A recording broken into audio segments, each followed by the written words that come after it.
All right, welcome everybody. We are live here at the Price Center, University of California, San Diego for the TESPA Collegiate Series Overwatch Grand Finals.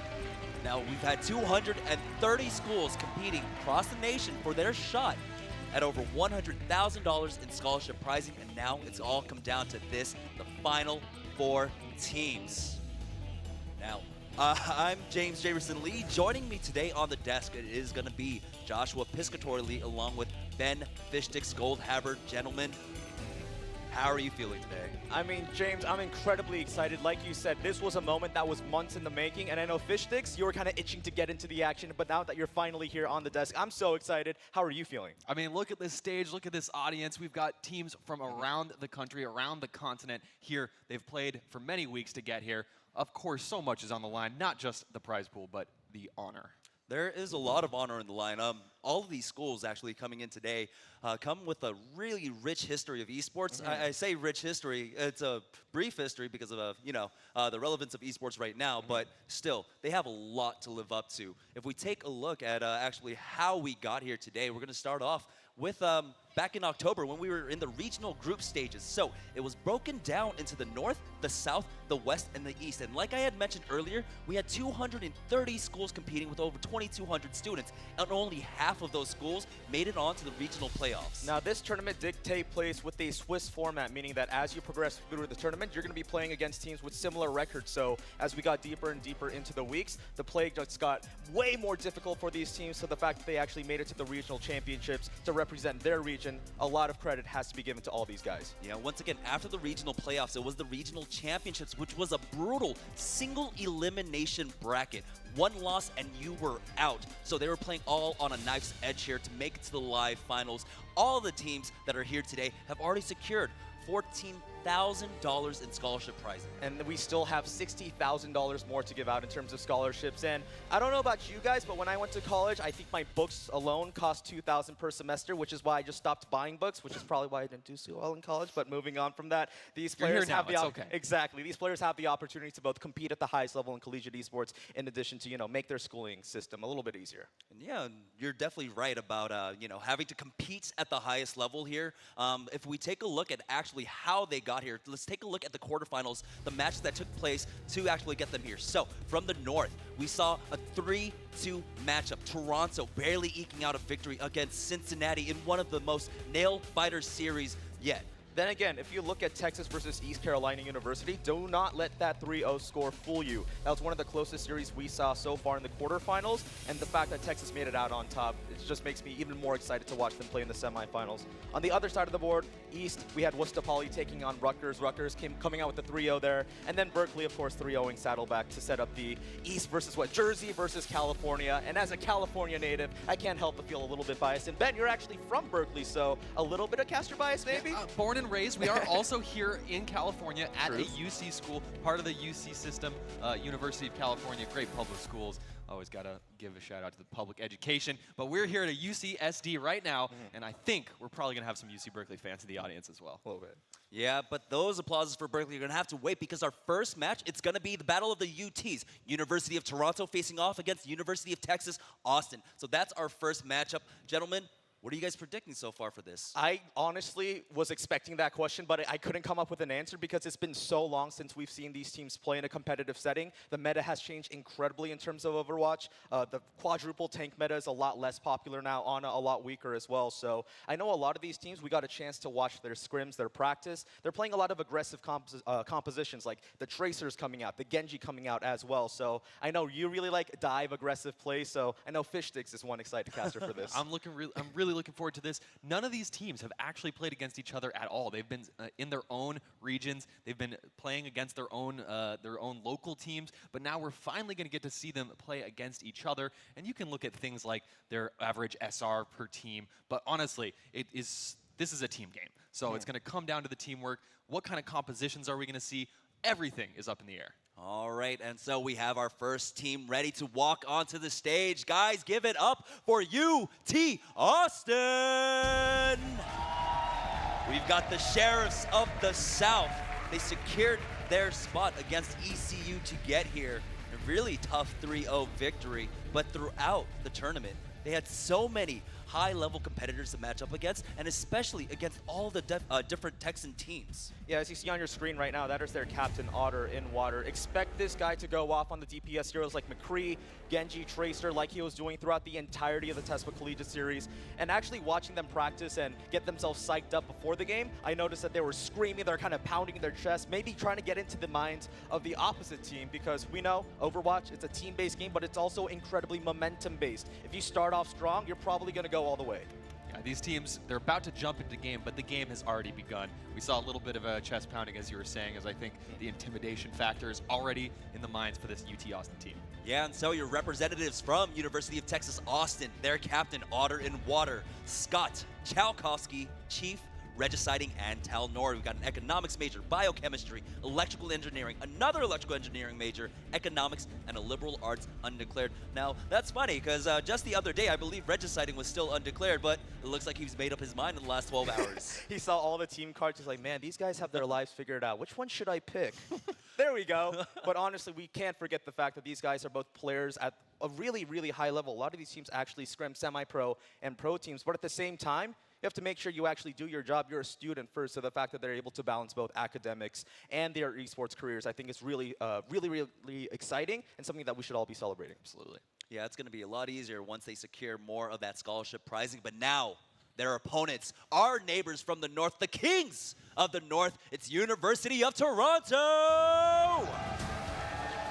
These guys had a hell of a journey to get here. We know that California got hit with the worst storm we've seen in 6 years, and these players actually had like a 22-hour journey to get to the venue itself. I know we got stalled out because of the rain, but the fact that these guys had to fight through, everything that the sky was pouring at us, they really want to show up and play. Hello, Josh. They've been here for a couple of days, so they hopefully acclimated to the weather over here and getting ready to play. And look, I love the confidence we're seeing already from both of these teams. You don't always see that in an esports player, but almost everyone we've seen on all of the teams so far exuding incredible amount of confidence, trying to have some fun here. That's what this is all about. We're about to see some collegiate esports, and I'm really excited. Whatever it takes to shake the nerves off at this point, because this is, for a lot of these teams, their first time actually competing together, all 6 players in one area. So this is their first LAN. That is the University of Toronto right here. And their lineup, it is going to be their captain, Renanthera, Layer, Dimes, Talon, Funana, and Mr. Bleeple. Philosophy major, computer science, business,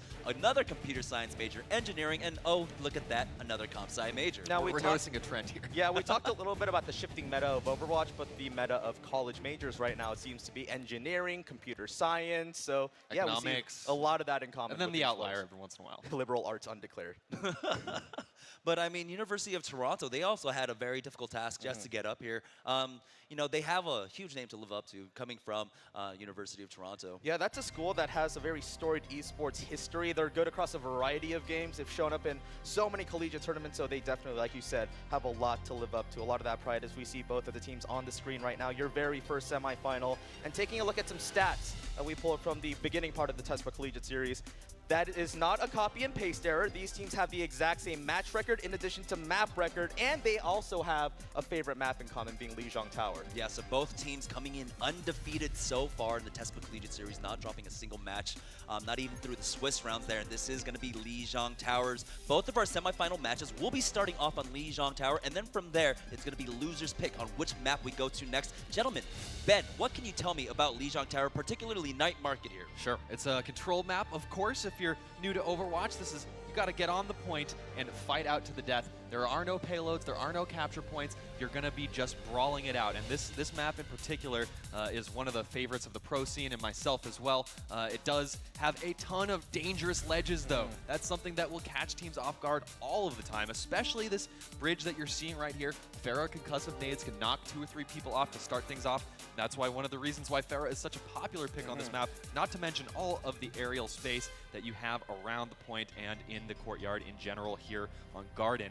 And then we will move on to our final point, which of course is going to be the control center on the inside of Lijiang Tower, which we'll get to in just a second, I swear. Yeah, there we are.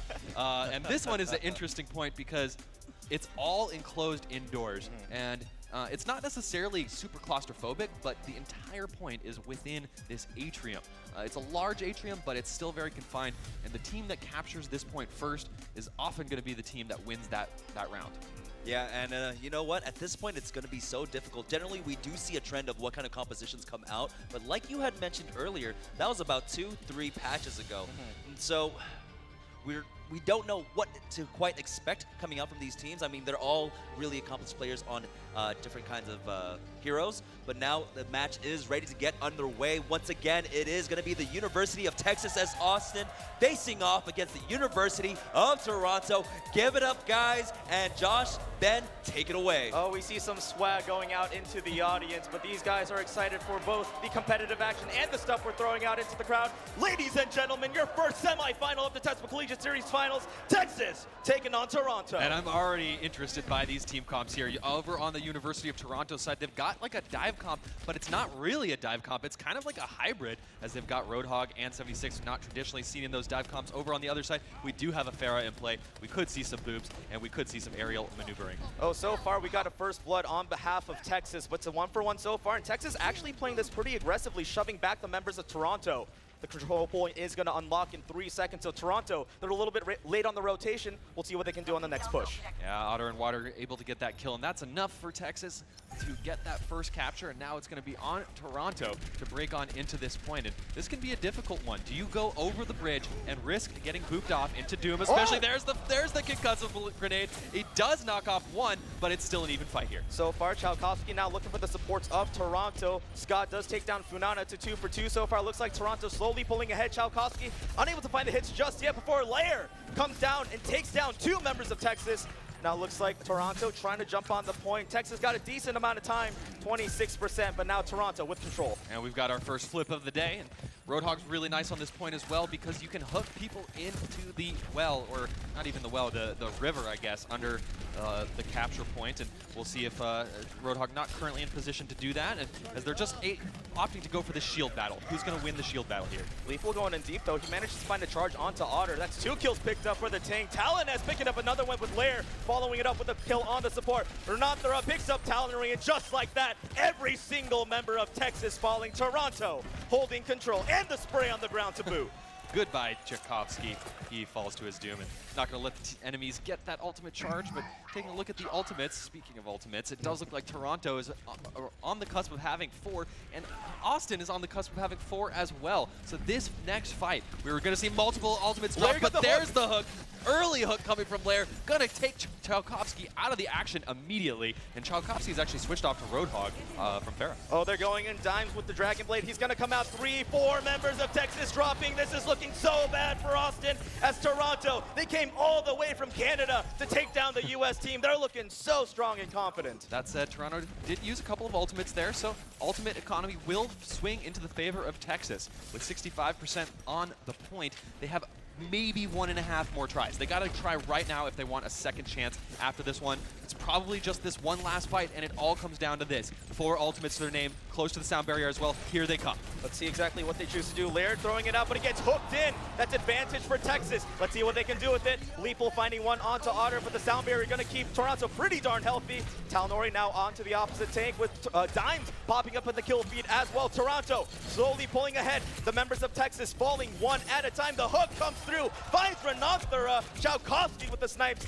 heals himself up to keep the fight going. The point is still contested though. Talnori picks up one onto Banana, picks up a 2-piece, now trying to jump onto Lair before the hook finally shuts him down. But it looks like Texas, they clutched up just in time. They retake control. Yeah, Austin now has control, but if they're knocked off the point even once here, it's going to be the first round going to Toronto. So they've got to be pretty smart with their ultimates here to maintain control of the point. And with only 35% ticked up, Toronto actually has 3 or 4 more attempts, 3 or 4 more solid attempts. They don't even need to use any ultimates here. They can just look to build a couple, but here come the ultimates from both sides. Texas going to be dropping that whole hog, knocking everyone back, but it's Toronto getting the kills. The sleep dart into the chain, such a perfect combination, and Toronto now picking up 4. What can Texas do is the question. Talnori going low, he's gonna go down. Lair going absolutely off on this Roadhog, and Renanthera finding the final kill onto Regiciding. The point's gonna tick down. Texas can't get back. Toronto, oh no, spoke too soon. The caster curse. Otter's on the point. He's trying to take down members. Tchaikovsky finds one.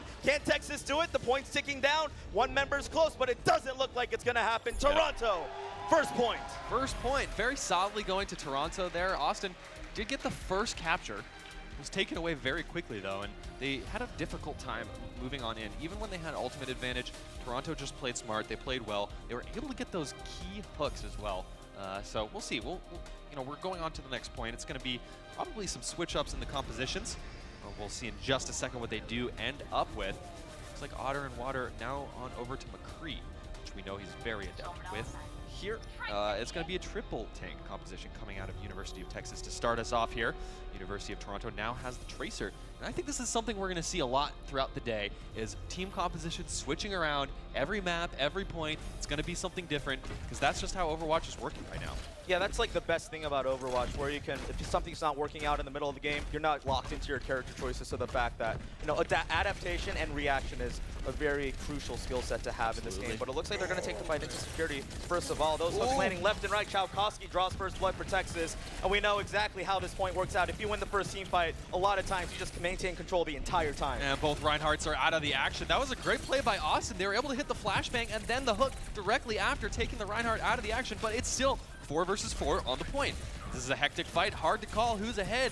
Both teams still duking it out, still healing away, still dealing damage, and it looks like Toronto is eking out a small advantage. Still anyone's game. Look at this, Talon's already has his pulse bomb. Talon hasn't been dealt with in such a long time. Finally, they managed to swing back and fight. Toronto now taking control. 3 members of Texas are down. They're gonna have to wait for the respawn. And look at the ults already for Toronto. They have the pulse bomb in addition to the attack visor. Texas have to be careful on this next push. And Talon S is gonna be waiting in the wings here. This is actually great for him. He has the pulse bomb so early that he can use it here and probably still get it before the next Zarya Graviton Surge. And yes, he does. That's a double from the pulse bomb. Gonna get another. So they're actually dropping a lot of ultimates to win that fight I don't even know if I agree with dropping all those ultimates, but it's working out for the time being. Look at Toronto push all the way up to the spawn door of Texas. We talked about how these two teams were likely to come out of the gate swinging. I didn't expect this level of aggression to be shown by Toronto's side especially.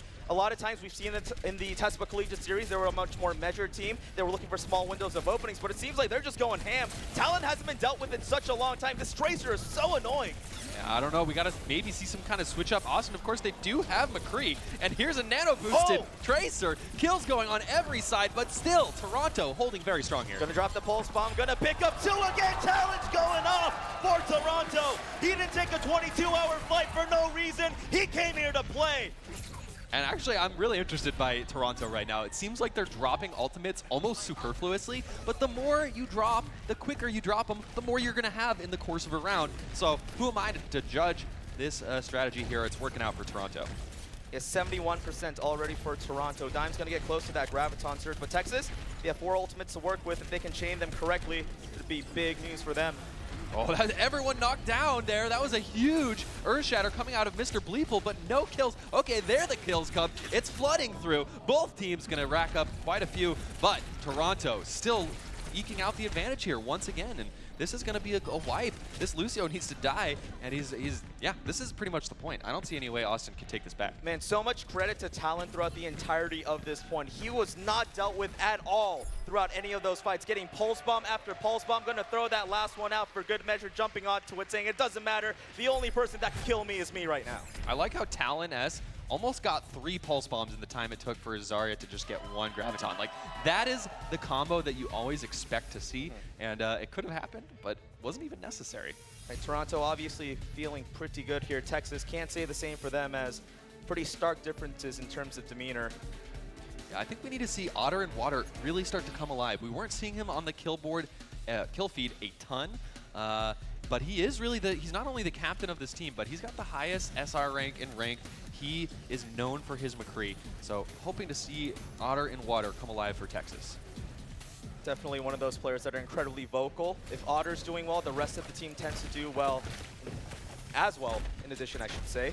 2-0 in advantage of Toronto. We'll see if Texas, they have to take this point, otherwise map 1's going to go to Toronto. Okay, switching up again, it's going to be the triple DPS with a Mercy of all things for Texas. This is a very interesting composition. Actually, I don't know if I've ever seen this composition with a Mercy on it as well. Let's see if it pays off. So far, not so much, as Otter and Water does go down, playing Tracer this time instead of McCree.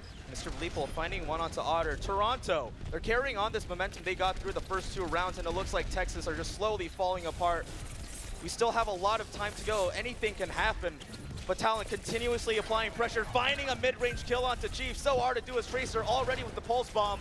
But it doesn't look like he even needs to rotate back to the point, as his team doing the dirty work, Regiciding, going to take himself out of the fight as not to give over any more ult charge. And Toronto looks like they're going to run away with this. Yeah, this is not looking good for the Texas fans and UT. We are here at the TCS Collegiate Series. Fun fact, guys, TCS was founded at UT Austin. So a lot of pride for the founders here on the line, potentially, as it does look like Toronto, though, has a huge advantage. This dive comp, will it work out? Will this 1 Winston, 3 DPS work out? So far, hasn't happened.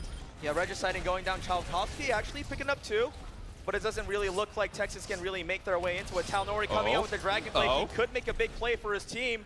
There's the sound barrier, though. That sound barrier was huge, even though Talnori is starting to get some work done.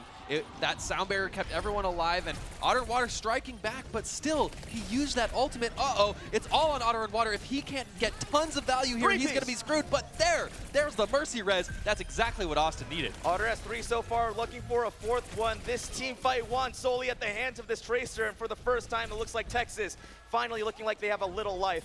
You know, Josh, I was actually worried about the usage of the Pulse Bomb there. I'm like, if you don't get 1 or 2 or 3 more kills after this, that's another wasted ultimate. But here comes the Mercy Res. There, the Pulse Bomb did the damage that it was meant to. And Austin now finally in the driver's seat for almost the first time this map. Chalkowski going to try to get a little bit cheeky with this missile barrage.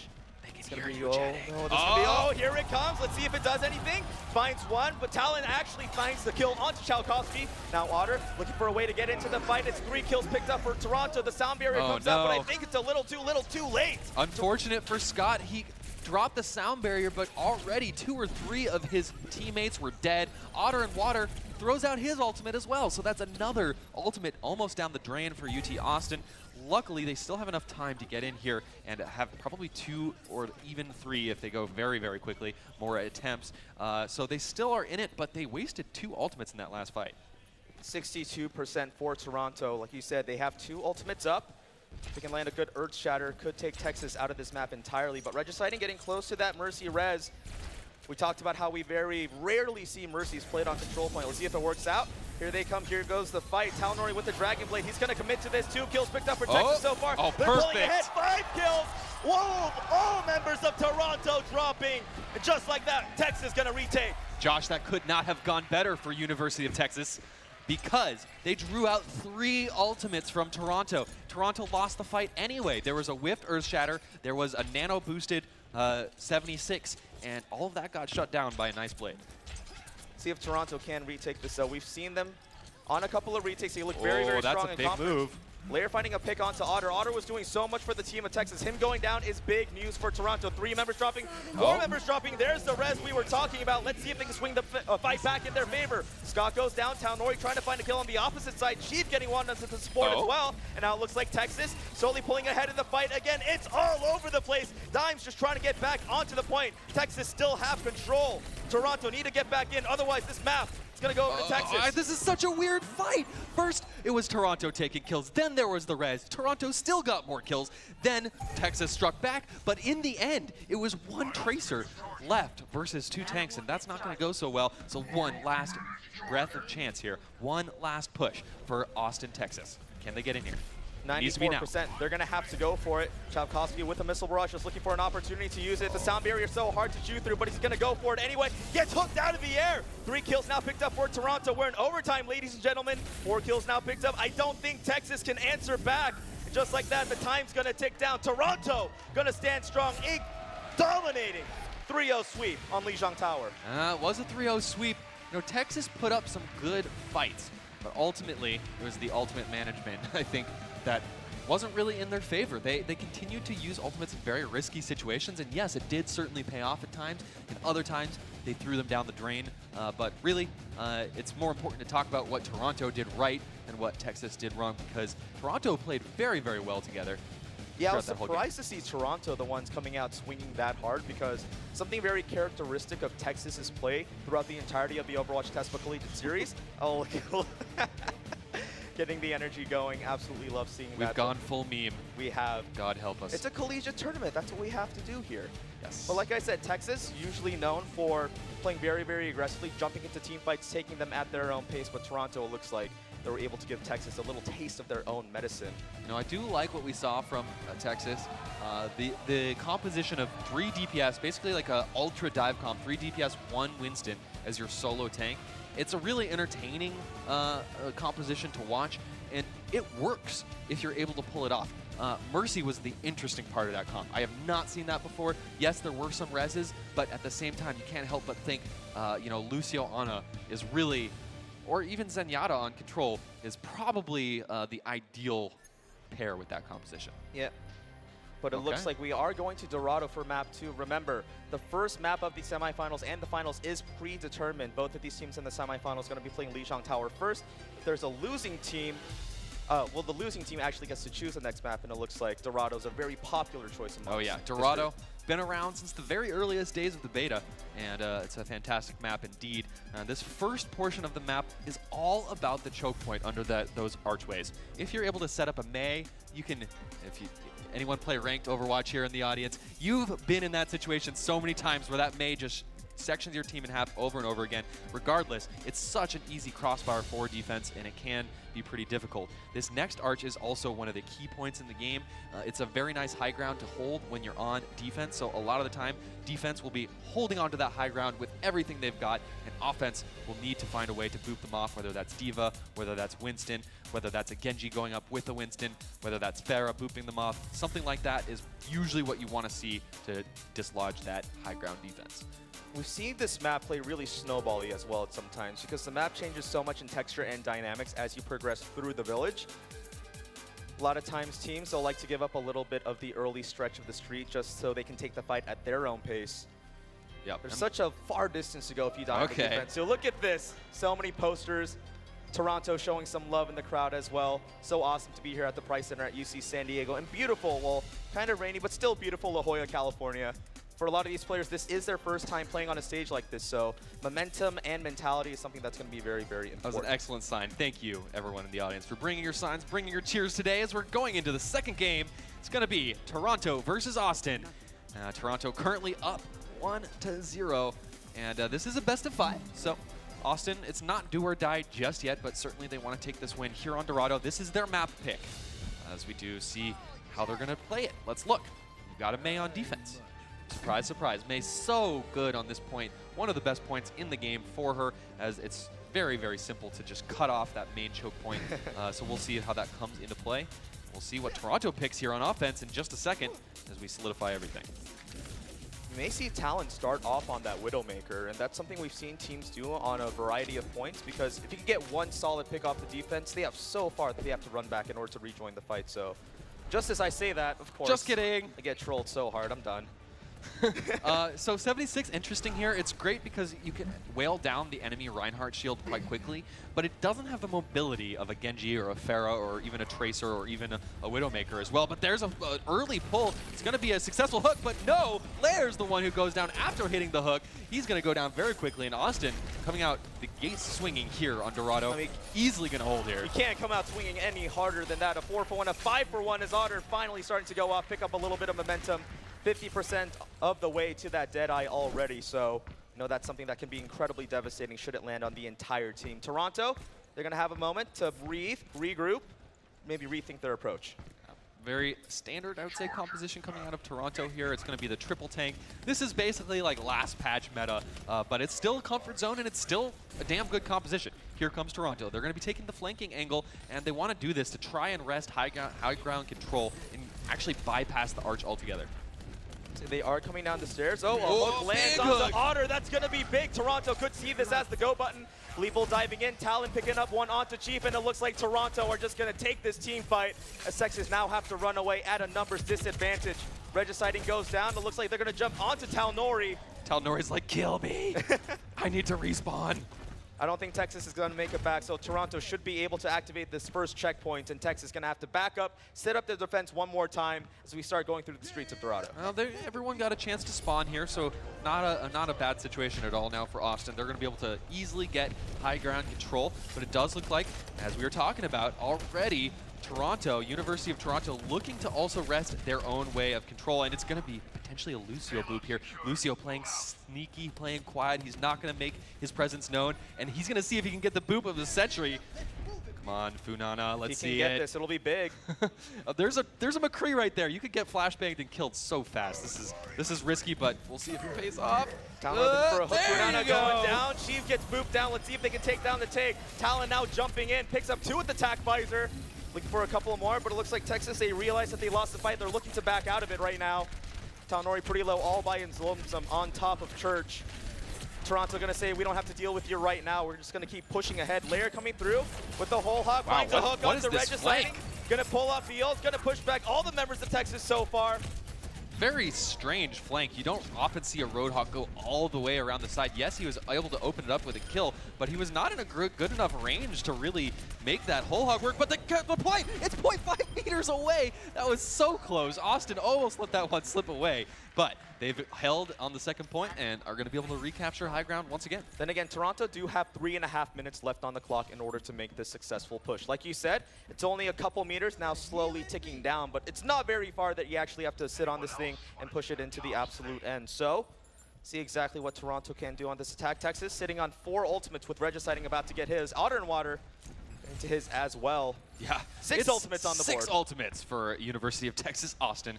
And really, the play for them now is to use as few as possible while getting as many wipes as they can. But that's 1-1 already, so Toronto, with the massive disadvantage in terms of ultimates, still 1-1. There goes the sound barrier drop. There goes the earth shatter drop. Yet Toronto continues to fight on against the odds. Otter and Water still sitting on that tack visor. Sound barrier for Toronto going to be hard to chew through. He's on the point defending all by his lonesome. See if he can get some backup soon. Talon getting chunked down pretty low, gonna have to back up, regroup with the rest of his team. We're talking about the ultimates that Texas had. They burned 4 out of 6 of them in that last fight in Toronto. Looks like their cycles are just coming up with Talon and Renanthera picking up their ults. Yeah, that was pretty close. Toronto almost had that, despite the fact that 4 ultimates were dropped there by Austin. Nonetheless, Austin still holding, and you know, it's felt like an okay defense, but we still have 2 minutes and 20 seconds on the board. That's actually quite a lot of time to be as far as you are. So Toronto fans not down and out yet at all, as U of T. Well, actually, we didn't talk about this earlier, but this is the battle for the U of Ts. Who's going to be the ultimate U of T? So far, Toronto starting off this series strong. Here come the ultimates coming out. Otter finding one, gets hooked in the middle of it though. Big clutch play by Lair. Now they're going for the fight. Toronto looking to push this payload in the last few meters that they need to. Talon now jumping out behind Chief. He goes down. No way he can 1v6 as a Reinhardt. Regiciding gonna get hooked in. Lair coming up clutch over and over again. And Toronto finally gonna get that time bonus. All right, so there you go. Toronto gonna capture that second point. Moving on to the final portion here on Dorado, and this can be a very difficult one for the attacking team as the defense spawns so close to the final resting place of the payload.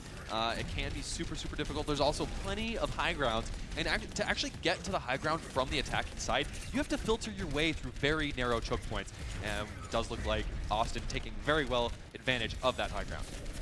Oh, Scott actually finding a snipe onto Talon. Pretty decent start for the defense so far. Yep. Lair has been clutch with these hooks, misses that one uncharacteristically. Chief finding one into Funana, so Toronto, they're probably going to have to regroup, wait for the Lucio to come back up. Even Regiciding getting in some supportal combat right there as Lair does drop to the Lucio.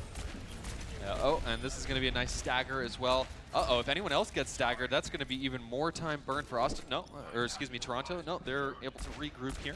Still 2 minutes and 15 seconds left on the board, and we're going to have some nice combos ready. This is how you're going to break the high ground. You're going to see potentially a Graviton come in, speed boost everyone from University of Toronto in, and you could see a combo with the Whole Hog as well. Graviton Whole Hog, it's got to be one of the best combos in the game. You can just absolutely melt an entire team.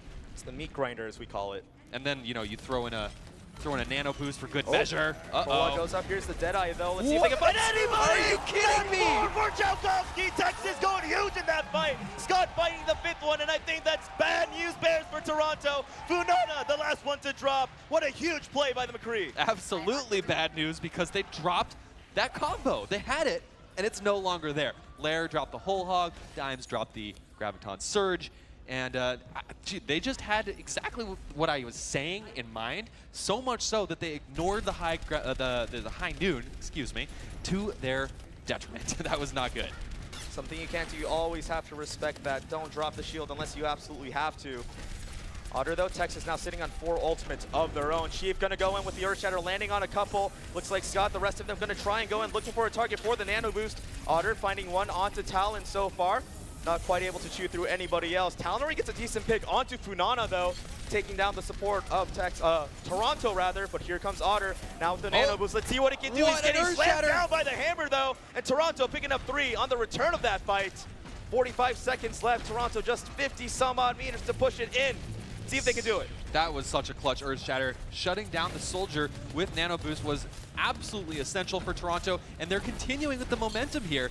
Although the defense does spawn very close here, it's still going the way of Toronto. Toronto getting a lot more kills than Texas right now. Texas trying to strike back. They have the spawn advantage, but they need to start eking out some kills. They need to show up on the scoreboard right now. It's not happening. There comes the Graviton to boot. This could be it. D.Va trying to get in, but can't. D.Va blocked out from the choke point, and that's going to be a capture. Really strong performance by Toronto so far into the tournament. This was one of the most hype matchups going into, you know, not even the semifinals that we're seeing right now, but the quarterfinals. We're really expecting these two teams to make a lot of noise. And Texas kind of getting shut down. This is something we haven't really seen from Texas before, so Toronto looks like they did their homework. Yeah, absolutely. That said, it was well under a minute. I didn't actually catch the final time there, but definitely under a minute. I think it was close to 0 seconds left. Just barely outside of overtime. So still certainly beatable for Texas. And remember, guys, they lost the first map. That means that this is their map choice, and that much more pressure on them because of it. See exactly what Texas elect to do this time around, as it looks like Toronto looking pretty darn confident, and why wouldn't you? He took the first map on Lijiang Tower 3-0. Texas unable to cap a single round that time.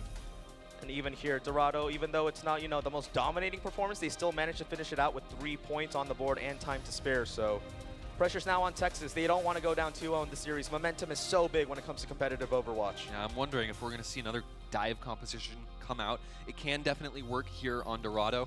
This is a particularly good map for, I'd like to see some Pharah potentially coming into play. There's so many flanking opportunities when you do pick Pharah. Of course, Pharah can also boop everyone from this high ground off it with a well-placed concussive blast. Will that be happening here? We did see some Pharah from Tchaikovsky in the previous game. Will it come out here again? It looks like it just might. See big things happen. Tchaikovsky has gone off on Pharah in the past. Sometimes he can land that perfect missile barrage that can blow a team fight wide open, but if you can't get going, if the hit scan on the other team can find their mark. And again, I'm interested by this composition. It's almost like a hybrid. It's almost a dive comp, because you do have Pharah and Winston, but it's still triple tank. This is interesting. Seen a lot more variety come into the meta after the most recent patches, so definitely something we're excited to see. Watch the Pharah. Here comes Pharah. They're coming for the dive. See if they can get anybody, but it looks like Toronto actually respecting that aggressive play, going to back up. Pro tip to everyone, if you're in my ranked games, I hope you listen carefully. Fall back on this point. Don't hold that top for more than like 20 seconds, ever. You got to fall back. Especially considering that if you die, you spawn so far away on the return. You don't want to take that long walk of shame back, because by that point, Texas will have already taken the first point. Look at this. This is interesting for Austin. They're coming from 2 angles at once. Make that even 3, and now they're coming from the middle. So that was a really nice fake out by Austin. They're going to get the first 2 kills. Striking back is Toronto, though. Lair going to find 2 there. Talnori finding 1 into Renanthera. Lair going to come through. Hook misses. They're trying to jump onto Talnori as Texas slowly swinging back in the fight. Talnori finding 1 onto the opposite Zarya. And Lair coming in. Looks like they're going to drop. Talnori picking up yet another kill for Texas. Okay, so they were a little bit slow in the beginning, but they were never really shut down. This push just kept going, and here they are making it to the first point in a pretty damn good time with 5 minutes and 15 seconds left on the clock. They feel pretty confident moving on to the second phase. Tchaikovsky pretty close to that missile barrage at 85%. I feel like Tchaikovsky almost went back to spawn and switched there, and then changed his mind. He's like, oh wait, I almost got my ultimate. And look at this, actually, we have Pharahs now on both sides. Really interesting. It's going to be a battle of the Rockets. Lair finding 1 into Scott first. Tchaikovsky now with the missile barrage, pretty low on health though, finding 1 onto Renanthera the old-fashioned way. Mr. Bleeple and Talon finding kills. Otter trying to get out of there. Talon still playing pretty darn aggressively. Finds a long-range kill onto Talnori, pushing back Texas further and further on Dorado. But they still have a lot of time left, over 4.5 minutes on the clock. All right, Lair now on to Pharah. This is the first time we've seen him with the Pharah in play, and pretty interesting. You don't always see Pharah on defense, but anything is possible and anything is viable right now in the current state of the meta with this current patch. Things are looking pretty damn dynamic, and hoping to see plenty more of that come into play today, but we are going to see potentially a Graviton combo. There comes the Rocket Barrage as well. This is exactly what we were expecting. Oh! Tchaikovsky with a triple. Gonna open this up wide open for his team. Such patient play being shown by Texas right there. They waited for the perfect combination of ults, and just like that, 5 members of Toronto dropped. And Texas, I don't think they have enough time quite to push it to the next point, unless Toronto, they may just get here in time. They may be able to fight this still. Oh, we actually have a Tracer now. Lair off the Pharah onto the Tracer, and this could help here. Here come a whole flurry of ultimates, but it's Chief who connects with the big Earth Shatter. So they're still going in. Talon finding 2, finding 3 in the fight so far, looking for even more. Lair finding the kill onto Chief. Regiciding just trying to get away, but I don't think there's any escaping this. Gonna stagger the kill a little bit to delay the respawns, and Lair finding the final kill onto Otter. That Soldier going down. Okay, now, so Austin, Texas, with 3 minutes left on the clock. It's plenty of time. They're actually a little bit quicker, at a quicker pace than we saw Toronto at this point in time. As long as they don't get stuck here, still in a very, very good opportunity, to beat that time. There's only 15 seconds left on the time bank for Toronto as well. Lair getting pretty close to that pulse bomb as well. It's like all the members of Texas now stacked up along this top side. Dimes with the Graviton, so. It's a standoff. Oh, first to drop is Dimes. Will they both collapse on the point? When will it happen? Dime's just waiting for the opportunity. Once the enemy team is bunched up enough, he's going to look for that Graviton, but Dime's now in a very poor situation. He's getting charged away, but actually going to be able to shield himself right before that happens. And here, we might see the Graviton. It may not even be necessary, though, as a huge Earth Shatter comes out. Mr. Bleeple connecting with 3, and that's going to be enough for Toronto to hold. 4 kills picked up, so much damage coming out from the side of Toronto, and now they're getting closer and closer to their ults. Lair has been doing great things on the Roadhog, showing that he has a lot of diversity within his hero pool, so really cool to see these players flex a little bit, show off exactly what they're good at. Because a lot of these players, they play a variety of roles, something incredibly important when it comes to teamwork. Yeah, interesting to see Lair on the Tracer for defense. This is something that we've actually been seeing more and more of recently. You know, Tracer, you'd think, very much an offensive character, doesn't have a lot of HP, doesn't have a lot of survivability, but here comes the pulse bomb combo. This is exactly what they're looking for with that Tracer pick, but Tracer is very good when you have the high ground, even on defense. He just has the survivability in that he can disengage whenever he wants to, and Lair making good advantage of that. He's going to stagger this kill as well. Oh no, I'm just going to wait and kill you, keep you out of the action that much longer, and all of the sudden only 90 seconds are on the clock for UT Austin. It's looking pretty tough for Texas right now. We said at the beginning, they dropped Lijiang Tower 3-0. Toronto now looking to shut them out on this map 3-1. They managed to hold that for just a minute and 15 seconds more. But Texas, they have a couple of tools to work with that Otter ult in addition to the sound barrier coming out from Regiciding. Just takes one team fight, that's all it takes. Yeah, and Texas going to go for that high ground again, and I don't blame them. It's really important to try and take that. But the way that Toronto has been playing, you know, they've been kind of backing away, and look at them. They're very spread apart right now, which is not always a good thing, but the way that they're spread apart, they still have perfect line of sight. And here comes the potential combo for Toronto on defense here. It is Texas taking the first kill. Talon S will respond. Talon and Lair are going to combo. Still a 4-on-4 in this fight. So far, it doesn't look like Texas can really commit to this any further. Talon doing his best to rain down damage from afar. Well, Texas is still on the point, and they're in a good, decent position. Toronto, though, still has time. The respawn waves are starting to come in, so they're back on the point. Talon S still with the high ground. Rest of his team on the point. Otter gets the kill, and here comes the ultimates. Here comes the ult. Otter's going to have to shoot through that shield first, though. Here comes the Graviton Surge to follow. If Texas can win this fight, they could push it in. 2 down for Toronto right now. This could be Texas's opportunity. 8 seconds left on the clock. They're going to have to make this team fight work. Scott finds one onto Mr. Bleeple. Lair jumping onto the point, just trying to stall out for a little bit longer. Now we're to overtime. No! They managed to activate it in the last few seconds. The melee to put down Renanthera. Chief takes down Talon, and Texas stays alive. But this is a scary situation for the University of Texas Austin, as the Longhorns only have a minute and 15 left to get to the end here on Dorado. And even if they're on the point just pushing straight, it still takes about a minute to get there. Well, not a full minute, but 40 seconds or so to get all the way around this bend here. So Texas not in a good position. They really can't afford to be wiped more than once. If they're wiped at all, it's got to be here and now, so they have time to respawn. So I like this. They're getting aggressive. They're going to try and push in. Looks like Whole Hog is going to be ready. We're going to see that pop here in just a second. Big Earth Shatter coming out. Austin making it happen when they needed to, and they have a huge advantage here. Looks like Austin, they still have a little bit of fight left in them. Gets hooked in the middle of the Nano Visor. Real bad for Toronto's now. The respawn, they do respawn pretty darn close, though, and Texas is going to have to respect this next team fight. Toronto still in this game. They can still end this map 3-2. 30 seconds left on the clock. It's all coming down to this. All we have is a nano boost for Texas, but no, only an Earth Shatter for the defending team as well. Here comes the sound barrier as well. So this fight will be raging onwards, but Texas getting the kills that they need to. Will they be able to cap in the last possible second? It's going their way. It's going to happen. They're moving that payload forward, and there's no opportunity left. So we have almost identical times set for both teams.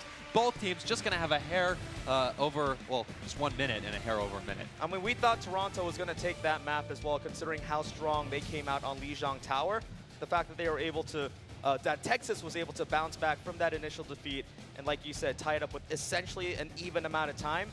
Good sign of life coming from Texas right here as Toronto look a little bit tilted, if I do say so myself. This is a 5-second game. There's only 5 seconds difference between what we're going to have on the time bank for both of these teams, so it honestly could not be more even. And who knows how this unfolds here? I mean, both teams had pretty good attacks on the first point. They made their way through that first point. Thing about payload maps, particularly pure payload and not the hybrids, is that even though you only have a minute left, you can honestly push that all the way. You know, if you play well, if you get the momentum, if you get the ultimate advantage, you can just keep pushing and pushing and pushing, and it's going to be, I suppose it's going to be Austin attacking first, as they have slightly less time here on Dorado to make it happen. They're going to want to go as far as they possibly can. Getting stuck under that archway would probably be a death sentence for them.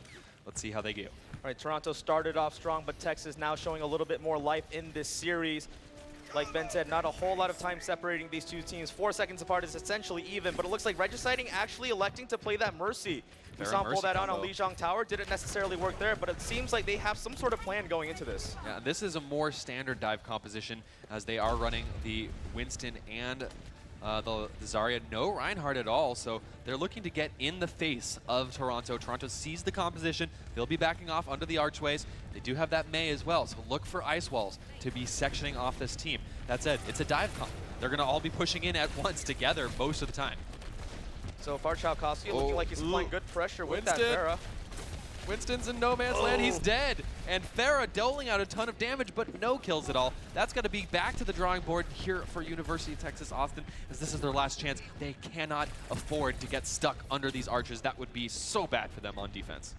So far, looks like Otter looking for a cheeky play, trying to find his way around the team, but looks like they have a lot of the angles cut off. Going to run into one of the players of Toronto right here. Dangerous move by Lair. Again, win the 1v1, this could be big. Gets the heal down just in time, though. Super clutch.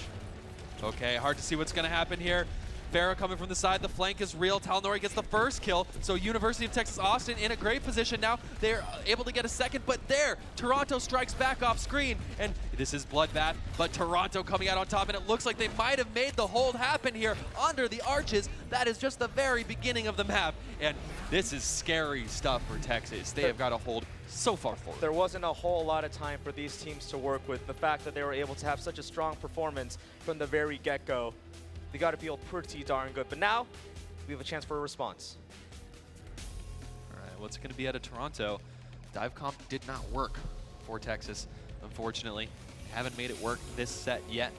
I think we will be seeing more dive comps coming out throughout the day, but this time it was Toronto with a more standard, using air quotes here, as things are definitely shifting. There really isn't much of a standard these days, but slightly more standard composition there on defense for Toronto.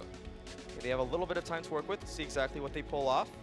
This first team could define everything this series. If it goes 2-0 in favor of Toronto, we'll have to see if Texas have the mental fortitude to bounce back and try to come in with a reverse sweep. But so far, Toronto holding strong. Players seem focused, they seem ready.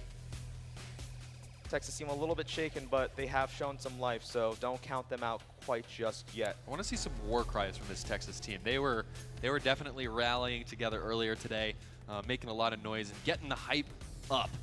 So can they hype themselves up on defense and hold what is basically going to have to be a miracle defense? I mean, they can't let that payload, they can let the payload like get to the archway, but even halfway through the archway and they lose. Okay, 1 second on the clock. Here they go. Toronto now with 1 minute and 4 seconds to push it a little bit further than Texas. Texas didn't make it all that far, so their work going to be a little bit easier. Looks like Texas going to give up this first bend.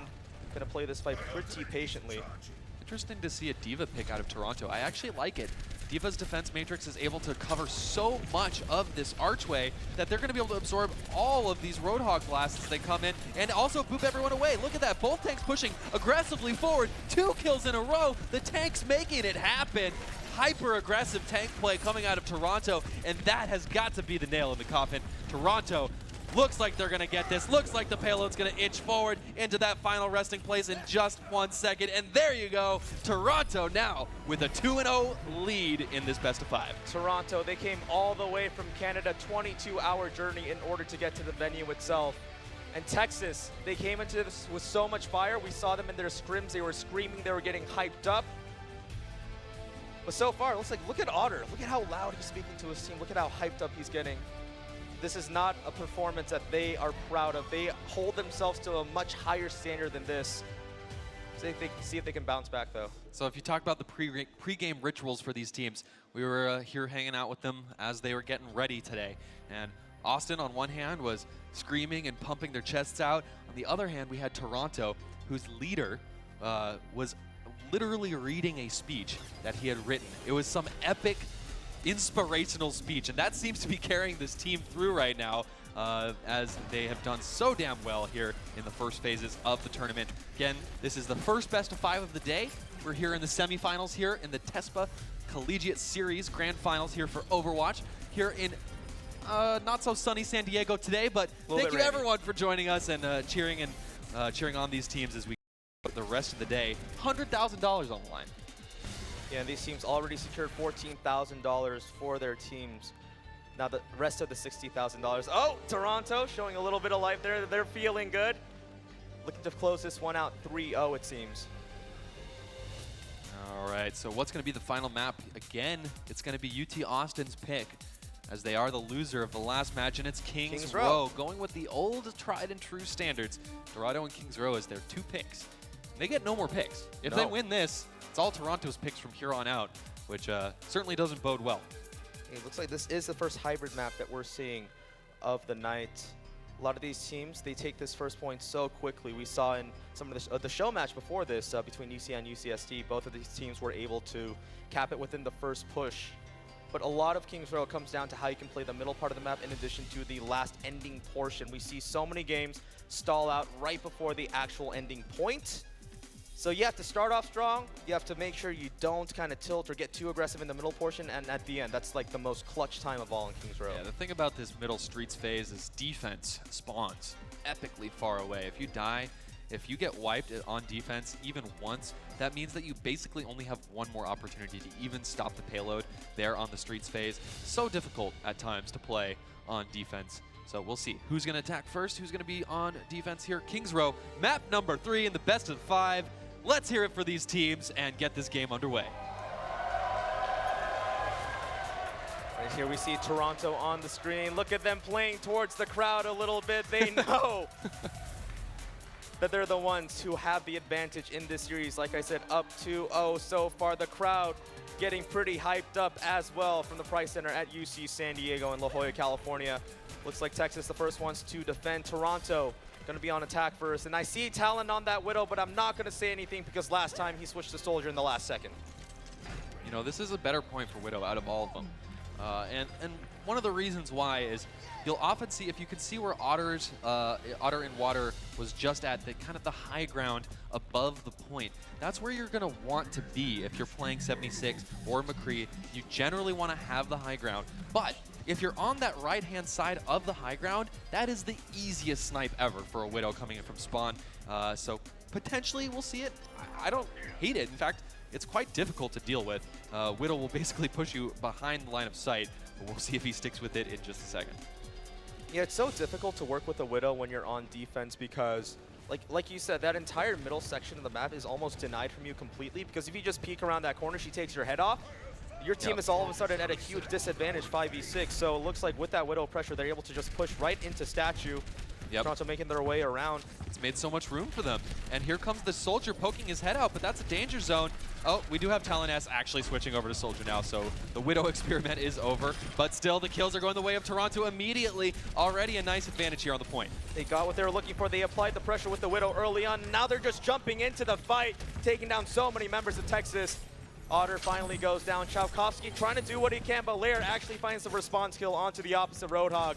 We talked about early fights, early aggression. Toronto, on their first push, managed to take the first points in 5 minutes and 40 plus seconds on the clock. Look at the silhouettes coming from the spawn side of UT Austin. They got split spawn, so half the team spawned all the way at the end of the map. It's going to take quite some time to get back together as a team. They're only just now getting back together. They haven't even actually gotten all the way together yet, so they will be able to defend around this bend here, but just barely now being able to defend. Oh, and it's Toronto's already winning the shield battle. It's going to be UT Austin having to fall back there. Reinhardt shield is so very low, and that's going to mean hooks galore, but Hook 2.0 come into effect there. Yeah, Funana now creating a numbers advantage for Toronto. That's 2 members drop for Texas so far. Talon getting very, very close to that tag visor as well, but it doesn't look like they even need it. Zines finds a kill on Chavkovsky. Otter now sent on the run. Texas, no matter what they're doing, it seems like Toronto always has an answer. Regiciting barely making it away with his life as Toronto now looking to push to checkpoint number 2. They have so much time in the time bank. And guys, think about the pressure on University of Texas Austin right now. They are down 0-2. They're getting absolutely rolled on defense on the third map.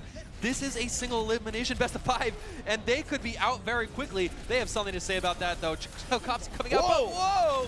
5 kills! 5 members dropping on behalf of Texas, and Bleeple finds the final kill onto Chalkowski.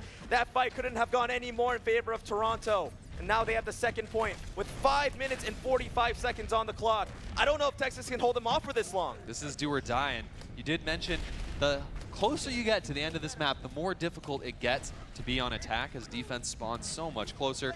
But no big ultimate advantage at all for either team here. They're going to drop it, but no real value derived from that as both teams still doing okay. There comes the sound barrier, going to allow Toronto a little bit more wiggle room. Still, there's the first kill. Just barely happens, though, as Austin still doing well, and that was a huge graviton coming out from Telenori. All right, things are looking a little bit better for Texas so far. Chalkowski finding one into Renanthara, and the final kill onto Bleeple. Every single fight we've seen so far on Kings Row seemed to go in favor of Toronto, but Texas, they finally put their feet on the ground, saying we're not going to be pushed back any further. We have 5 minutes on the clock to hold this. Good God, that's a long time. Don't never tell me the odds. That is such a long time here, but it can be done. I've seen it happen. I've done it myself in ranked. We'll see. Can Austin put up the miracle defense and somehow find a way to stop this payload from moving any further? They really want to. Obviously, this is their last breath of air. This is their last chance. Ultimates being dropped on both sides. A whole slew of ultimates there for UT Austin. That's going to be enough for them to pick up the kills and get the clean wipe. But look, they don't have any ultimates for this next fight. And it's not like Toronto's stacked to the teeth, but they're going to have a couple. Especially considering that if a team elects to just go in all at once, surprise you, you lose one team fight here, you can potentially lose the entire map. So you want to have as many tools in your toolbox as possible. Like you said, Texas coming up a little bit empty here. Chalkowski getting pretty close to that whole hog, though. Telenori getting pretty close to that graviton surge as well. So not all hope is lost just yet. Chalkowski getting closer and closer as time goes on, landing those shots from long range. Playing it safe. Nobody wants to throw right now. Oh, so much is riding on this Reinhardt shield battle. If the Reinhardt shield goes down for Austin, that's going to be an easy Earth Shatter. Oh, no. Here comes Toronto rolling through, absolutely dominating here. Talon S has something to say about this victory. Everybody's in the grab, but it doesn't matter. There's no follow-up, and that is a ridiculous time. Not only are Texas down 0-2, they have to find a way to eke out a victory when their opponents have 3 minutes and 30 seconds on the clock. Toronto winking at the camera. They feel really good. It's like they're saying, we already won this map. Just a few more minutes to go until we take this series. It's almost like they're playing just as a formality. Texas looks so downtrodden right now. And this is a team that we were talking about. They were screaming on stage. Prior Talon, as you see now on screen, the one constantly going off on that soldier. This guy's feeling good. He's playing well. Gonna take all that beautiful scholarship money, run away back to Canada. Yep, and so much pressure now. They have to find a way to actually just roll through every single point without being stopped more than, what, 3 times? Right. If they get stopped more than 3 times on attack, they're gonna have a worse time set, if they can set a time at all. So now it all comes down to this. The first best of the 5 here for the day. And the semifinals, of course, this is the lifeline. This is the tournament life for UT Austin. Toronto, I think they only lost like 1 team fight going into Kings Row as well. It was like that last point in Foundry where they dropped once. And Texas just constantly getting rolled through in these fights. We saw Toronto, the way they set the pace on Kings Row, they took the first point on the first push. That pressure coming out from Talon on the Widow. Then he switched right over to the Soldier, caught Texas off guard.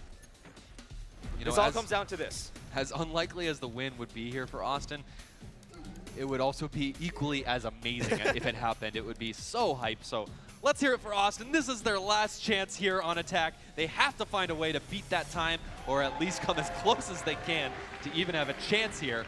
It all comes down to this as Austin now on attack, and they're going back to the dive comp with Mercy. And Dime's doing his job, vandalizing Kings Row just a little bit. 4 minutes on the clock for them. They're going to have to go big here. Toronto took this first point so fast. They're going to have to answer back, set the pace for themselves.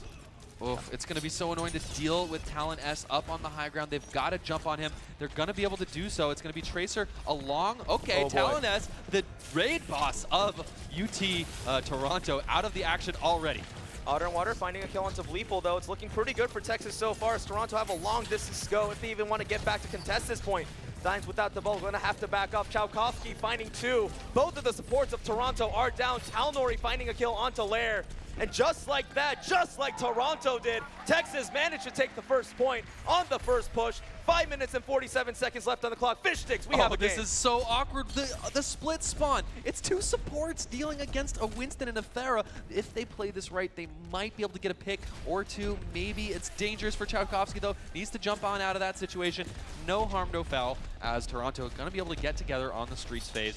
But again, ultimate advantage in the favor of Austin here. They should be able to get at least 2, maybe even that res up in this next fight, which could be the game's decider. Pulse Bomb comes out, lands onto the Monkey. Bleeple goes down, Chowkovsky finding one as well. Texas, they look pretty darn poor on the last side, but now they're coming back to life. Chowkovsky lighting up the kill feed like a blue slot machine, and now he has that missile barrage. Ding, ding, ding. You're winning. You're doing well. You're going to roll through the streets phase, and I don't even know if Toronto, you know, they don't have any ultimates to their name. They're going to have a nano boost in the middle of this fight. That could be enough for them to engage, but they don't even have a Reinhardt on defense right now. They're kind of like, okay, you're playing a dive comp, we're going to play a dive comp too, but on defense. This is their chance. They will have the opportunity to jump in here. Maybe we'll see the nano boost put onto the Winston here, deal even more damage, but Chowkovsky in a risky situation, dropping the ultimate in kind of all the way in the open. But Mercy waiting for the res here. Mercy just waiting in the wings. Going to be able to get a huge res, but the res... Oh, right into the Graviton, though. Res them just to send them back to their deaths. That's got to feel real bad if you're Texas. Toronto with the perfect response. Here's the problem with Mercy and res in general, is if you don't actually... If you haven't gotten a kill before the res happens, and you jump in and you res, let's say you get a 5-man res. If you hadn't actually gotten a kill before, you're still in a terrible situation. Because when you're rezzing, it's like the easiest target ever to call a target and kill them really, really quickly. So that's why when I have a Mercy on my team, I'm always yelling, don't even use res. I know we all died. I know you can res 5 of us, but don't even use it unless we have some kind of advantage to make out of it. But fish sticks, I need play of the game. Isn't that what Overwatch is all about? I got to get the achievement, man. Who cares if I throw my team scholarship chances to do it? But honestly, Regicide, he went for the clutch play. It didn't work out. Switching over to the Lucio now. Renanthera on the backline, just trying to get this Genji off of himself. It's a 1-for-1 so far. Lair going in with the blade. Talon finding 2 of his own. Toronto starting to steamroll through Texas in this fight. Lair finally finding Otter.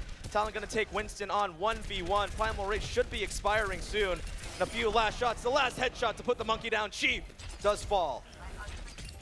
Okay, so I'm just like, okay, so they've switched on over. They've switched the entire composition up for Austin. A little bit more standard now, running with the Reinhardt, running with the Roadhog, and of course with Ana as well. So no more Mercy in play. And, you know, makes sense. You know, they were getting kind of stonewalled for a second there, so switching it up after using some ultimates. Whoa, whoa! Chowkovsky's on the nade. That's interesting. I'm really curious to see what he's thinking to do with this Mei pick. Obviously, the wall can be such a great utility, and the defense still with this dive comp defense. Dive comp defense, who cares? Don't let them come to you, just jump right into their team. It seems to be their mentality. Chowkovsky on that Mei, gonna get frozen. Lair puts her down, Dimes taking down Otter as well. It looks so good for Texas at the beginning. They were able to take that first point pretty quickly. About as comparable to Toronto, I guess you could say, but 2.5 minutes left. They got shut down in the past 3 or 4 team fights. Toronto trying to end the series 3-0. Can they do it? Yeah, and they have the ultimate advantage going into this next fight as well. So Austin has to look for an early pick or something like that, and they don't really have a lot of pick potential with this comp. They don't have Roadhog, which, you know, we've seen quite a bit of Roadhog from both teams here. They don't have any ultimates to their name, and here comes the defense dive comp once again, getting on in there, but the first kill now going towards Chief. He's going to dive in with the Dragon Blade, the sound barrier to keep him healthy. He finds Scott jumping through the rest of the team, just slashing and dashing his way through. Talnori finally manages to take him down, though. Toronto Uppers still pulling ahead in the fight, taking down so many members. Talnori the last to fall in Texas. They're running out of time. They're running out of steam. Toronto, they're getting closer and closer to the grand finals. Yes, indeed. And the only silver lining after that fight for Austin is that the sound barrier, the Dragon Blade were all pushed out there. I think did we even see anything else additionally? Oh yeah, of course, the attack visor, or tactical visor as well, was all thrown out. That said, they still have 2 great ultimates to their name, so UT Austin has to make this happen the old-fashioned way. They will have ultimates halfway through this fight if they continue it going for a while, but they need to go in quick. Oh, Graviton this is not good. 3 members dropping, 4 members dropping for Texas. Talon already finds 1, but I don't even think it matters at this point. Texas, they're going to have 1 last solid push. Otherwise, Toronto's going to walk away from this series. Oh, no, he's like, kill me. He's shooting himself. The staggered respawn going to hurt Texas. Now they only have 45 seconds left. Ladies and gentlemen, we could see Texas exit the tournament after this final push. If you think Texas still has what it takes, make some noise. All right, some people still believe. I still believe we've got the May ult, which is really a trump card.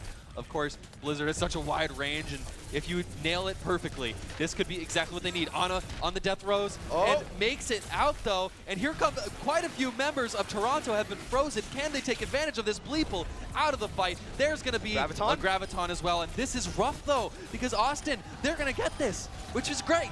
But they used all their ultimates. They used everything. They went for the all-in play, but that's exactly what you had to do in this situation. If you don't use all these ultimates, you just give it the point and the series itself. Now, they have a second breath. 1 minute and 25 seconds left on the clock. Toronto, they're not in the clear yet. They have to make sure that they don't lose a team fight. They don't get aced here, because if that happens, Texas could force it into overtime. And this is awkward because Lair is actually still behind Austin. There's a Genji back there somewhere. He's just waiting to pull out the blade as well. This could be very, very big, and I think it's coming in now. It's going to be the Lair coming from behind. He was behind the whole time. And this is actually so bad here for Austin because even if they're able to cap, they're under a minute. If they can't cap before overtime, they actually have no chance of winning this map anymore. Their only chance is to tie. There's not one mistake you can make right now if you're Texas. Everything has to go perfectly. And considering that they have no ultimates really coming out aside from Scott's, it's going to make this job a whole lot harder, especially considering that you're facing off against a sound barrier, a tactical visor in addition to the nano boost. It's like everything is stacked against you. They'd have to, but again, they don't have that composition that allows for early picks. Here come the ultimates out of University of Toronto. If Texas can weather this storm, they might have a chance, but no, they're dying. They're going down and out. At very best, they have a chance at overtime here, but it's just a bare chance. So difficult now for University of Texas to make this happen. 9 seconds left on the clock. They will have time to get to the point, just barely. They will indeed, because they have Otter on Tracer, but Tracer already gets hit by a fire strike. He's only got 70 HP. The Graviton to zone, but it looks like Otter and Water still on the point. He does go down. Overtime ticking down. So many members of Texas falling, and I think that's all she wrote. Ladies and gentlemen, welcome your first team to the grand finals of the Overwatch TESPA Collegiate Series, all the way from Canada. Give it up for Toronto. And Toronto has collected $14,000. You can see the elation, the teamwork, the camaraderie, as this team actually looked very dominant in this matchup. Texas played quite well. At times they showed brilliance, but the dive comps that we saw throughout that game didn't always pay off. The mercy picks didn't always pay off, and Toronto just played very strong throughout the entire set, and that's going to put them right into the grand finals, $14,000 richer. I mean, I didn't think that series would go that way. I expected this series, this match in particular, to go all the way to Game 5. We've seen UT Austin play incredibly aggressively, and they were really dominant in the past, and Toronto has been one of those teams that has a lot of tricks up their sleeves. I wasn't sure how this matchup was going to go, but Toronto, obviously, they did the preparation. They fought through hell to get here, and high water, mostly high water. It was really rainy, but the fact that they made it here safe, they secured themselves a spot in the grand finals. Good news for them.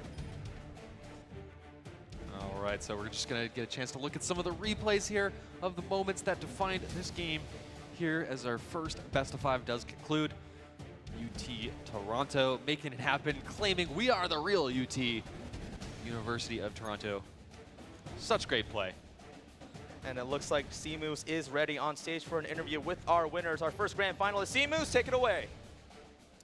Thank you very much, guys. We are here with Renan Thera, the captain, and the rest of the University of Toronto.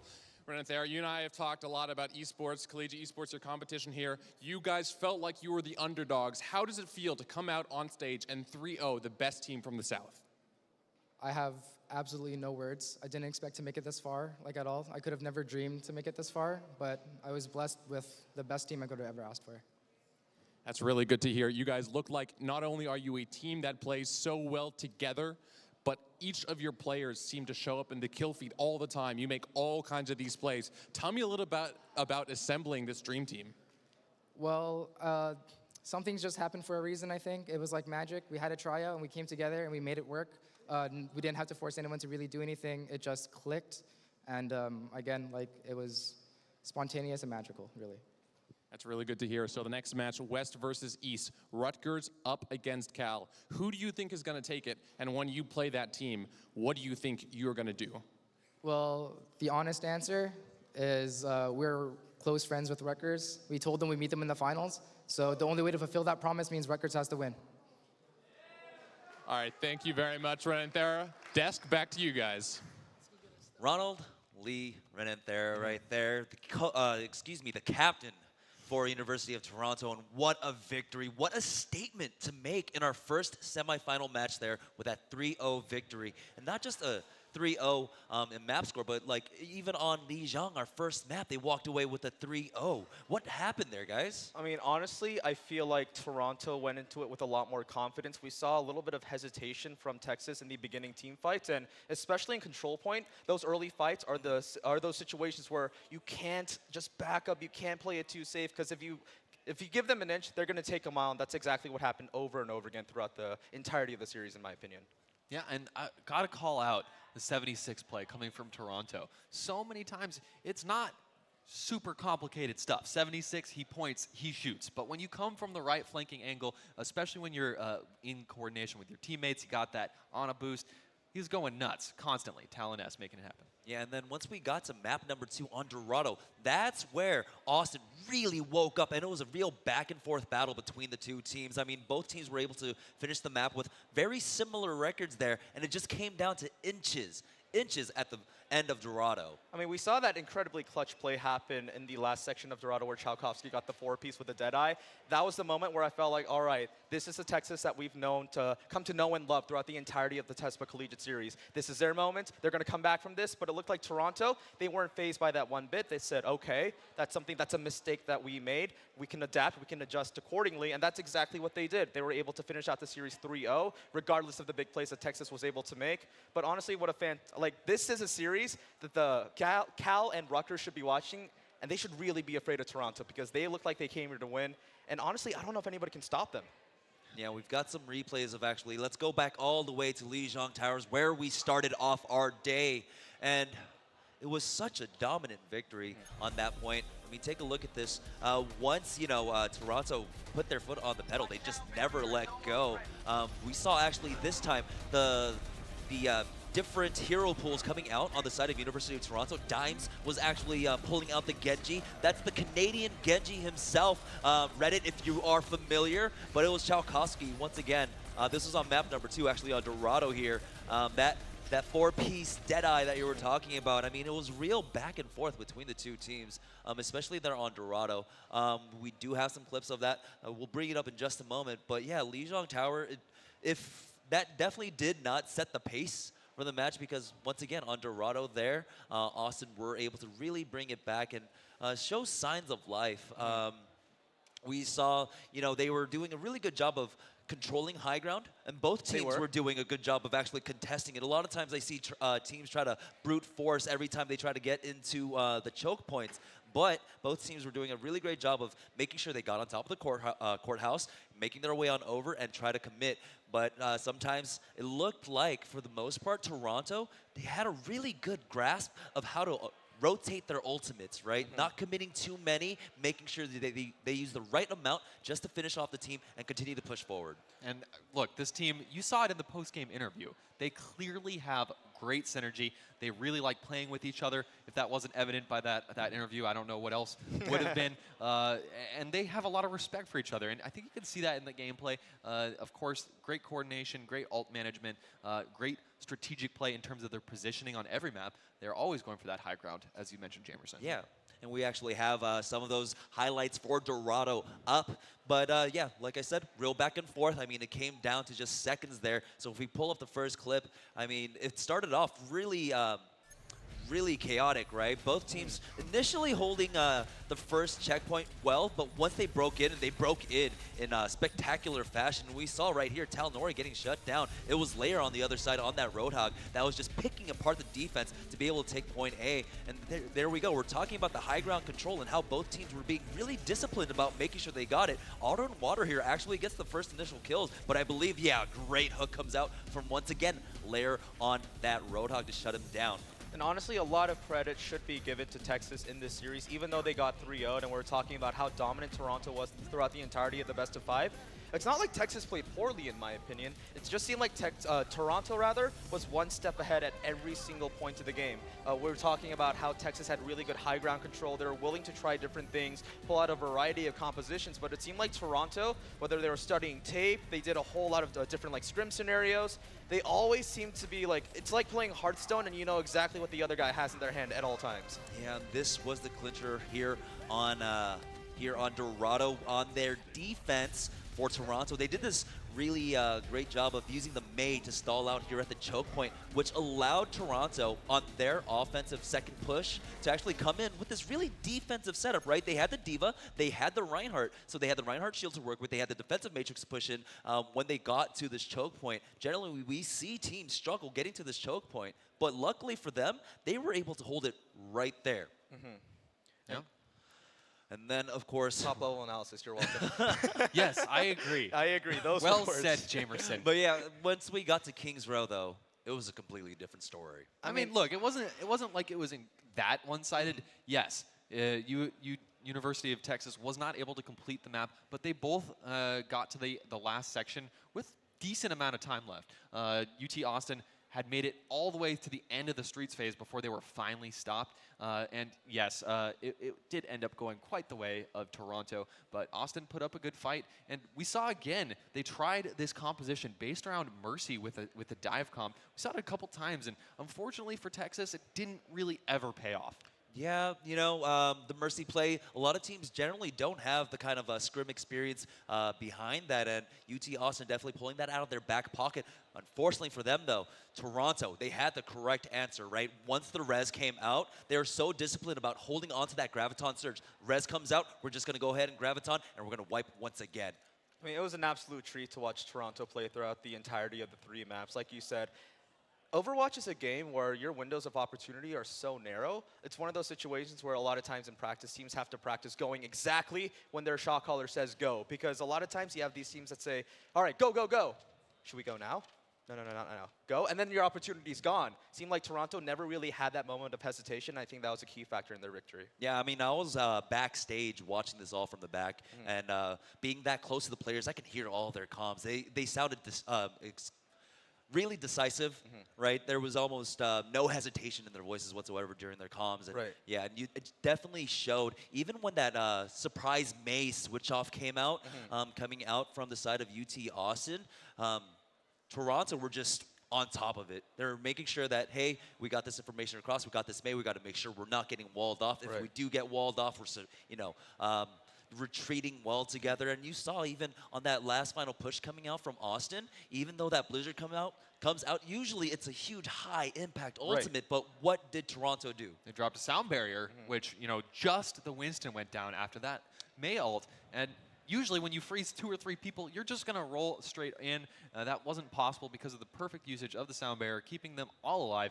And this just comes back to what we've been talking about. This team had a pep speech written and practiced. Like they're literally reading that off That on is stage. just emblematic of their gameplay. All right, so that was our first semifinal match of the day. Toronto securing their spot in the grand finals. Our next match after the break, it is going to be Cal Berkeley facing off against Rutgers University. Don't go anywhere, guys.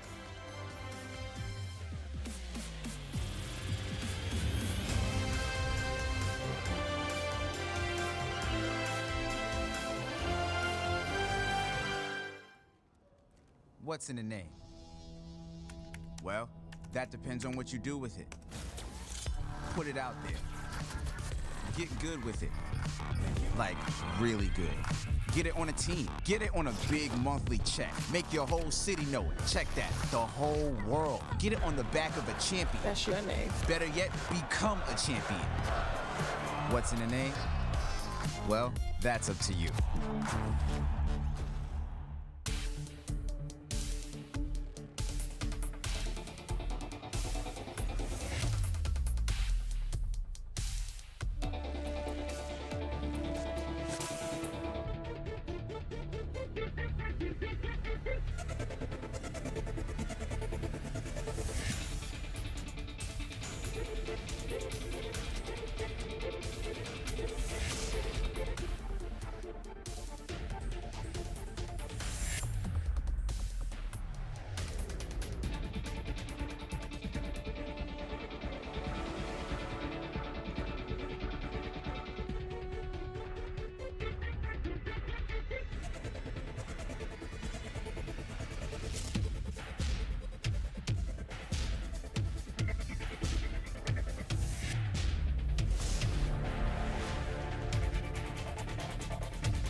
right, welcome back, ladies and gentlemen, to the Price Center, the UC San Diego. We just saw Toronto defeat Texas in a surprising 3-0 fashion. But next up, we got Berkeley facing off against Rutgers University.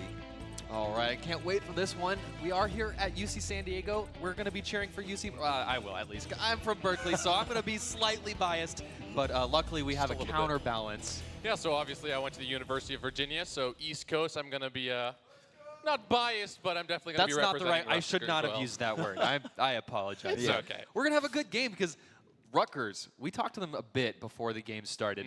They exuded confidence. This team is so confident going into this match, but looking on paper, the SR advantage actually goes to Berkeley. They're the highest rated team if you look strictly at their SR.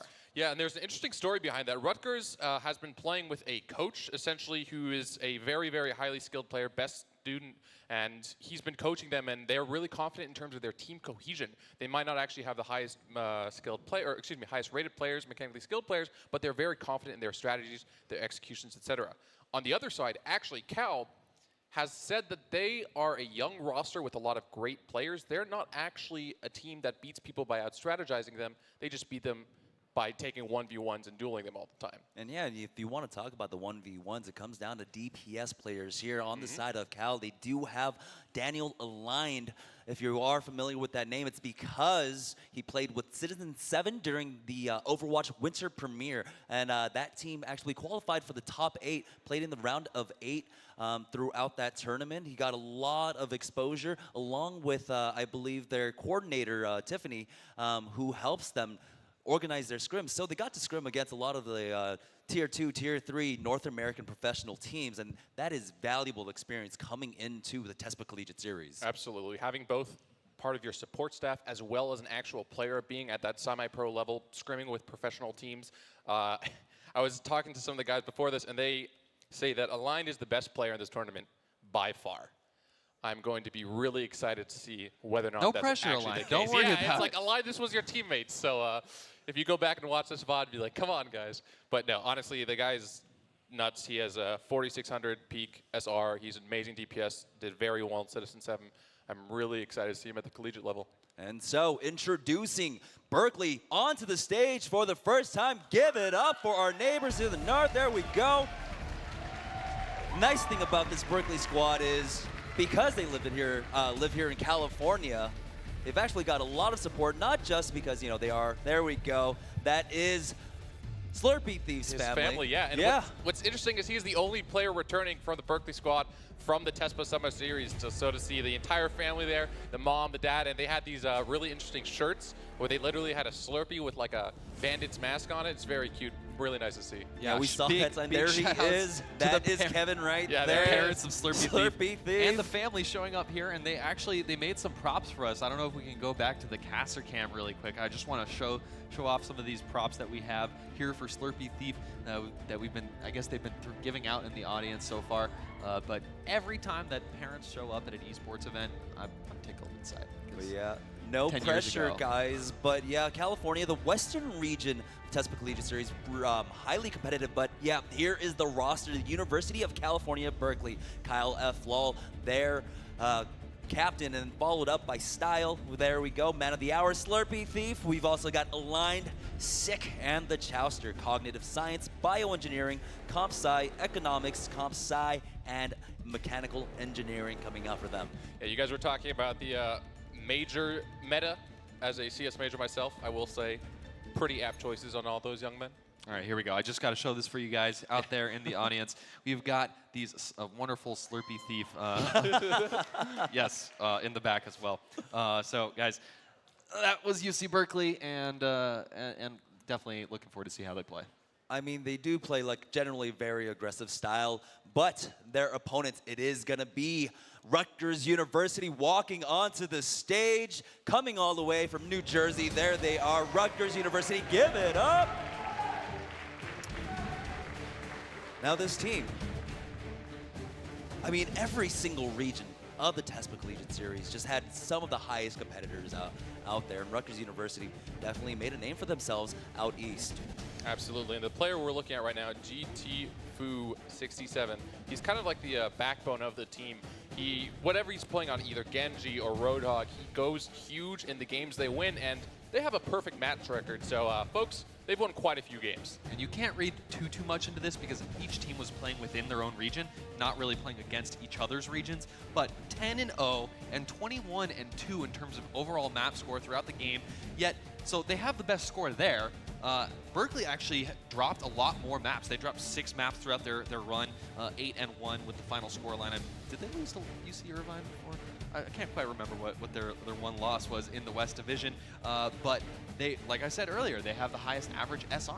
Yep, and so there is the roster for Rutgers University. It is going to be Lefty, Chicken and Waffles, Nintendo 64, iKogo, Fitz, and their captain GT Fu 67, Comp-Sci, Economics, Electrical Engineering, another Comp-Sci major, and undecided. Some more fun facts about Rutgers University. Lefty, the tank player for the team, is considered one of the best tanks, if not the best tank, at the collegiate level by Renan Thera from the University of Toronto, who we saw play last match. Yeah. And iKogo, their Lucio player, anecdotally, and I think all the players agree, had the most boops as Lucio while on broadcast. So we'll see if he can bring those boops to the main stage. All right, so here we have it. University of California, Berkeley facing off against Rutgers University. Both of these teams have a lot to live up to. On the side of UC Berkeley, Berkeley was the first winner for Heroes of the Dorm. That is quite the legacy to live up to. And talking to the players on the side of Berkeley, they know it, and they want to be the first winners of the TESPA Collegiate Series Overwatch. Oh yeah, and Ben, you mentioned this before. They had one match loss, which was to UCI in the regular season, but the Western region is so intense. We saw UCSD take down UCI in the regular season, then we saw UCSD go down later in the tournament, and eventually it was Berkeley who reigned on top. So traditionally in collegiate esports, the Western teams have been some of the strongest in terms of region. We'll see if that actually applies to Overwatch as well. Yeah, and so once again, we are going to be starting off here on Lijiang Towers in our first matchup, Toronto versus Texas. Toronto versus Texas. We saw it go pretty one-sided, 3-0 for that victory on for Toronto. What are you guys actually expecting in this Rutgers versus Berkeley matchup? Well, you guys were mentioning Aligned and his Genji. Genji works on in a lot of different situations, especially in the most recent patch, but it is Control where you see him thrive potentially the most. Looking forward to seeing that. Okay. What about you, Seamus? Yeah, I'm expecting a lot of fights for UCB. The key to the matches here for Berkeley is if they can get those duels, if they can get those 1v1s, that's how they'll be able to outshine their opponents. Whereas Rutgers, you know, they have a very efficient team. They want to play behind the tank. They want to play solid, play strong. I definitely expect to see some dive, definitely from Berkeley, perhaps from Rutgers as well, but we'll see as we load into the map. Yeah, so it's going to be a little difficult, right? Death Ball versus the Death Dive. Which one is going to reign supreme here? But yeah, Lijiang Tower, I mean, it can go anyone's way. It's all about gaining the initiative and keeping the tempo up. And so we are going to get this game underway. Once again, your casters for this matchup, it is going to be Seamus C. Moose Anderson and Benjamin Fish Sticks Goldhammer. Guys, go ahead and take it away. All right, folks in the crowd, if you want UC Berkeley to win, let's make some noise. And the red team from the east, let's give it up for Rutgers University. All right, so a little bit of California A little bias bit of Western seeping in. side, you know. Just maybe, San Diego. But here we go. The game is live, and let's take a look at these compositions. University of California, Berkeley, going with something very close to a dive comp. Actually, this is the bread and butter dive comp, where the other team rocking the Reinhardt. So very different styles off the get-go. Yeah, Chicken and Waffles on that. McCree is going to be instrumental to slowing the dive down if he can with that flashbang. Styler right now is doing what he can. Has to rewind back. Look for Lucio right now. There's a lot of damage, but no kill just yet for either team. Still There's one.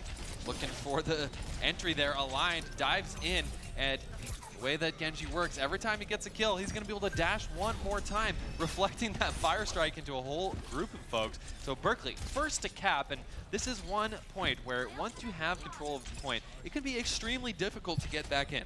And based off of the fact that they won that first team fight, look at the ultimate percentage. Right now, many ultimates nearly available, both Style and Aligned, very close to those. Aligned, Style is looking for a very sneaky flank. It's caught out by the McCree. That's a headshot. Is he going to be able to kill Chicken Waffles? Has to recall back. Looking for, gets the kill. Looking for more as the team right now, UCB, is just going to be whopping all over Rutgers. What the heck? Fish Sticks That was as clean can be. I mean, yeah, they used 3 ults already. We're down just to 30% ticked up, and they already had Monkey ult, they already had Pulse Bomb, and they already had the Blade. The only one that they didn't use there was, of course, Ana's Nano Boost, which certainly will come in handy in this next fight. Yeah, they're also Style, playing with fire. Constantly. But hasn't gotten taken down just yet. The You're supposed to say hasn't got burned yet. Damn it. All right. DTFU finding the kill there. That's another kill over to Rutgers. 6v4 right now. Taking a look at Chicken and Waffles, landing those headshots. Chester taking down low, gets the kill as well. So this is looking good. Rutgers very likely to win this team fight, although Slurpee Thief is finding Chicken. And I guess he must be hungry. Has a little bit of a lunch right there. Slurpee and Chicken. Slurpee Thief still in the fight right now. So technically, UC Berkeley is getting percentage this entire time. Yes, they are, but oh, what? Wait, there must have been He's a still- Zarya bubble in he's there still or in something. there. How is Slurpee still alive? I've never seen a Winston with 10 HP last more than a millisecond. And it seems like he lasted 10 seconds there. So finally, Rutgers University, the cap, put 80% over to UC Berkeley. Wait, that seemed like they had lost the fight 15 seconds ago, but the stall was very impressive. I mean, this basically means that if UC Berkeley can get a clean team fight even once, that's going to be this round, and that's going to be what they're looking for here. I wouldn't be surprised if they kind of just wait and build up as many ultimates as they can before this next fight, but no, I spoke too soon. Here comes the Graviton Surge. Berkeley going in very aggressively here, and it looks like it's paying off. That's 4 kills over to Berkeley so far. GTFU trying to do what he can, but the Chouster picking up the frag there, and Berkeley very easily getting that point back. Now Rutgers backs against the wall. If they want to come back in this map, they need to win a fight, and that's a good way to start it. Wow, that's a really good way to start it. Super lucky there for Rutgers. Maybe a slight misplay. Chicken Waffles looking to get the nano boost to Deadeye. Not able to collect any kills yet. Remember though, they're still up 1 kill in this fight. A line Make now that with the Dragon Blade. not. Gets 2, looking for 3. Can he get the 3rd? Gets 3. The resets are coming, and that means Rutgers University is dying. Overtime is ticking down. That's going to be map number 1. Control Center over to UC Berkeley. California showing up here in their home state, trying to collect that $14,000 on the line, and of course, chance to beat Toronto in the grand finals. Both these teams want it bad, and we heard it from Toronto earlier. They want to face off against Rutgers. And maybe that's because they're afraid. Maybe. I love the fact that with the regional setup, the teams scrimmed each other throughout the regular season, but this is the first time we've actually seen competition inter-regional play. So, you know, when Toronto is saying we want to see the guys from Rutgers make it, well, it does seem as if Berkeley has other plans. Yes, they're going to certainly try and disrupt that. And, you know, we were talking to Rutgers before the games. They said they actually haven't even been scrimming collegiate teams that much anymore. They're actually beginning to scrim against the pro teams in North America. And they said when we first started doing that, we were getting smashed. But these days, we're actually taking games and even multiple games off some of the pro teams in North America. So Rutgers has been practicing very hard. Yeah, I remember Rutgers talking about Naisu as one of the teams that they played at that semi-pro level. You know, a lot of these collegiate players are at that level. And we are already onto Garden. Style getting 1. Actually, that's 2 for Alliance. So really strong start for Berkeley, it seems. Turns out Alliance Genji pretty good still. Yeah. Who would have Didn't change from last game. And actually, this is still a little bit up in the air, but looks like Berkeley coming out with the advantage. As long as the Hog doesn't pull off some sort of miracle here, he's still by himself. 1 hook is good, but he's going to have to fall on out. Meanwhile, the point actually hasn't been taken. All right, there we go. Berkeley did have more bodies there, so Fitz was wise to get away. Very close to his whole hog, though, looking for the Far. And we were talking about the maps before. Far on this map in particular can have quite the field day. Yeah, absolutely. And Far quite good for the boops, but also just so much room to maneuver. And UC Berkeley instantly getting 3 kills, and this push is completely done for Rutgers. It's almost the team wipe. That chimes that beautiful bell that you love hearing every time you get it. But no dice here for Rutgers yet. They've got to find another way in. And this is interesting. They don't have Zarya, so they're not going to be able to get any huge wipes off of a Graviton or anything like that. Yeah, we'll see now. Alliance and Style both have their ultimates. Looks like Rutgers is going to go through this white room, try to take it slow, take it steady, regroup, and maybe make a play off of their Ana and Roadhog ultimates. Style putting a little bit of poke there on the back line. Healed up quite nicely so far. Neither team has engaged, but that means Berkeley is just gaining percentage. Yeah, Berkeley continuing to actually dominate at this point in time as the dash resets are coming in. Aligned is going to get another one. And this is looking so good for Berkeley, now with up to 60% and a big ultimate advantage to their name as well. They're going to be stacked to the teeth for this next team fight. One of the things that we see that separates the best players from the good players is conservative use of abilities. Aligned and Style didn't even use their ultimates in that last fight, and they still won pretty handily. And it looks like the White Room, this is side entrance. Instead of going over the bridge, Rutgers has been opting for the White Room, but it's still such a hard ask when you're spamming rockets from far range. Every single rocket is going to hit that shield, maybe even get some splash damage, and it's very difficult. All right, so it sounds like we will be looking for a listen in for potentially the last fight. UC Berkeley, can they defend this? We see a line coming in right now. Nice. Oh, we should have let him burn it. No, Couldn't it's have it. fine. Oh, it's game. Whatever. Yeah. Damn, I didn't even sound barrier, dude. Yeah, I figured I would just barrier so I would zone the ult. Good job. Good job. Rain drop. Drop top. Struck top. What is the words? What are the words? I don't know, dude. I only know those two. How about Over. But, Yeah, I mean, hey, you know, good job, good stuff, pretty simple, easy. That's what it maybe we'll sounds get like they were another saying. listen in. But yeah, that's exactly what you're talking about. I didn't even need to use my sound barrier. That's a sound barrier for the next fight if you needed it, but they didn't. Still one more point to go here on Lijiang Tower, though, as these two teams still battling it out for this first map in the best of 5. And again, if you're just joining us, we're casting the TESPA Collegiate Series Overwatch Grand Finals here live from Price Center in San Diego. $100,000 on the line in terms of scholarship prizing and other prizing as well. And of course, so much honor on the line. We're currently waiting in the grand finals is Toronto. Whoever wins this will have a chance. All right, so we saw Garden completely stomped by Berkeley. Now onto the Night Market. Style on the Tracer is dueling against Chicken Waffles. Chicken Waffles forced to retreat. Style hasn't used his rewind, actually. Is able to get the health back, though, so he is completely fine. And Berkeley definitely with the advantage in this fight. Yeah, Berkeley already coming out on top in the initial phases of this point. Again, so far, Lijiang has looked completely one-sided. Uh-oh, I'm starting to wonder, are we going to have another 3-0 win on Lijiang, another 3-0 series? We got to see some fight from Rutgers. It's a little bit early for that, I would say, but Yes, you're correct. currently it's not looking good. Well, they're trying something different this time. They've got a full-on dive composition with Genji Ooh. and Tracer, as This well is- as Winston is going to help them engage. Yeah, the Winston sitting up here can do so much damage with that Tesla cannon, and they're not actually going to see him. I learned this spot from Miro, by the way. Yeah. I'm The like, Apex. okay, I'm taking mental notes of that one. Yep. So yeah, there we can see Slurpee Thief. Right now, Just though, waiting. Rutgers hasn't jumped on just yet, but there goes Slurpee Thief. So much damage on the backline. Does not have his ultimate available. Doesn't even need it. Doesn't take any damage, and Style gets the frag out of Here Chicken comes the ult. Waffles. Here comes the ult. There we go. He's going in. He's going to get all these knockbacks, and really, Berkeley has seemed dominant throughout this Slurpee Thief at this point. I'm not sure if he can actually get a knock off. I don't know if it matters. He does get taken down, but Rutgers only has a couple of heroes remaining. Yep, and still a couple of pushes left for Rutgers. They don't have a ton of ultimates for this next fight, but they are getting close to the Graviton Dragonblade combo. And that could be exactly what they need. Another flank. A line sitting back here. They don't know he's here, so if he jumps in with that Dragonblade, here he comes. Nice sound barrier, though, going to keep everyone alive for now, but there's the huge Graviton coming out for Berkeley, slicing and dicing a line, picking up easy kill after easy kill, and Berkeley taking up ever further. That said, finally a really nice ultimate advantage for Rutgers. It's going to be difficult for Berkeley to hold this next push, as they're pretty much stacked. The only thing they don't have as support ultimates for this next fight, well, they actually do have one of them. Never mind.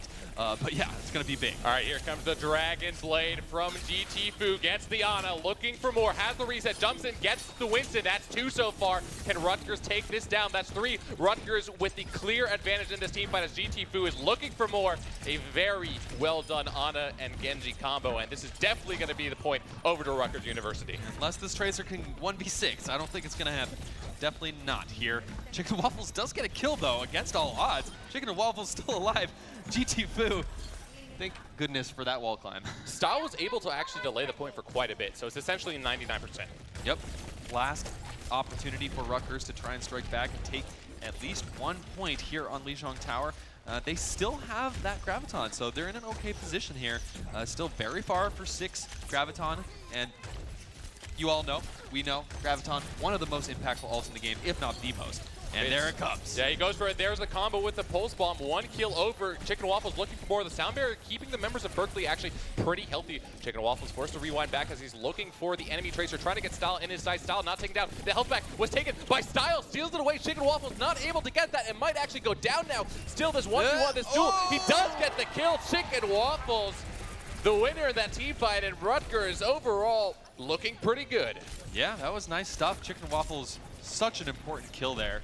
And Berkeley actually almost snatched that away from the Slurpee Thief, trying to go for a back tap, and Sip gets a kill as well. So Berkeley all of a sudden is actually in an advantage now as they're pushing onto the point. Still up in the air. Of course, we're going to see Lefty pull out the Primal Rage, knock everyone around, knock them off the point. That Zarya is incredibly low, will go down. Berkeley still fighting back though, as both of their flankers able to get kills of their own. And here comes the Blade.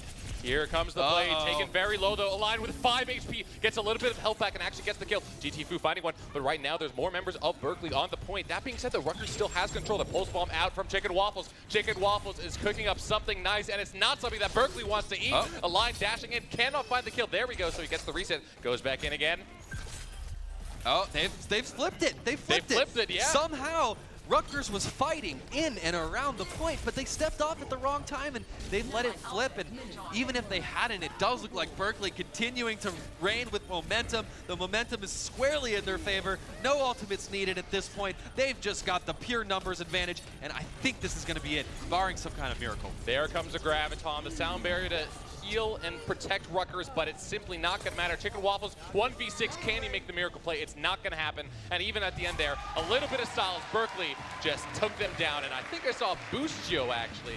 I wonder if that was intentional. I would almost assume it was. Maybe. You could do that, or you could just assume it's the usual Boostio mistake. They're actually patching that, by the way. If you guys didn't know, they're making it so you can change the sensitivity of who you're targeting for different abilities, including Ana's ultimate. But first map of the day, well, not of the day, of the set of this best of 5, we're going to go squarely in favor of UC Berkeley. And honestly, that looked similarly dominant to Toronto earlier today. Yeah, it's kind of spooky actually how the first map was sort of close. The second map was a complete 0% victory, and then that last map actually, Night Market was close. Yeah, it was a pretty good match, 80% over, but still a 3-0 victory for the folks from the West, and that's a pretty happy crowd considering, of course, we are in San Diego. Yeah. Of course, Rutgers was exuding confidence before this game, maybe feeling the heat a little bit here, and yeah, I think we mentioned actually in the pre-show, these teams that haven't lost a game yet, they're facing adversity now for basically the first time. Rutgers only dropped 2 games in the entire regular season when they were playing over there on the East Coast. So this is probably the most difficult match that they've had yet, and Berkeley looked absolutely dominant in that first game. Yeah, it's potentially the thing too where you're losing matches occasionally in the regular season when it's not a complete loss and you're not out of the tournament, but you learn from it. That's something that Rutgers actually really hasn't experienced. They haven't ever been tested like any of the top schools in the Western region have. So UCB, with all of that practice, all of that strength, all that training, like good opponents, Berkeley is, like you said, just looking dominant. Yeah, and you know, you can't assign it too much value to one single player, but we talked about it before the games. We knew Aligned was going to be a huge factor here. Looks like we're moving on to Kings Row. Second time we'll see Kings Row for today for the second match of this best of 5. And yeah, Aligned, man, his Genji just looked good. It looked like it was on just a slightly different level. Yeah, and I think also just the way that the teams played, Dive really suits Berkeley. Like you said, Aligned gets to play the Genji. It's what he's known for. He's considered, at least by his peers, the best DPS player here. Whether that's going to continue, whether he's going to be playing more Genji, I would assume he will, simply because it's a fairly strong hero right now. And like the desk mentioned before, the metagame right now, it's unknown. It's wide open. Yeah, it's wide open. This is the collegiate level. It's not actually professional. So certainly comfort picks are the name of the game here. And Aligned, he looks really comfortable on that Genji. Yeah, absolutely. This first point is pretty interesting.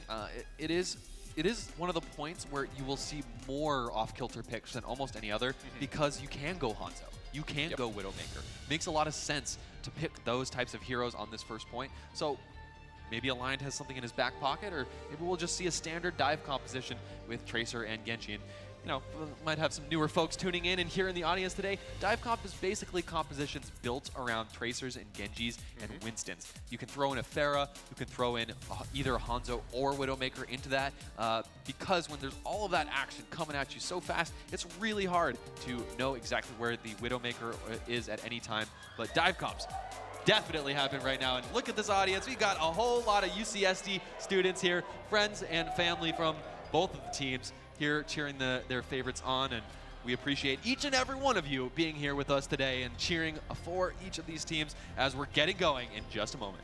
So UC Berkeley is going to be defending. We have Nintendo hovering over the Hanzo.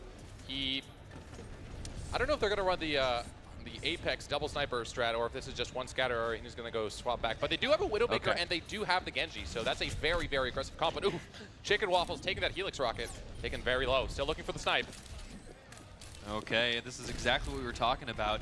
With all of the mayhem that's being caused by a Tracer and Winston jumping in, will Widowmaker have that opportunity? Look, Style knew exactly where the Widowmaker was able to back off away from the Widowmaker's line of sight, and that's a nice start here. Oh, no. This Widowmaker is so no. screwed. Wow, Chicken and Waffles gets out somehow, but still, kill after kill, going the way of UC Berkeley. And will they switch things up? Are they going to keep trying with this dive comp? I'm not sure, but is UC Berkeley sure that GT Foo's back there? Did they know? Well, now they know.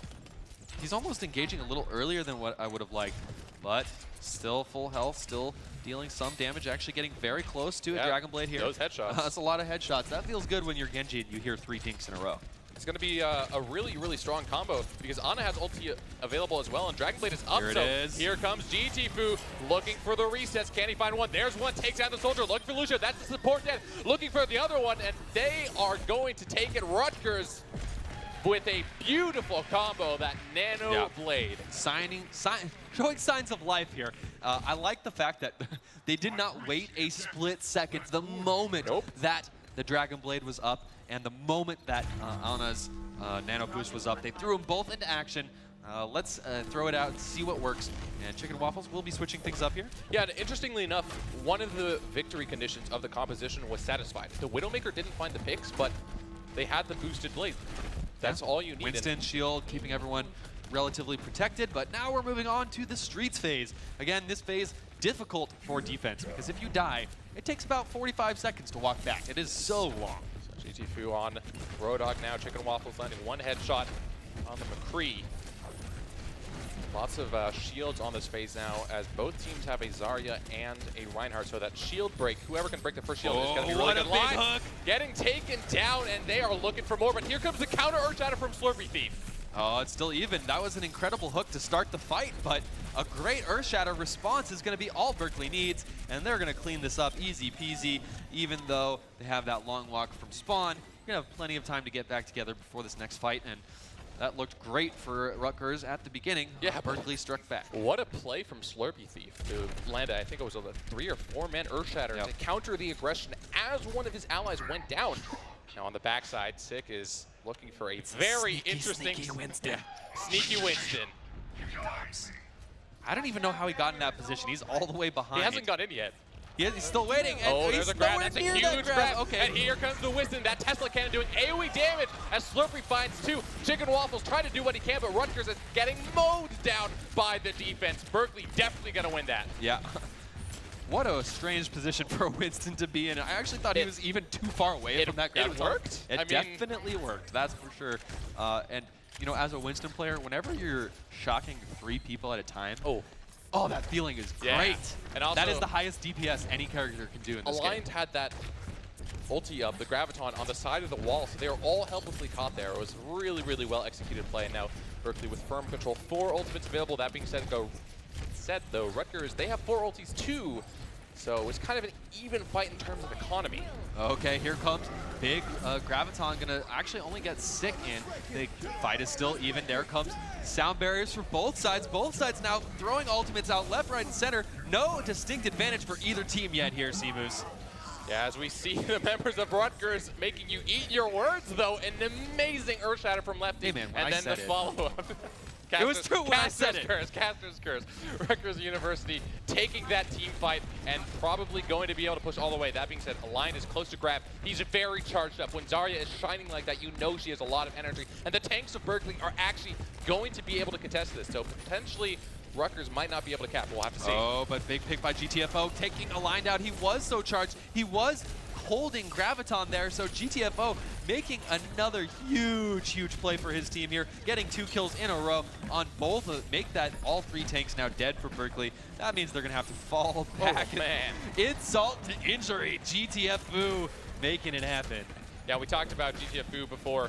He is the highest rated player on the Rutgers squad, and if he is going off, they are doing well. Okay, final phase. 3 minutes left, too. That's a decent amount of time. Yeah, that's a good pace. Rutgers has definitely shown signs of life here, and GTFO making it happen for his team. So many important hooks coming from this guy. Let's see what he does next. Gonna heal up pretty close to his whole hog. Nintendo with that nano boost if he chooses to use it on the Roadhog. You know, probably just playing for their ultimates a little bit. Lefty just got that Earthshatter available, so with all these ultimates, let's see what the next play is. On the backside, though, Stick is trying to get a flank up, but he gets harassed pretty low, so needs to be careful here. Rutgers, just a little bit of poking back and forth, but that actually is pretty good for Berkeley because they're just going to be wasting time. Yeah, so far it seems like Slurpee Thief has just had better shield management. His shield has just stayed up. There's an Earthshatter from both sides as the whole hog's out, and Graviton as well. No kills made from the Graviton, but after the Graviton's over, it's going to happen for Berkeley. That's enough kills. They're going to shut this push down, and Rutgers back to the drawing board for this next fight. The follow-up really strong there. Align was able to get 5 in that Graviton, and unfortunately for Rutgers, they had the knockback from the whole hog, which actually knocked the Earthshatter targets away. Yeah. So, Berkeley, no ultimates for this next fight. Rutgers only holding on to Sound Barrier. So we're going to see actually a couple of fights now low on ultimates potentially here. Of course, that Sound Barrier is big if they're able to use it just at the right time. It could come in handy here. Oh, no. The nice Zarya shield keeps Sick alive, but then he's charged. This Roadhog is getting pummeled from every direction. Still alive, though. Finally taken down. Rutgers with 2 kills. They're pushing closer and closer to the end here, and this is dangerous for Berkeley. If anyone dies here, they're going to get staggered again. And there's a nice Graviton getting 2. Berkeley on their last legs. Can they even stop this anymore? Here Looks like comes they're going to be able to. Slurpee Thief. A couple of members from the defense are going to be respawning and trickling in. Slurpee Thief doing as much damage as he possibly can. Has not been taken down. Hasn't found a kill either. But there comes the Lucio Sound Barrier from Berkeley. There's so Earthshatter. they're going to be so healthy. And the Earthshatter landing onto Fitz takes down Ikogo. And Berkeley certainly going to win this fight. You know, the more I play Overwatch, the more I start to realize that Earthshatter may be the strongest ult in this game. If you're able to connect with 2 to 4 players, it's almost always going to swing the fight in your favor. Not only are they immobile, they're actually unable to shoot. Unlike Zarya's ultimate, it just changes everything. And that was a massive Earthshatter coming out from Slurpee Thief, really saving that for Berkeley. And it's really cool to see Slurpee Thief, who we talked about, has been supported by so many friends, by his family. He also came, he's the newest addition to the roster, actually. He was, hold on, GTFO finding 6, so that's a 6v5 for Rutgers. Here comes the high noon, but the reflux from Align takes him down, and Align is looking for the out. Califlo doing what he can. Style with the boost now is gonna get so many kills. Danger zone for Rutgers. They got to this last phase with tons of time left, but as 5 seconds left on the clock, there's no opportunity to push this any further, and that is gonna be as far as they go on attack. UC Berkeley with a great defense. Yeah, absolutely. We're taking a look at Slurpee Thief. He's a new addition to the roster. He was on the TESPA Summer Series squad many months ago, but he actually initially wasn't playing with the TCS squad until recently. So that's one of the things that Cal talked about. You know, we're a relatively new roster, but all of our players are so talented. And like you were saying, Earthshatter, Reinhardt, a very, very pivotal hero. Really impressive to see with that little time they've been together, a lot of team coordination from Cal. And this kind of feels like deja vu as Rutgers is in a rough situation. If they can't stop Berkeley from getting to that final phase, they're going to have to come down to the last possible game here, and that's a situation they definitely want to avoid. So it's got to be a great defense here out of Rutgers to keep them alive and keep their tournament dreams alive as well. Yeah, it's certainly starting to seem reminiscent of that last match we had where it was a pretty one-sided match. That being said, though, Rutgers still has the opportunity to defend here. If they do go down, they'll have another match to play at least. So taking a look at these comps, nothing too surprising. That standard 3-tank defense with the Soldier 76 for Rutgers.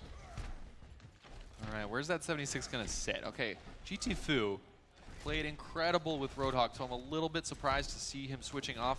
Of course, Fitz, we saw moments of brilliance from him as well, could be the right choice. But GT Fu, where is he going to sit? There he is. He has to be wary. That is probably one of my favorite sprays in the game. Really? It's just so ridiculous. Not sure what he's looking at, but all right. Yes, GT Fu, you're How on does he camera. know? Yeah, like How does he know? How do they know?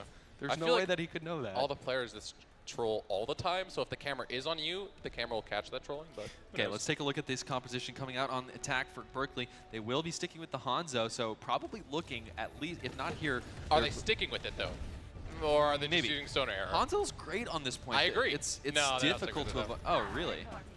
Yeah, Okay. it's style. Oh, it was okay. They had the Mercy lined up, and Style is known for his fire. So coming up here, they have the combo potential with the Graviton, if they even need it. But the name of the game is aggression. If you can find these aggressive rocket kills, especially when you're boosted. Oh, there's a sleeping target up there.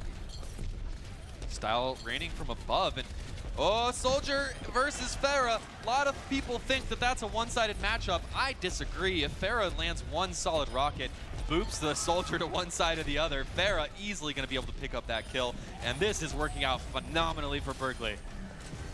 Berkeley gonna take this fight, take this point with less than 50 seconds to do so. Very impressive.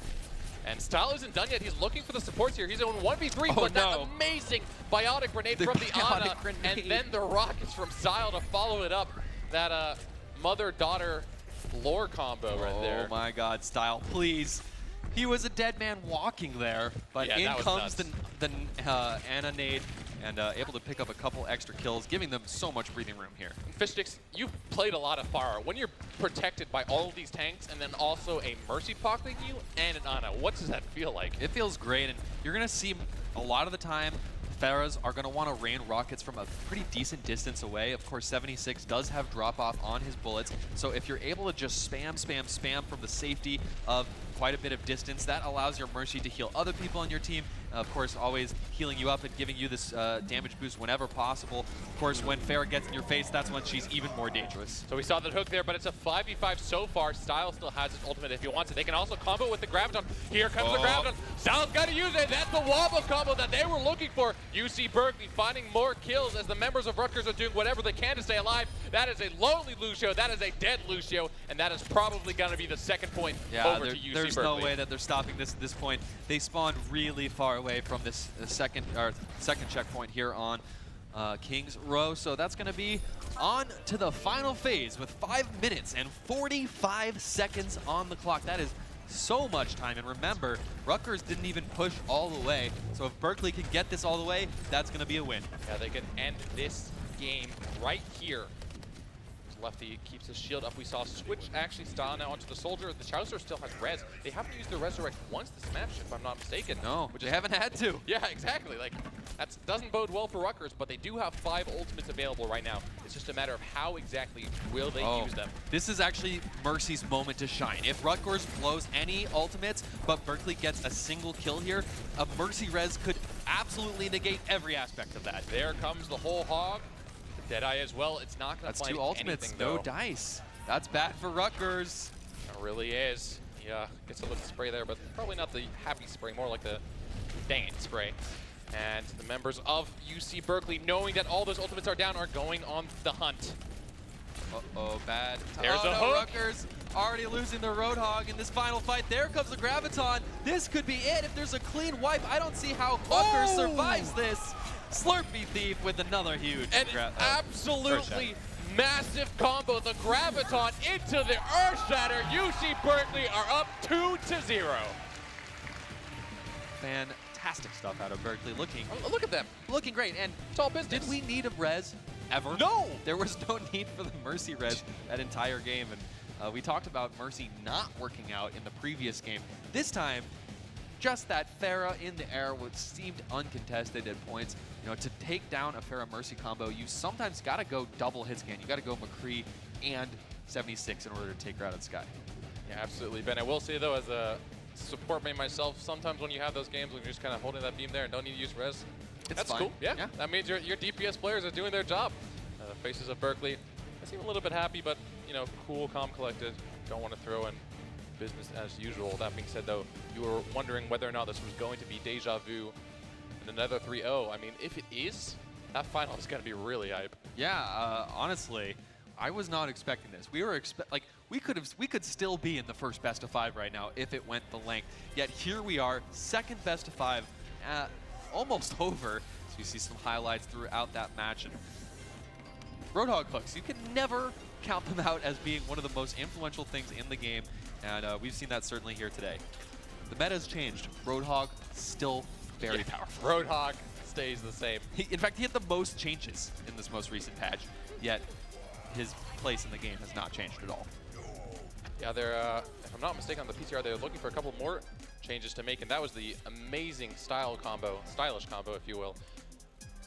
Wow, that was pretty low effort. Anyway, but yeah, the entire team, Cal is just kind of outperforming the members of Rutgers, and that's sort of what they were saying. You know, we feel like we can beat these guys on a one-to-one pound-per-pound level, and that's what we've seen so far. Yeah, Berkeley looking great, and I'm just snooping at their monitors. It looks like we might be going to Route 66 here, so at least we won't have a full mirror map matchup. Not sure yet, and maybe the teams are still picking. Again, the loser of the previous match does get to pick what's up next, and that's of course going to be Rutgers, choosing Route 66 for the first time today. We're going to be heading on over to what appears to be Arizona or something like that. The desert of sorts, some sort of canyons. Maybe it's Utah. American desert. Yes, something like that. Route 66, an escort or payload map. It's actually the smallest in terms of time of all the escort maps in the game, and the distance-wise is one of the shorter ones as well. I don't know. It feels like you push that payload forever. I don't know. On this point, it can be so difficult, and this is yet another payload map where the final portion, a lot of teams will get stuck. It's pretty narrow. You can get the high ground very easily with hit scan, for instance. 76 or McCree both work on that last section. This middle section does usually go a little bit faster. There's a lot of flanking angles, especially on that middle section. You can go top right, you can go top left, you can go middle, you can go through the buildings. Tons and tons of different flanking angles, and that's one of the very unique parts of this map. Yeah, and this map also lends itself to some pretty creative compositions. I know that teams will occasionally play Bastion on offense, which I hope we can see, because that's certainly... It's the only map. It is literally the only map you see that from pro teams. But it actually works. They got to do it, though. Yeah, it's really strong, because you have teams defending on big Earls on this gas station like you see here, and it can be hard. I've seen quite a few full holds on this first point. All right, here we go. Will we see this is another good map for Pharah. Pharah can concussive nade, can boop everyone off the top there. Otherwise, it's quite difficult to dislodge everybody. No Pharah this time, though. Going to be Genji coming out on attack. Yeah, a very dive mobility focused composition from Rutgers, so we'll see how it works. Chicken Waffles on that high ground, so he can blink over to the gas station and the defense. You know, I like dive comps, but Pharah so good in this situation. Here comes Chicken and Waffles, gonna combo with that Winston, his friendly Winston up there. Oh no, he rewinds off the edge, so cannot contribute in this fight any longer. Nobody's dying though. In fact, nobody's even close to dying in this situation until GT Fu gets taken out. The payload's still moving, but Berkeley eking out a bigger and bigger advantage here in this fight. It looks like they're gonna be able to take this. Mid-air shot from Sick, and he gets hit by that sleep dart, so he's gonna be taking a bit of a nap, but the rest of his team had already won the fight with that. Oh, misses that shot and finally gets a follow-up aligned, able to take, Chicken Waffles down. That's the second time we've seen that, actually. I guess if you win the fight, it doesn't really matter. It's pretty funny, though. Aligned 70% charge, so we weren't even looking at him, but he was really impactful in that last team fight. Yep, gonna retake the roof of this gas station. This is such a phenomenal position. Not only do you have the high ground, but you actually have this sign as a really good line of sight blocker. It's going to allow you to stay protected, but of course you do need to fall. You need to drop down on the point at a certain time, but really Rutgers, they don't have a Reinhardt, so they're not going to be pushing Stalwart into the point. They're going to be jumping right on top and hoping for a kill. They need to go for the squishies. There comes a pulse bomb, but it whiffs on everything. It's right in the middle, but collects nothing. Oh my goodness, look at that Graviton Surge, the follow-up from GT Fu's Dragon Blade, and Rutgers is going to clean house as a clean 6-0 gives them the checkpoint. So in spectator mode, we don't have the bell, but bong. That was a clean team wipe, all 6 dead within the matter of probably 4 seconds there. They and that's died gonna be Rutgers. so fast, they couldn't respond. They couldn't use any ultimates. That was a really great setup. Their Graviton from Fitz, then all the follow-up damage. Well done by Rutgers. A little bit of time added, push the payload farther, and get that forward spawn. Well, check out the the economy here for University of California, Berkeley. They're rocking 5 and close to be 6 ultimates here. So Rutgers, their best bet in this next fight is to try to draw as many out as possible. It's very difficult to win in this situation. So honestly, if they're just able to draw out any ultimates, they're going to be happy.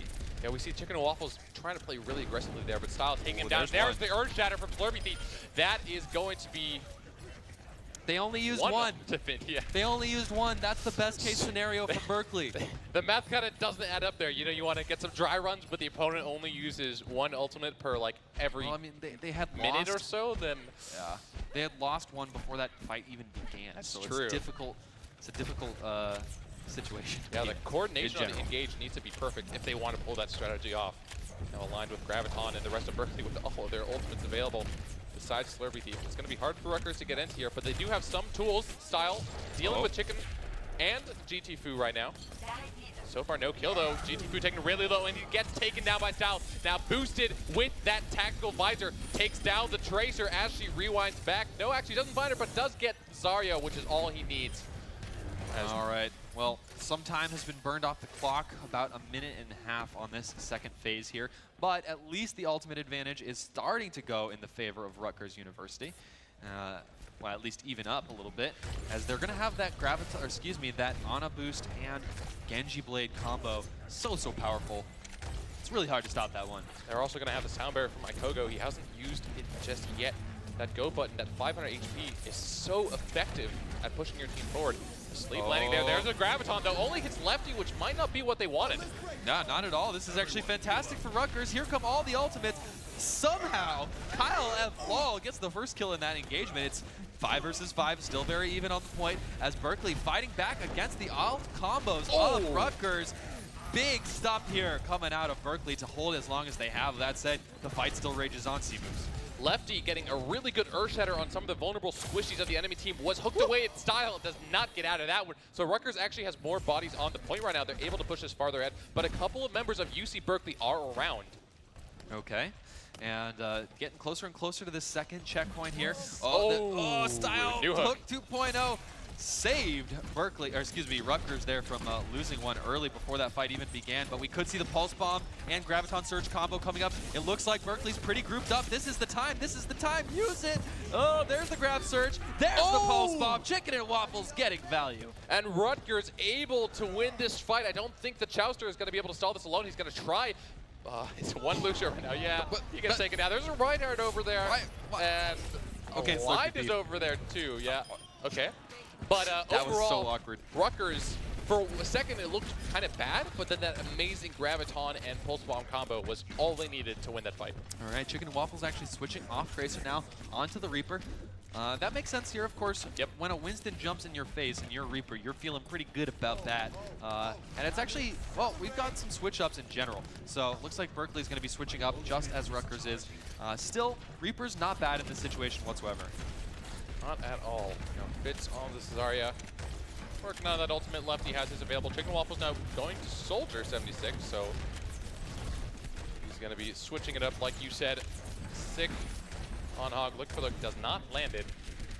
And just a couple of moments of poking, probably trying to build some ultimates up. There comes the Dragon Blade.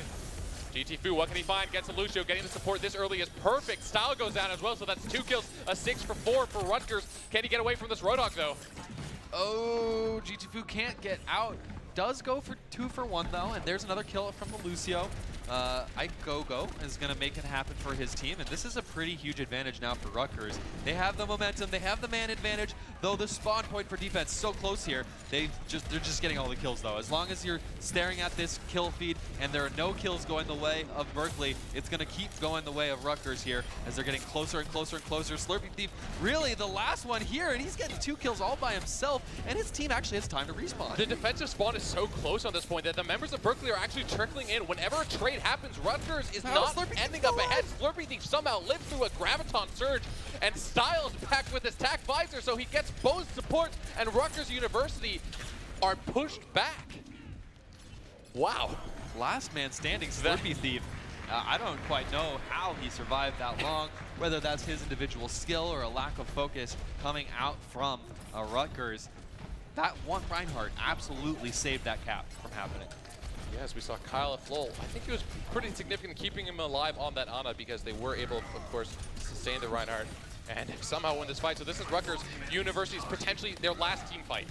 Yes, this could be it. If they don't push straight in now, this certainly will be their last opportunity. And Style, oh, he's taken down so low. He's taken down to 20 health twice. Still alive from the Ana nade, getting the kill. GT Fu out of the action, and actually Rutgers might back off here. If they back off, they will potentially have one more last-ditch effort. But this is Rutgers and their last possible leg. Look at this aggressive push.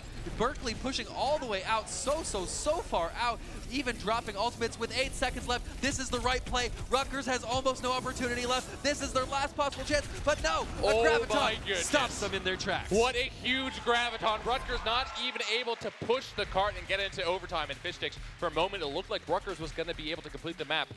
But nope, Berkeley had other plans. There were like 10 moments where it seemed like they could have completed that map, but really, the hero there was Slurpy Thief, just keeping that thing from moving for so long in the end, and spawn point being as close as it is at the very end there.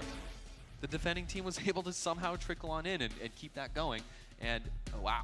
Are we headed straight towards another 0-3 victory?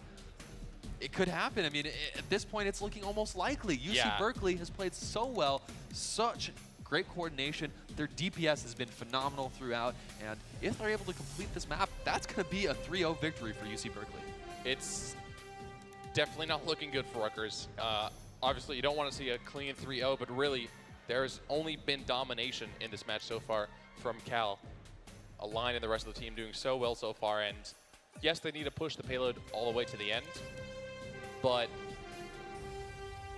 yeah, something's telling me that's probably gonna happen. It's very likely. That last it's very, point. very likely. And you know, I'm a Berkeley native. We're here in California, but honestly, at this point, I'm looking towards Rutgers to see how they're gonna fight against this. I don't want to see a 3-0. I don't want to see 2 3-0s in a row. Come on, Rutgers. Let's hear it for the East Coast visitors here in California. Can they do this? Can they make an attack happen here on Route 66? This is their map choice. This was their counter pick, you're right.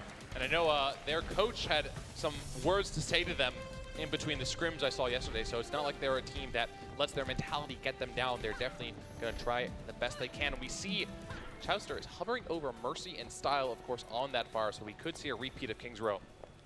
Yeah, so again, we've got these dive comps with Mercy in them, which is not something I've ever seen before, and I mean that literally. I have watched a lot of pro games, I have played a lot of ranked, but Mercy being part of the dive comp is pretty unique. It's cool to see. All right, so we are looking for the engage from Berkeley here. So far, no kill over just yet. And we are actually going to be listening into Berkeley as they try and take down Rutgers defense. Car, I'm on car. I'm on soldier. Hook down 5. I'm on Ana. Ana low. I'm on Ana 2. I'm underneath gas station. Anna, one shot, side. one shot Anna. She got healed, I'm gonna get wrecked. I'm on Reinhardt. Careful. Reinhardt heal blocked, I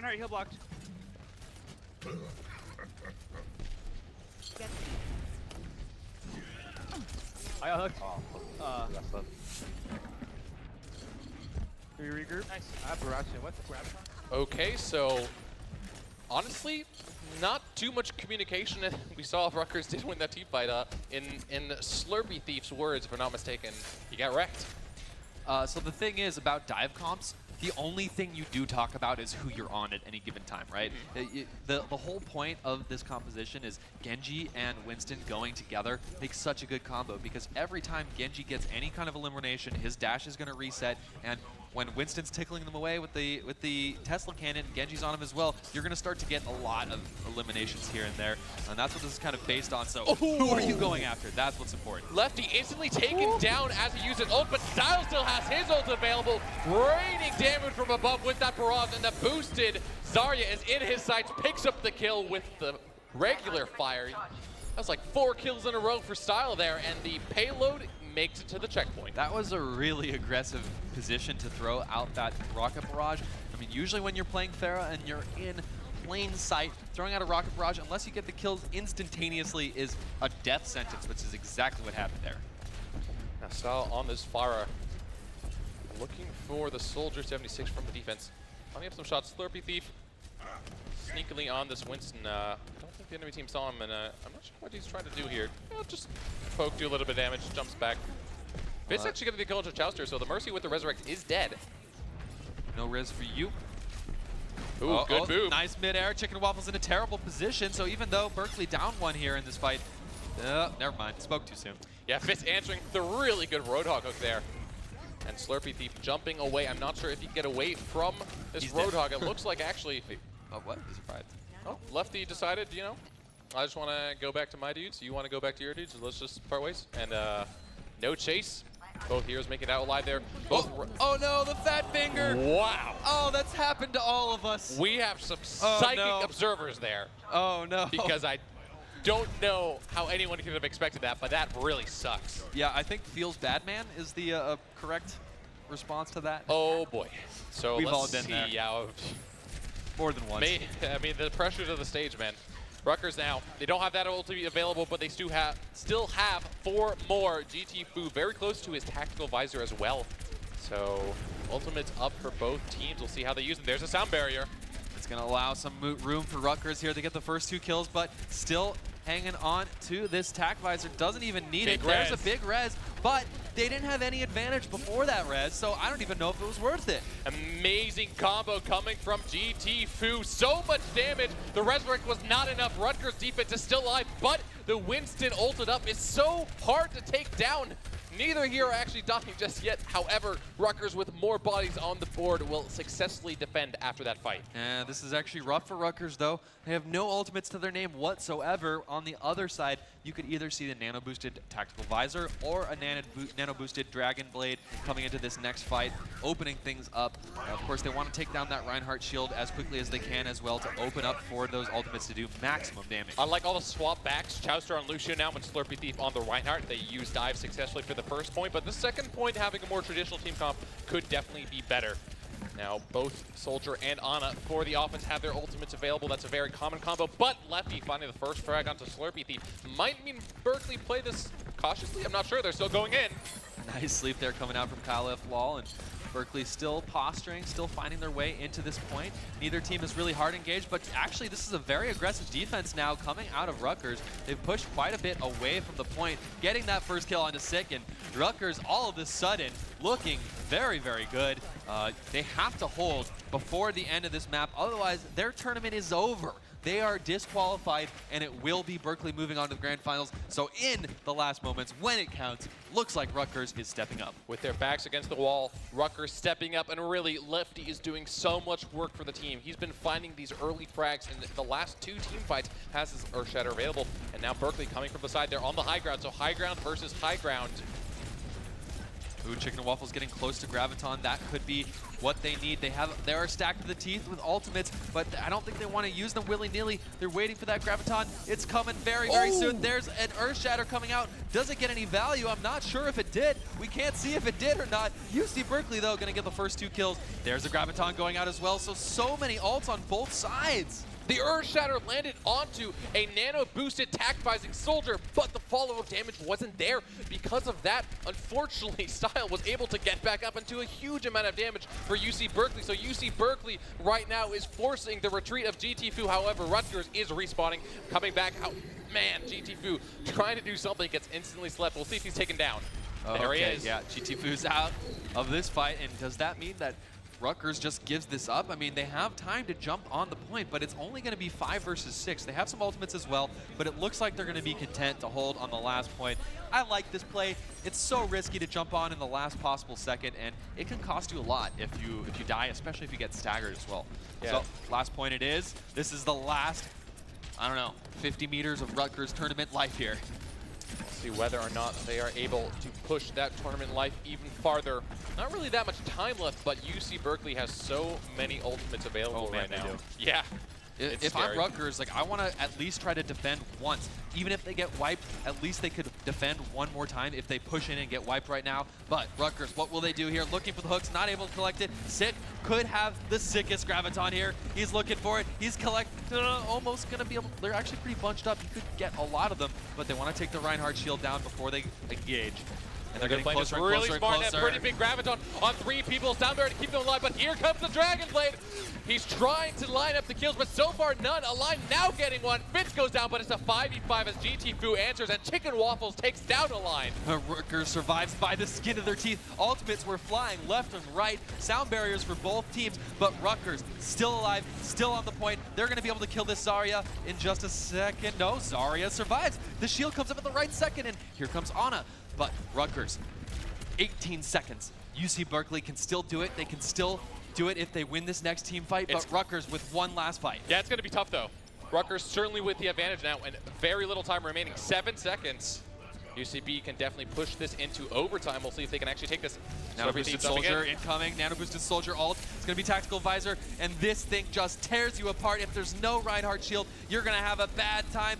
But no kills, though. GTFu not able to collect anything. And what is this? Chicken and Waffles very far back, but they do get the kill. So Rutgers still in this as overtime has extended. UC Berkeley not down and out just yet. Rutgers, though, on their last leg. Fish sticks. I'm not sure if we're going to see a 3-0 this time as Rutgers is finding so many frags, and Chicken and Waffles with a big graviton onto 2 members. That's going to be the successful defense. Rutgers University showing signs of life. So close, though. Oh my goodness, Rutgers. If you're playing on that team, your heart is pumping right now because it came down to the last fight, just mere meters away from the final resting place of that payload. Rutgers, they put it together when it counted, and they're going to be pushing this to a 2-1 scoreline. We're going to move on to the next map, which will be Berkeley's pick for the first time. Yeah, so that counter pick working out well for Rutgers University. We will have to see what UC Berkeley decide to use. Since we've only had a couple of matches, we haven't seen too many maps so far. Yeah. There's a What's whole it lot gonna be? of Are options. we going to go to King of the Hill? We're going to go to a hybrid? I would love to We're see gonna go- Oasis, to be honest. Yeah. You know, that would be awesome. Maybe they'll listen to us. I hope wonder. they're not listening to us. Yeah, well, I do wonder if we're going to see any assault maps here. Well, because we predetermined might the not. first map, and the players generally don't like to play them as much. I would assume not. That being said, though, I can say that University of California, Berkeley, Volsky is their favorite map. So perhaps some Assault, Volsky Industries coming up, that would be quite the counter pick for sure. It's funny because people in the pro scene would like absolutely never pick assault maps if they had the opportunity right now, but it's like a pocket pick. You can pick it out. Oh, Like, yeah. If you've practiced it a lot, it might make this make sense from a strategic perspective to go on over to assault. Are we going to see Berkeley's favorite map? Yeah, the irony is, with the way the rules are, every map is available. You can't say, you know, I don't want to play on this map because I don't like it. Oasis? Because that makes it so easy to counterpick you. And Volsky Industries, perhaps, you know, doing a little bit of sneak peek, screen peek, it looks like maybe Oasis, which would, of course, be the newest control map we've seen. But taking a look, and speaking of maps, these are the map scores, the game results. A little bit different now, of course, as we are 2-0 in UC Berkeley's favor. But with UC Berkeley having played a higher amount of sort of variety, you know, higher level teams overall, perhaps they've even played more maps coming up to the finals of the TCS. Oh, you got your wish. Yes. C-Moose. I'm We're headed so on over excited. to the newest map in Overwatch. It's Oasis, which is absolutely interesting and unique King of the Hill control map. yes.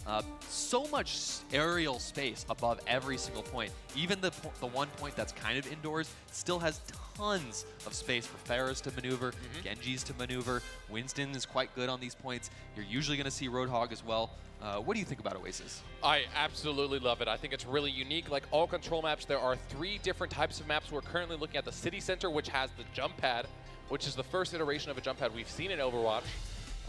It has what we just saw, the T-shaped structure at the gardens level, which is the first sort of control point we have where you can actually fight from a higher level. And then the other part of the map, of course, is the university with that little sinkhole in the middle. And folks, we are here at the 4th game of the semifinals between Rutgers University and UC Berkeley. Let's make some noise. Simple geometry. I love that sign. Fantastic work, whoever came up with that one. But here we go. Let's take a look at these compositions. Going to be Genjis for both sides, but Berkeley is the team that's going with the more divey version of this composition. We do have Chicken Waffles sticking on McCree, and I'm actually glad to see him back on McCree. I think he can do more value for his team there. Chicken Waffle, speaking of value, takes down Style. That McCree so far doing pretty well. That's another kill over to Rutgers University. So Oasis the counter pick, but How Rutgers fitting we're on the University is looking- university. Sorry? Sorry, I'm just saying how fitting we are to be on the university Oh, map yeah. here in the collegiate finals. Rutgers University is making this counter pick look like theirs. That being said, though, the members of UCB have actually respawned, come back, and are still contesting. Fishsticks, they haven't even taken the point yet. Yeah, it's still contesting, and this can happen on control maps, of course. These fights can be quite prolonged in the beginning portions, and Sick now able to get some charge, but has to back off, and Slurpee Thief down and out. So Rutgers will take the first capture quite solidly here as we move on to the first point of Oasis. Again, if you're just joining us, this is a semifinal between Rutgers and California Berkeley to see who will go into the grand finals against Toronto. And let's see where UC Berkeley decides to attack. There is, of course, the higher ground on the right side of where Lefty is right now, and that's where a lot of teams will try to attack. You could go through the middle center area where they are right now. Not too many ultimates. Align does have his Dragon Blade, and here comes GT Foos, boosted by the Ana as well, so he's going to do a lot of damage. Gets the kill onto the enemy Zarya, looking for the resets. Jumps up to try and hit that Winston, cannot, and backs away, but Rutgers still with control. Might actually lose out on this team fight, though. Wow, so they started that fight very well with the nano-boosted Genji Blade, able to get 2 kills right off the bat, but down 6 versus 4, Berkeley struck back, and they've taken the point. Somehow, some way, Rutgers only got 50% here on the first point of Oasis. 50%, pretty good though. It's good. Respectable ults as well. 2 to 3 fights in terms of actual in-game time. Align currently with his ultimate Style on fire on this Tracer. Puts that spray down. Now we see who will make the next move. Rutgers University, like you said, with a ton of ultimate Style. Now look for Lucio. Ooh, if he can find this pick here, that's going to be really big. GT Fu, though, gets a kill to 6. Ooh, Styles playing with fire. Yeah, he's 1v3, but gets away. Wow. No kills, though. GT Fu finding another kill, so it's a 6 for 4 for Rutgers University right now.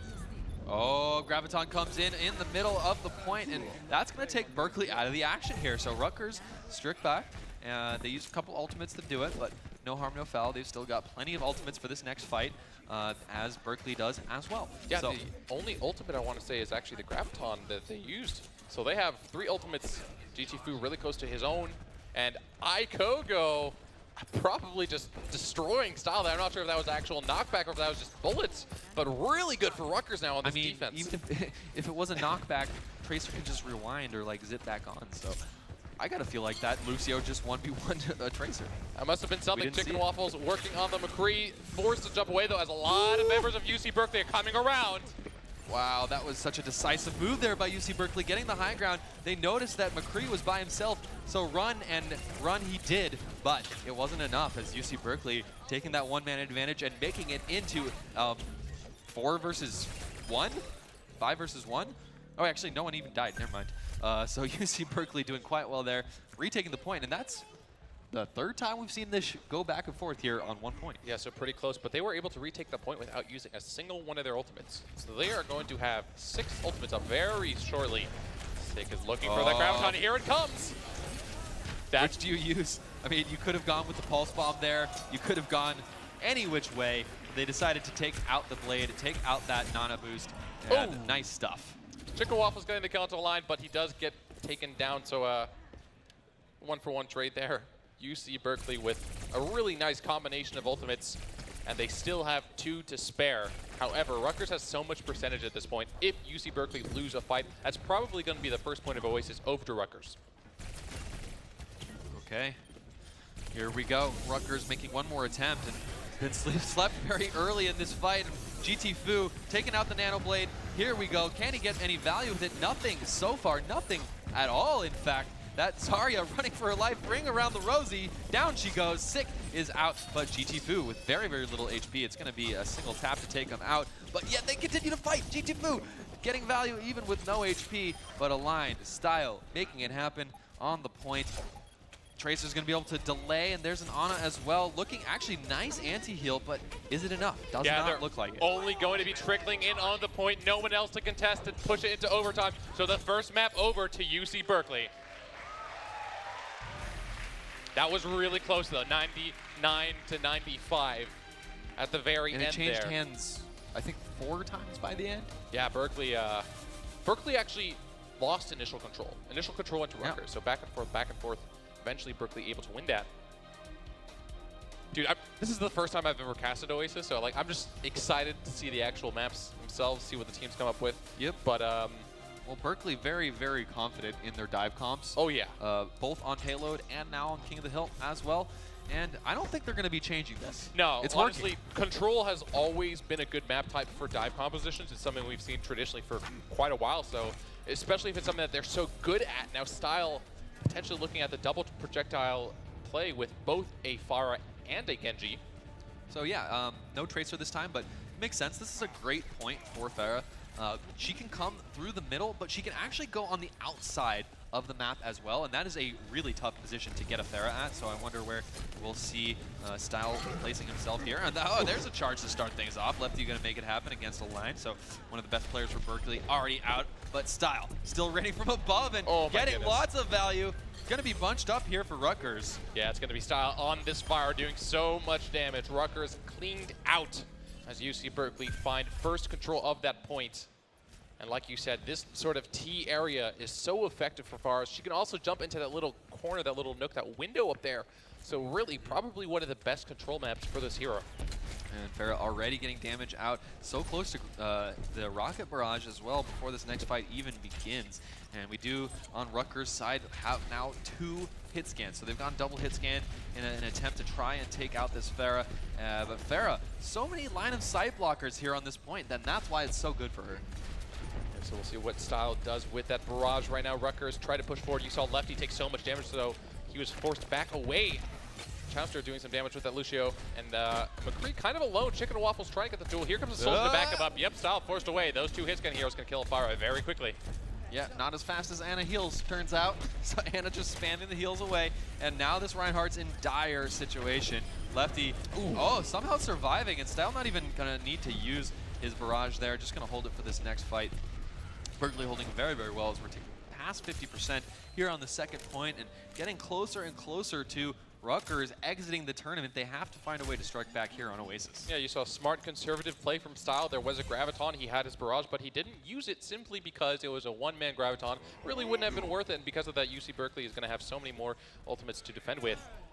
Including the Nano Blade. Yeah, 70% so far. Rutgers University is running out of time. Okay, so still a ton of ultimates, though. Potentially coming up here for Rutgers. Here come the blade. ultimates from Berkeley, getting the first kill, getting another, but it's still 4 versus 4 on the point, so Rutgers with a fighting chance, but Style off from the side. Ooh, has been doing way too much damage. They need to find a way to counter this Pharah. I almost feel like they should switch to Winston or something, just that can block the rockets from coming up from above. But Style's doing too much work right now. In that last team fight, it was like Aligned was the bait. His blade combo was what Rutgers was focused on. So they totally forgot about the Pharah, and we saw a 4-man barrage and a clean win on that map. I don't know what to say, man. This is definitely looking like such a strong counter pick. There is a reason why Cal decided to go to Oasis. East versus West. It all comes down to this, the last lifeline for Rutgers here and now. If they cannot win this map, they will be eliminated from the tournament, and we will have a Cal Berkeley versus Toronto grand finals here. But Rutgers, still one fighting chance. Let's hear it for our friends from the East Coast visiting us today here in San Diego. Thanks to our awesome crowd who's been here all since 9 in the morning, actually. We had people here at 9 a.m. to watch that UCSD versus UC Irvine show match, and we appreciate everyone here with us today. All right. So now on this city center, there is a jump pad, folks, and it's just as crazy as you might think. Chicken Waffles rewinding back on the jump pad. Doesn't get a kill just yet. Slurpee Thief taken down, slept, I should say. Does not actually go down. Style finding the first frag. It's a fire duel, and Style and Berkeley find the lead. Chicken Waffles, he's just looking for whatever he can, but hasn't found anything so far. Sick is chasing down Lucio. This is not looking good for Rutgers early. At this point, you're just like, Style, please. Yeah. Style. You're doing too much, man. But Chicken and Waffles, very adept with the Tracer. I actually played with this guy back in Dirty Bomb and Tribes back in the day. He's a great aimer. That's Lefty just gonna jump off the edge. Needs to regroup with his team. Doesn't want to get staggered anymore. Doesn't want to give them the alt charge. So Rutgers, they have lost control on this last point. This is their last chance to stay alive and vie for that grand finals. Chicken Waffles, like you said, one of the stars of the team. With his ultimate available, could make something happen here, but Style, boosted by the Chouster, has not really been touched so far. Gets the boot, Ana went flying. Doesn't get a kill, but it doesn't really matter as the Ana was knocked away. Style now looking for the Tracer, looking for the Ana. One boosted rocket could actually one-shot a Tracer if it lands. Yeah, that direct hit does work on Lefty. Gonna take out the Ana. No Ana means vastly less healing. This fight continues on though. Left, right, center. Kills going to Rutgers, kills going to Berkeley, and now finally it looks like an advantage will be slowly eked out by Berkeley. It's still that Winston has to get out of here, but Rutgers now 40% left. It's coming down to it. They've got to find something in this next fight, if not the one after that.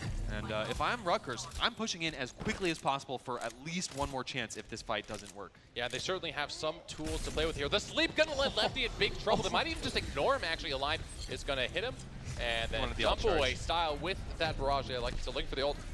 Let's see what he does. Rutgers University is running out of time. They need to fight here. Lefty finding one frag onto Kyle F-Low. Style looking for the mid-air shots on the edge. Can he get mid-aired himself? Here comes the Dragon Blade, boosted up. It's a mid-air fight, and GT Fu is the victor. Another kill over, gets the resets, looking for more as Rutgers University is coming back in this fight. Will this be the storyline for Rutgers? In Holy the last crap. clutch moments, they make it happen?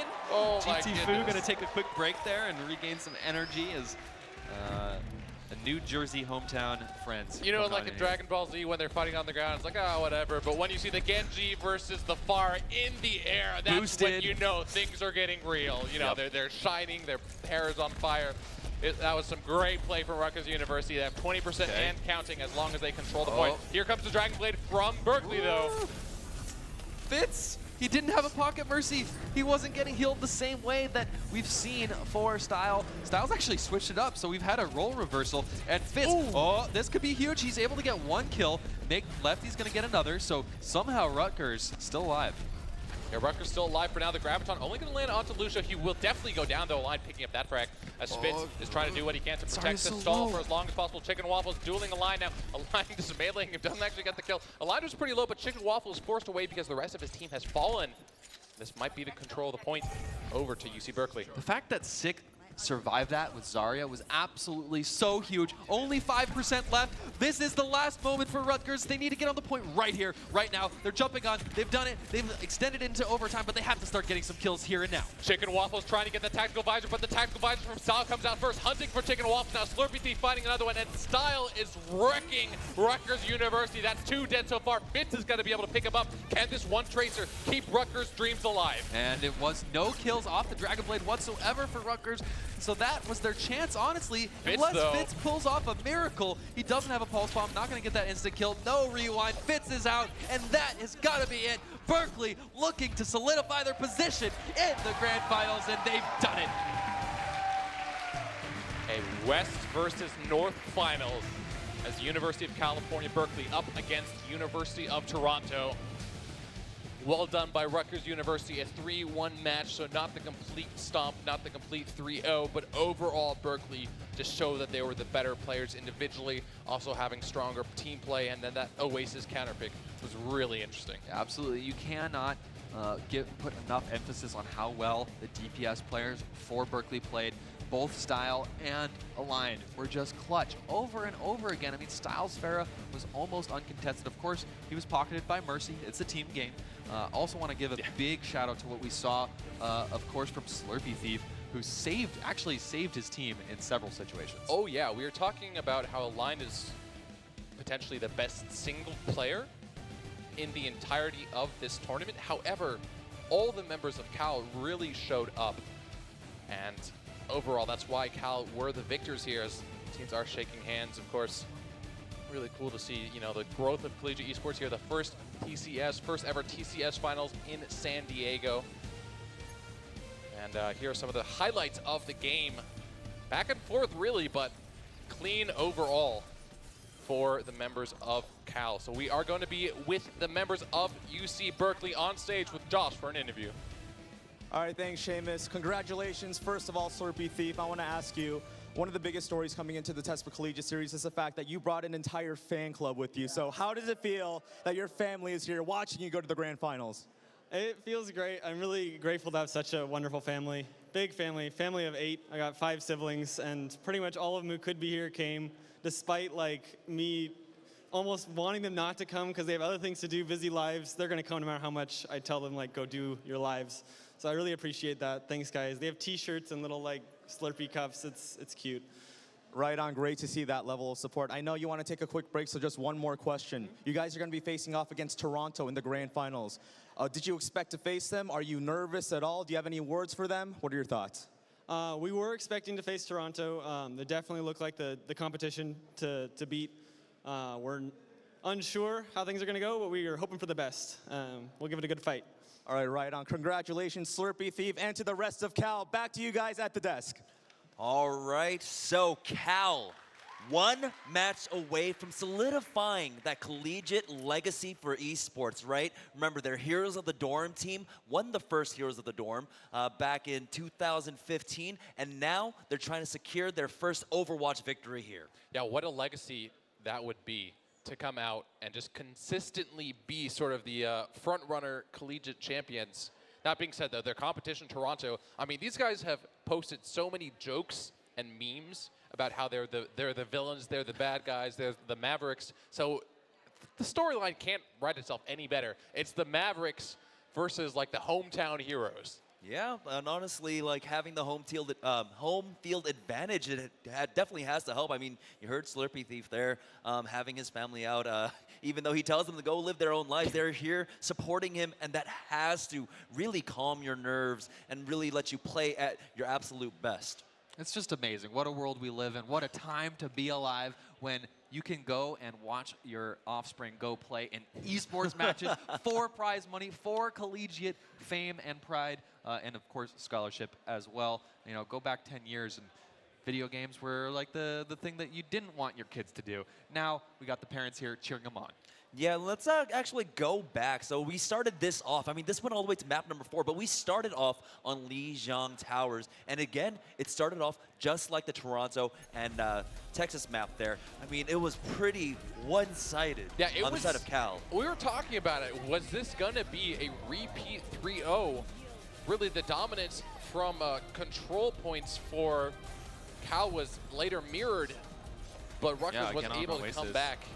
Aligned right now, as you can see, just one of the best players by far, and he had an amazing showing. Yeah, we mentioned it earlier on that we are probably going to see Aligned very heavily on this Genji, and there we go. As we moved on to the second point, they were just doing such a good job of stacking these ultis on top of each other. I mean, that's normally what you see, the Nano Blade, sometimes used in conjunction with the Graviton Surge just to secure that team fight. And Aligned, time and time again, whenever he got that Nano Boost, he showed up for the team. Here we go, another Genji play coming out from him. He eventually went down, but that fight was over. It's the Aligned Genji Blade combo reel, the montage. Highlight reel right there. but then we went on to map number 2. I believe that was Kings Row, right? Yes. No. Yeah, Kings Yes, Row. Kings Row. We went into that, and that one was a little bit different.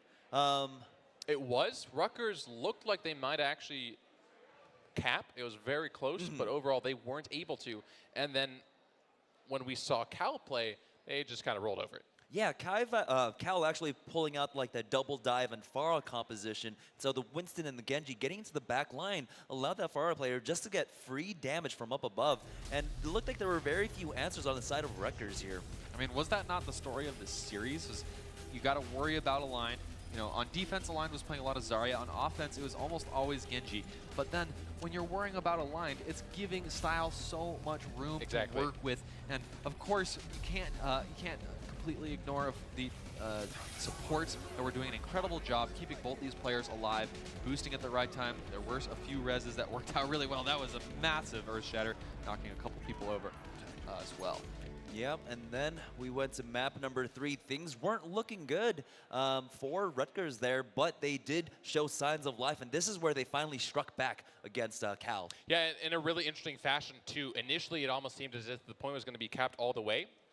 It wasn't. Rutgers coming back and holding successfully was amazing at the last sort of second, too, and impressive stuff to be down in that sort of situation and still be able to fight your way back in that series. Yeah, they did a really good job of actually, really trying to counter that Farah at that point, right? We saw the double hit scan coming out, and she just could not stay in the skies. That 76 and the McCree, just making sure her wings stayed clipped.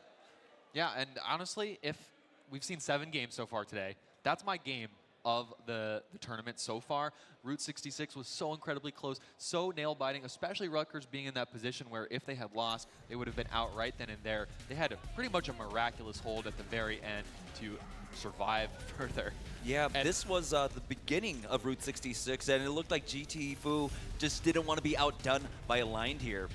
The really interesting thing that Fishtix and I talked about before was, in my opinion, the reason why Rutgers came back and won this was because of map practice. Route 66, not honestly a commonly played map. Kings Row, which was the counter pick that Rutgers decided to play, is one of the most commonly played maps in competitive play. So with that sort of practice that I'm guessing Rutgers had that experience on that map, they said, you know what, we can come back, we can take this map against these guys, and so they did. Yep, and also another awesome play from that game that made it really exciting was what we saw from Slurpee Thief coming out, and he actually saved his team from getting capped on in the first place when Rutgers was attacking first. Just lots of really memorable moments from Route 66. I mean, I was really surprised. But we do have a quick interview with Slurpee Thief's family, the Slurpee Thief fan club. Josh, take it away. All right, thanks, James. As you can see, I am with the entire Slurpee Thief crew, but we're not going to talk to all of you guys because I don't got that kind of time. Mark, you are one of Slurpee Thief's brothers. First of all, I noticed that you guys have a massive family. Where are you in relation to, like, the tiers of, like, how old are you? I'm the 3rd oldest and the one right above Kevin, Slurpee Thief, sorry. Yeah. And you guys, as I understand, are all gamers in your own right? Yeah, for the most part. League of Legends, then to Overwatch, and kind of just always on the computer. So when you see your brother play on a massive stage like this, playing for, over $100,000 in scholarship pricing, does that inspire you? Do you maybe want to follow in his footsteps? Parents, are you, like, freaking out of me suggesting that? Well, it definitely makes me feel better as the older brother losing to him when we'd play, like, Smash Brothers or anything growing up. Like, that kind of, I think that gives me a free pass to lose to him. Right, I just want to ask a question to Mama Slurpee really quick. A lot of times we hear about parents who aren't super supportive when it comes to their children playing video games all the time. I know my mom was always kind of saying, oh, make sure you study, make sure you only spend a limited amount of time on the computer, on the console. What has your mentality been like in terms of parenting somebody like Slurpee Thief, who just happens to be a top-level student and competitor? We always told the kids to be passionate about something, and we didn't limit their screen time because their dad is a computer programmer, and they kept good grades up and everything. So we let them have as much screen time as they wanted. Okay, right on. One final question before we throw it back to the desk. Mom, I understand you are now an Overwatch expert. So in our finals, Cal versus Toronto, who's going to take it down? Cal, of course. What was I expecting? Thank you so much to the entire Slurpee Thief clan. Back to you guys at the desk. I mean, there might be a slight bias there, just a slight bias, but I mean, yeah, that is definitely a family of gamers. You know what they say about a family of gamers, right? Family that games together stays together. Jamerson, Fishsticks, you know what I'm thinking? You know how many people were in that family? I saw, what, 6, 7? They're saying they have a whole clan. Overwatch League, yeah, make an Overwatch team. I don't know, that's synergy there. Oh, man. But, yeah, so we went to 4 maps. Yeah. I mean, it looked like it might have gone 3, but Rutgers struck back and we went to map number 4, and we ended up on Oasis for the first time today. And take a look at that. Once again, it's the Aligned story coming out on the side of Berkeley. Well, Aligned was always the first person to make the play. Style always needed, or made plays if he needed to. Aligned overall, though, on the Genji, again, on the control maps, is so incredibly effective. And, you know, looking at the next match, if Toronto want to beat Cal, they're going to need to somehow figure out a way to stop these two. I mean, that play we just saw, perfectly emblematic. Here's the DBZ fight, which was pretty awesome. But that play was perfectly emblematic of how this whole map went. It was Aligned, drawing the attention, and it was Style coming from the side and just picking up so many kills. So, what are you expecting on the side of Toronto to try and do, try and stifle this DPS duo on the side of Berkeley? I think, honestly, what they can do is either try and actively defeat it, perhaps run McCree, run Winston, or do the same comp and try to do it better. Because when you're playing against dive, if you mirror dive and you kill the opponent's squishies faster than they can kill yours, that's a way to counter that comp. Yeah, I actually absolutely agree, Seamus. I think that one of the things that we could have seen Rutgers do that could have made them a bit more successful was switch to Winston themselves. Winston is not the one that's going to be killing Pharah every time, but his bubble that he drops makes it so anyone within the bubble Pharah can't touch, and that actually changes everything in those split moments when Pharah's above you. Okay, and we saw both of these competitors do just about as well on Li Zhang. What are you guys expecting, actually, if it goes to Li Zhang in this heads up? I hope it does now, actually. Now Yeah, that we're starting on King's Row, but for Li Zhang specifically or just in general?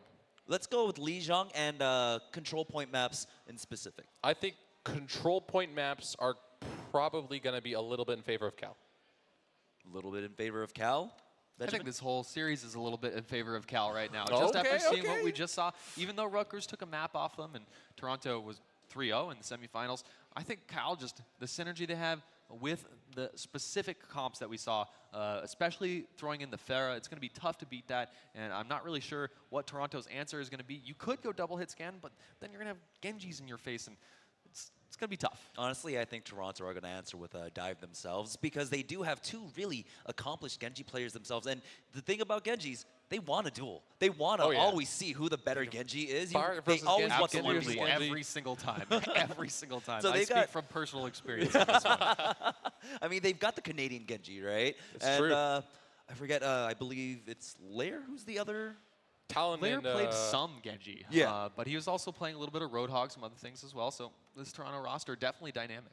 All right, so we just saw Berkeley securing their spot in our grand finals. That means when we get back from our break, they will be facing off against University of Toronto for the lion's share of $100,000. Don't go anywhere. This is the TESPA Collegiate Series.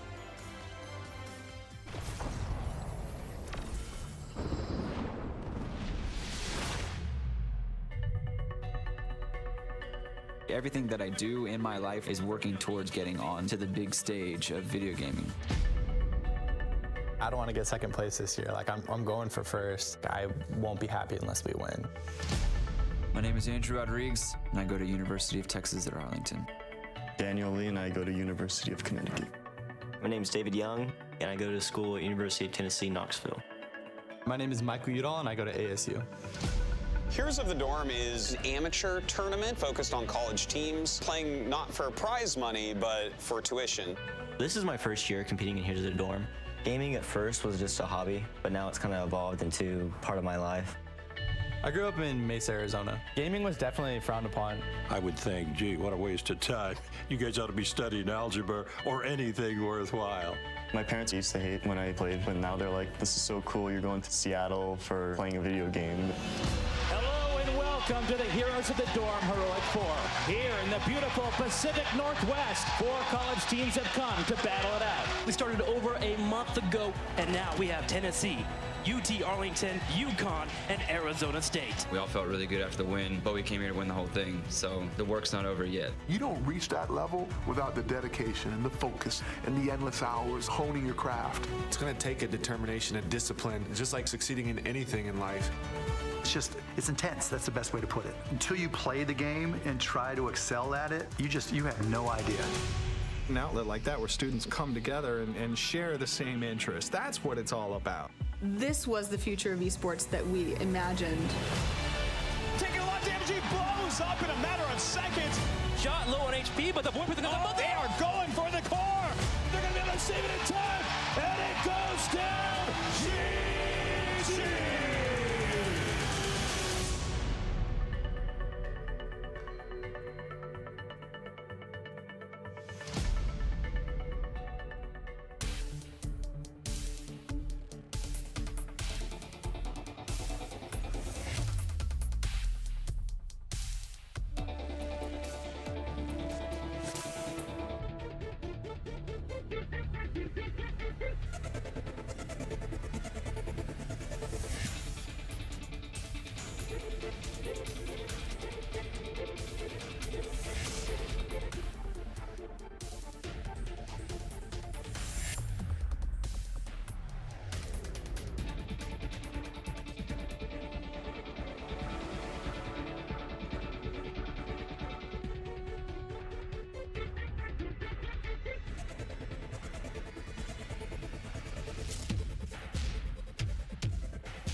What's in the name?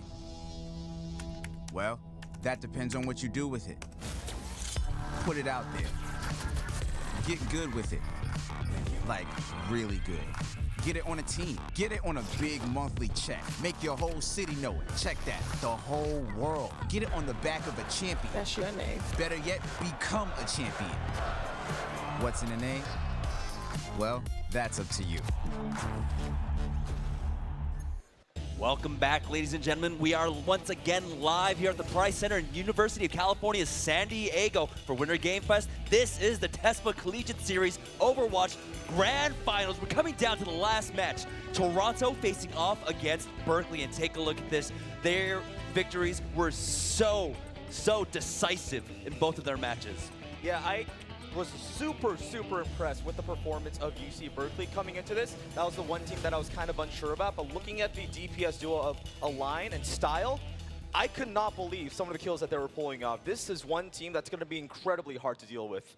Yeah, we were talking about sort of what these teams did to prepare. When we were talking to the members of Cal, they said they expect Toronto to make it to the finals, and they're a little scared of them, but not too much. Both of these teams have the highest rated players. You know, they're all sitting around Grandmaster or even higher. They have incredible communication, incredible teamwork, and honestly, it's going to make for one hell of a final.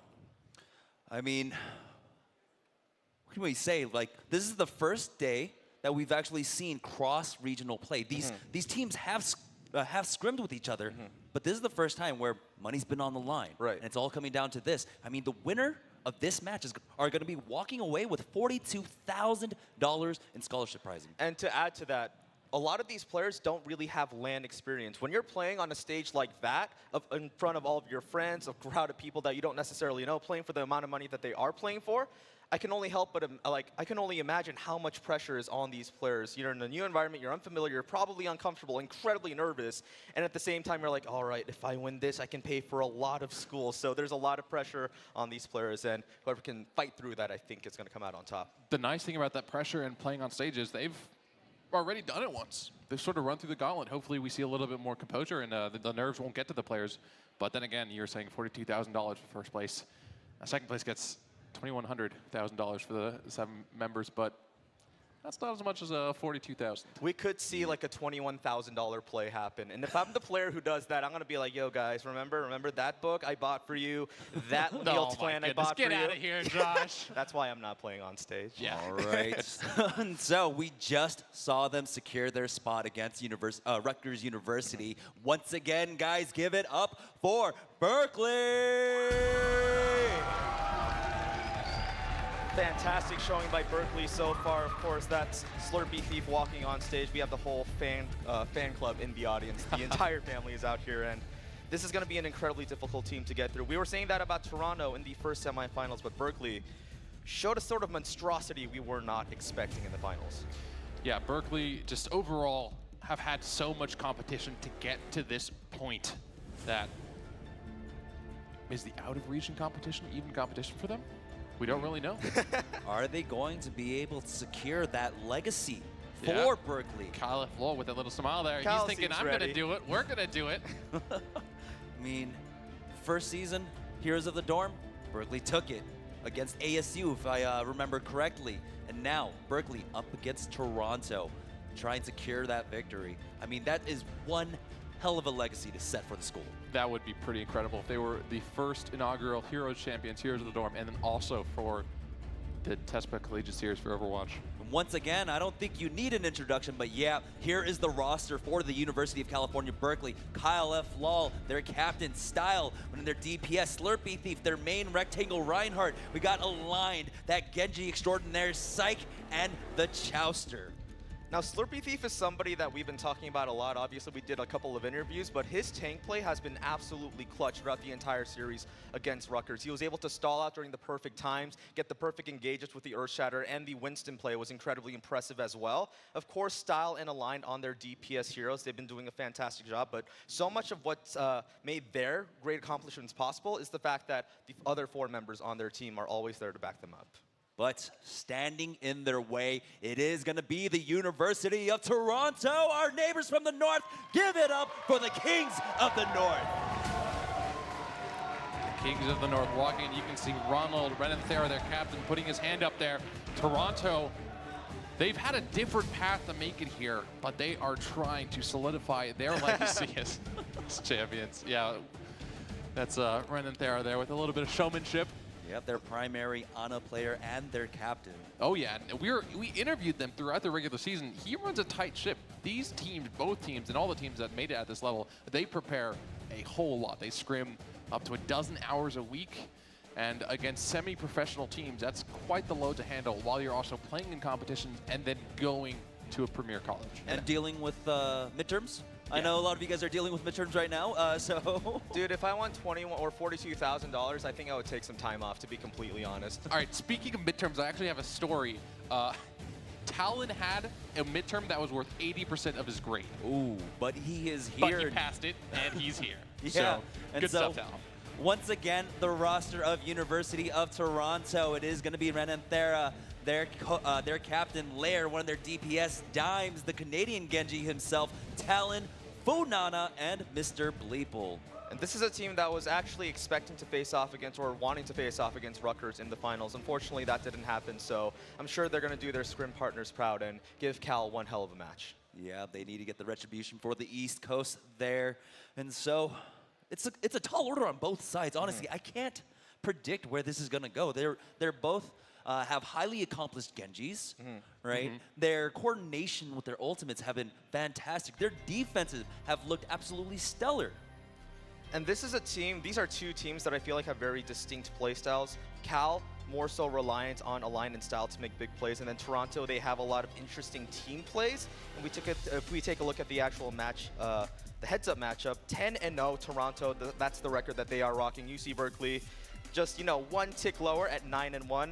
At this point, though, it's almost like this stuff isn't relevant. They only have to win one more series in order to claim the crown of the Overwatch TESPA Collegiate Champions. Yeah, and we're starting off here in the grand finals of the TESPA Collegiate Series on Kings Row. We started off on Lijiang first, but now we are here on Kings Row, which we have seen from both series is both teams actually winning their match on Kings Row.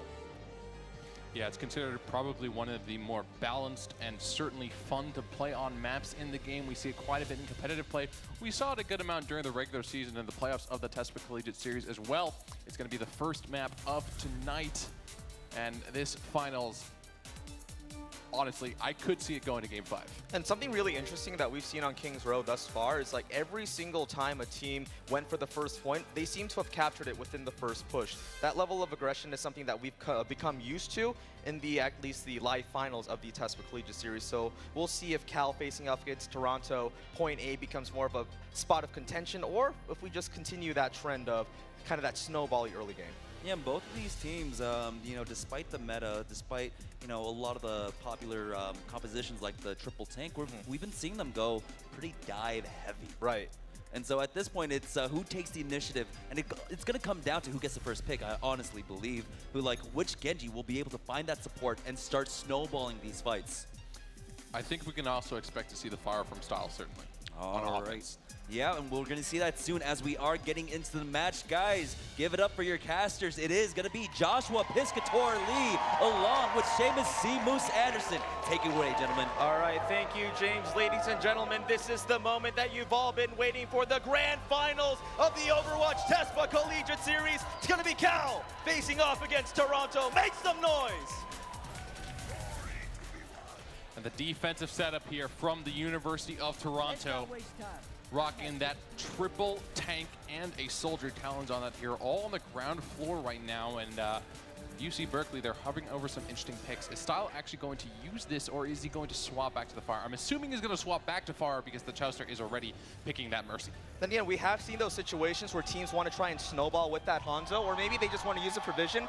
There we go, like you said, good read by C-Moose. He's going to switch over to that Pharah, going to be rocking with the pocket Mercy. See what this duo can do. Style jumping up into the air. That knockback. You could see the members of Toronto Big hook all early. moving away. They need to be really cognizant of this fire, but they're not even going for her right now. Yeah, but it looks like we do have first blood drawn by Berkeley. Slurpy Thief finding one onto Mr. Bleeple. This could be the go button for them as Sid actually finds a second one. Kyle F finding a third for their team in Toronto. Now with the numbers disadvantage, Lair evens it up with just a little bit. That hook was really nice by Lair and might keep Toronto in this, but more members of Berkeley are getting onto the point. And the thing is, the spawn is so much closer for the offense here. Oh, there comes the nano boost. This right now is going to be so strong. Here comes the nano. He's coming through. He's purple, but I don't think that's going to do much. Talon going so very low. Slurpy Thief finding a kill into Renanthera, and two more members of Toronto dropping. With that, Cal just need to clean up a couple more members of Toronto, and they should be free to take point A. You know, Piscator, part of the reason why we've on the desk been talking about Slurpy this entire time, his storyline is awesome. Came in as sort of a substitute player. He has his entire family supporting him. The other reason why we're talking about Slurpee Thief is because he is freaking amazing, coming up with 3 kills, I want to say, in that kill feed, a 3-minute Earthshatter as well, and a very fast take by UC Berkeley. He's one of those incredibly patient tanks that we don't see so very often. Usually, I feel like our experience in competitive mode or playing quick play, if you have a Reinhardt, you're just expecting him to go in. But he's been incredibly sneaky on the Winston, has really good timing in terms of his Reinhardt Earthshatters, in addition to when to pull up and drop the shield. I expect Slurpee Thief to do big things for his team. Speaking of sneaky, you can see that Lair is looking for a sneaky hook on that left side on the Roadhog there. You can see the little silhouette. I'm not sure whether or not UC Berkeley actually sees him. There we go.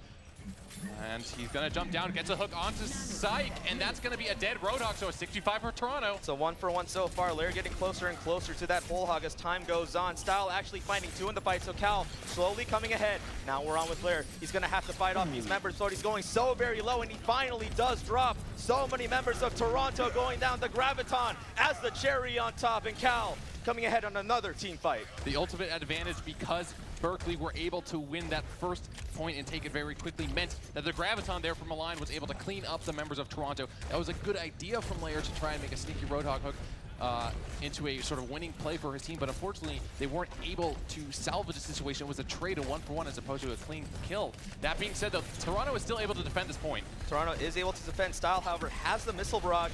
Looking for a way to the back lane. Just gonna hit him with the left clicks instead. 3 members already dropping for Toronto. Cal sitting on 4 ultimates. They activate the second checkpoint. The boom! Bye-bye, Mr. Bleeple. He goes down. Style finding another one. Cal came to play.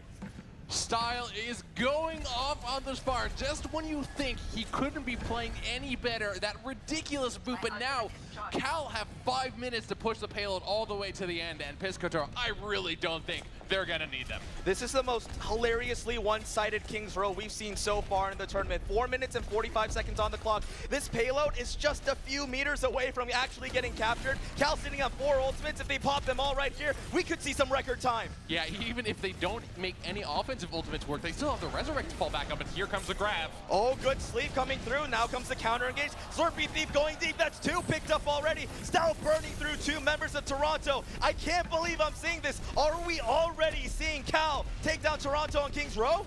Cal didn't use a wombo combo. They had Style on the super mega amazing wombo combo. Not only did they have the grab into barrage, they had to boost it up as well, and Toronto got melted. Berkeley now just lighting up the kill feed red, and this could be a record time on King's Row. My God.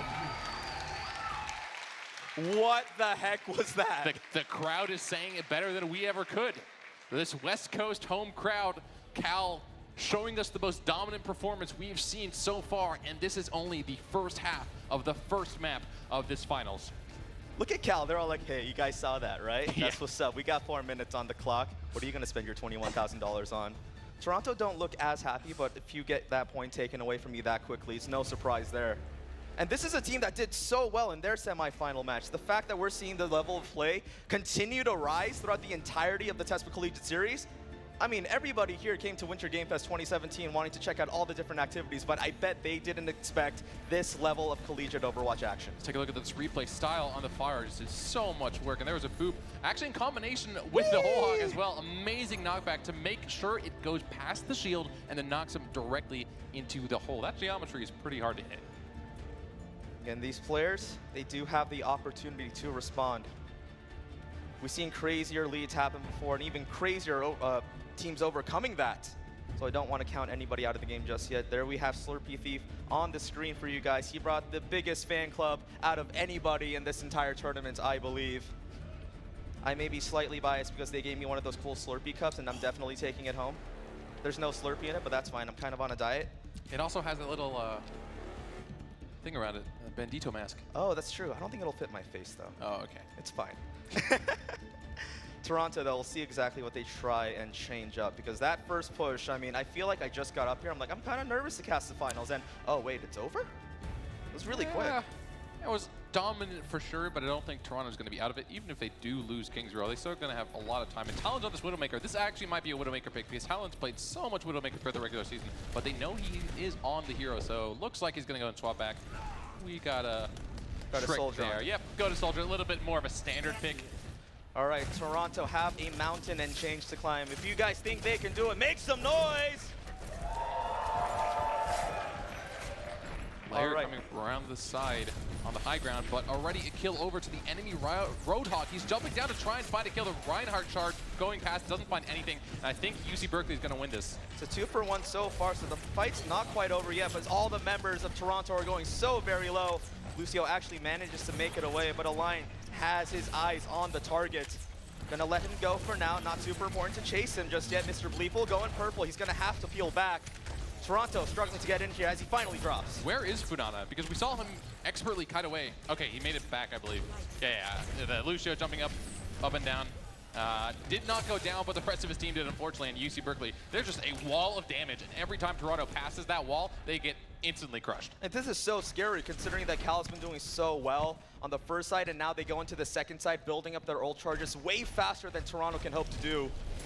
I mean, once Toronto actually get in here, they're going to be facing, like you said, a wall of damage and ultimates. I don't know how they can break this. And so they're going to go through this left side, trying to come around, but the response from Berkeley, very good. Pull back, haven't gone in. The charge is going to miss from the offense. That might be really good for Berkeley. Here we on with Sick on the Roadhog, finds a hook, unable to find the Lucio. Here he's going, Whole Hog finds one, finds two, into the meat grinder. Toronto goes, Style picking up a third, and now the rest of the members of Toronto are running back to their base. Style not letting anybody go. That tack visor going in. Piscator, you don't need to actually convert hooks into kills if you could just use your whole hog to crush the entire enemy team. A complete team wipe in favor of UC Berkeley, and they're still going to have very valuable ultimates. Reinhardt with Earthshatter, aligned on that Zarya, very close to Graviton Surge. Toronto have a couple of ultimates here, but it's going to be so tough. They do have 3, with 2 more on the tanks coming up.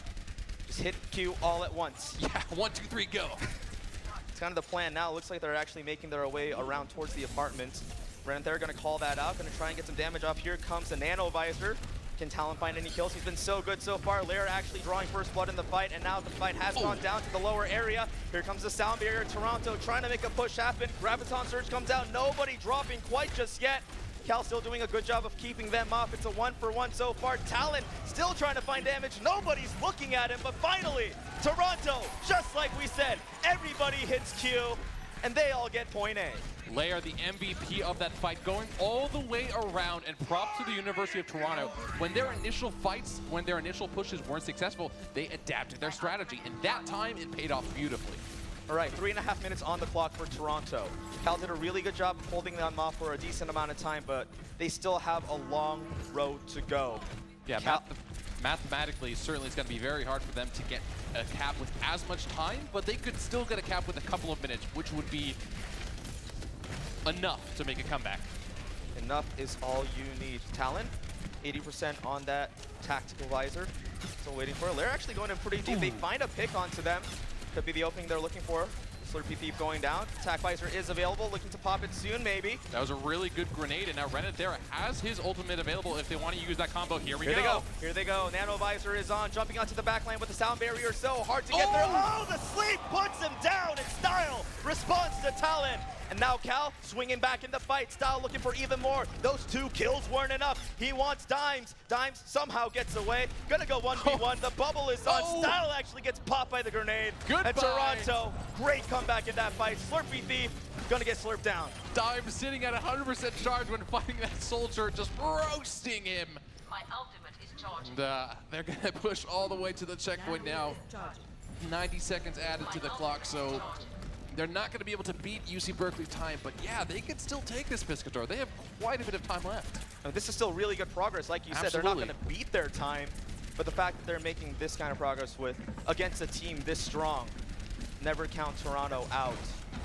As we do have Funana with that sound barrier, should he elect to pop it. The pull in, gonna hit the shield instead. The Graviton Surge comes out, but where's the follow-up is the question. Here they finally go. It's a 1-for-1 so far. Now on with Talons. He's trying to shred down the tanks. 3 more players dropping for Toronto as Style finds a 4th. This guy has been going off on the main stage all weekend, and he's not slowing down anytime soon. The setup there from Align, getting that grab. We didn't see it follow up initially, but everyone was bunched up well enough for Berkeley to come back and win that team fight pretty handily. Now, that being said, they use both Earthshatter and Graviton Surge, so 2 pretty strong crowd control ultimates. Toronto is going to have the ult economy advantage in this next fight, but it's all about execution. Yeah, we saw what happened last time. Every single member of Toronto had their ults up. It went pretty good. They all pressed Q at once. They were able to take point A. Uh-oh. The Sick actually finding a kill onto Dimes. That's not somebody you want for to go down right now. Renanthar going to get dove on. Sick finding a second kill in the fight, and now Toronto with a huge numbers disadvantage. Style going to take that as a license to just go in deep. Talon going to have to try and get away. He does manage to survive. At least that first push was thwarted. I wonder if Toronto intentionally did not use any of their ultimates to try and bait out some enemy ultimates in a dry run, and then now use all 6 of theirs, because they're going to basically have it available. And Berkeley only has 2 of their own. They're coming close to a couple other ones, though, but here we go. There's a whole hog. There's a whole hog. They're getting pushed back. Cal still with a few ultimates available. Style gonna hold on to that tactical visor. No, he's gonna pop it right here as he gets the nano boost. Gonna find one. Align finds another one on the outside. Talon getting pretty low here, but looks like he stays alive for a little bit. The fight still going on in mid. Graviton Surge comes in. Bleepful finding a flame strike onto Sick. It's 3v3 right now on the point, but it's so tanky. Toronto, that is. Their team composition right now on the point is really hard to kill. Although the Chouster looked like might have actually gotten that Soundwave, the boot player off. Mr. Bleepful getting a kill into the Chouster, and there's another boop off. Slurpy Thief, what are you doing? Mr. Bleepful with that Soundwave is still alive, and the members of Toronto funneling in. Piscator, can they actually win this contest and capture the point? Cal is spawning so close, so Slurpy Thief now switching over to that Winston to try and get on the point as quickly as possible. We even see the May coming out. Style trying to stall out for as long as he can. Dimes taking down the Diva. Oh. And here comes Slurpy Thief. So many members in the Graviton Surge. He's going to shred them through with the Tesla cannon. Cal now slowly coming ahead. Looking for Renanthar there. That's not the 1v1 you want to be in if you're the auto player, but somehow Renanthar there forces him away, and there's the Earthshatter out of the corner there, Mr. Bleeple. That's a pretty big Graviton. He is swinging that hammer. 3 members now down for Cal. This could be Toronto's chance again, and Chouster finding another boop onto Renanthara. Bleeple with the charge, not finding anybody. Toronto with 2 more kills in the kill feed. There's a Tracer on the point. They have to get rid of her. A line finally goes down, but Cal still spawning 1 at a time. Can they stall out a little bit longer? No! Toronto managed to get their 3rd point with 41 seconds to spare. The way that overtime is going to work. Oh, man. Take a look at that crowd. Everybody getting packed hyped. House, yep. I also liked one of the signs said, press your Q and win the game. That's kind of what Toronto did that one team fight. Right? It's not that hard. Everybody press Q at the same time, walk forward, things generally go okay.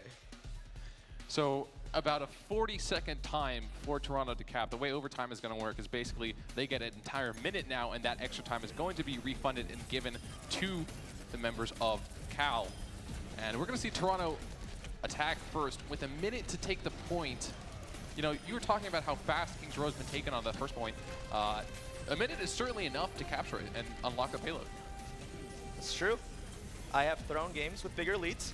It's definitely possible. Well, that's you, Piscator. This is true. I am not playing anywhere near this level.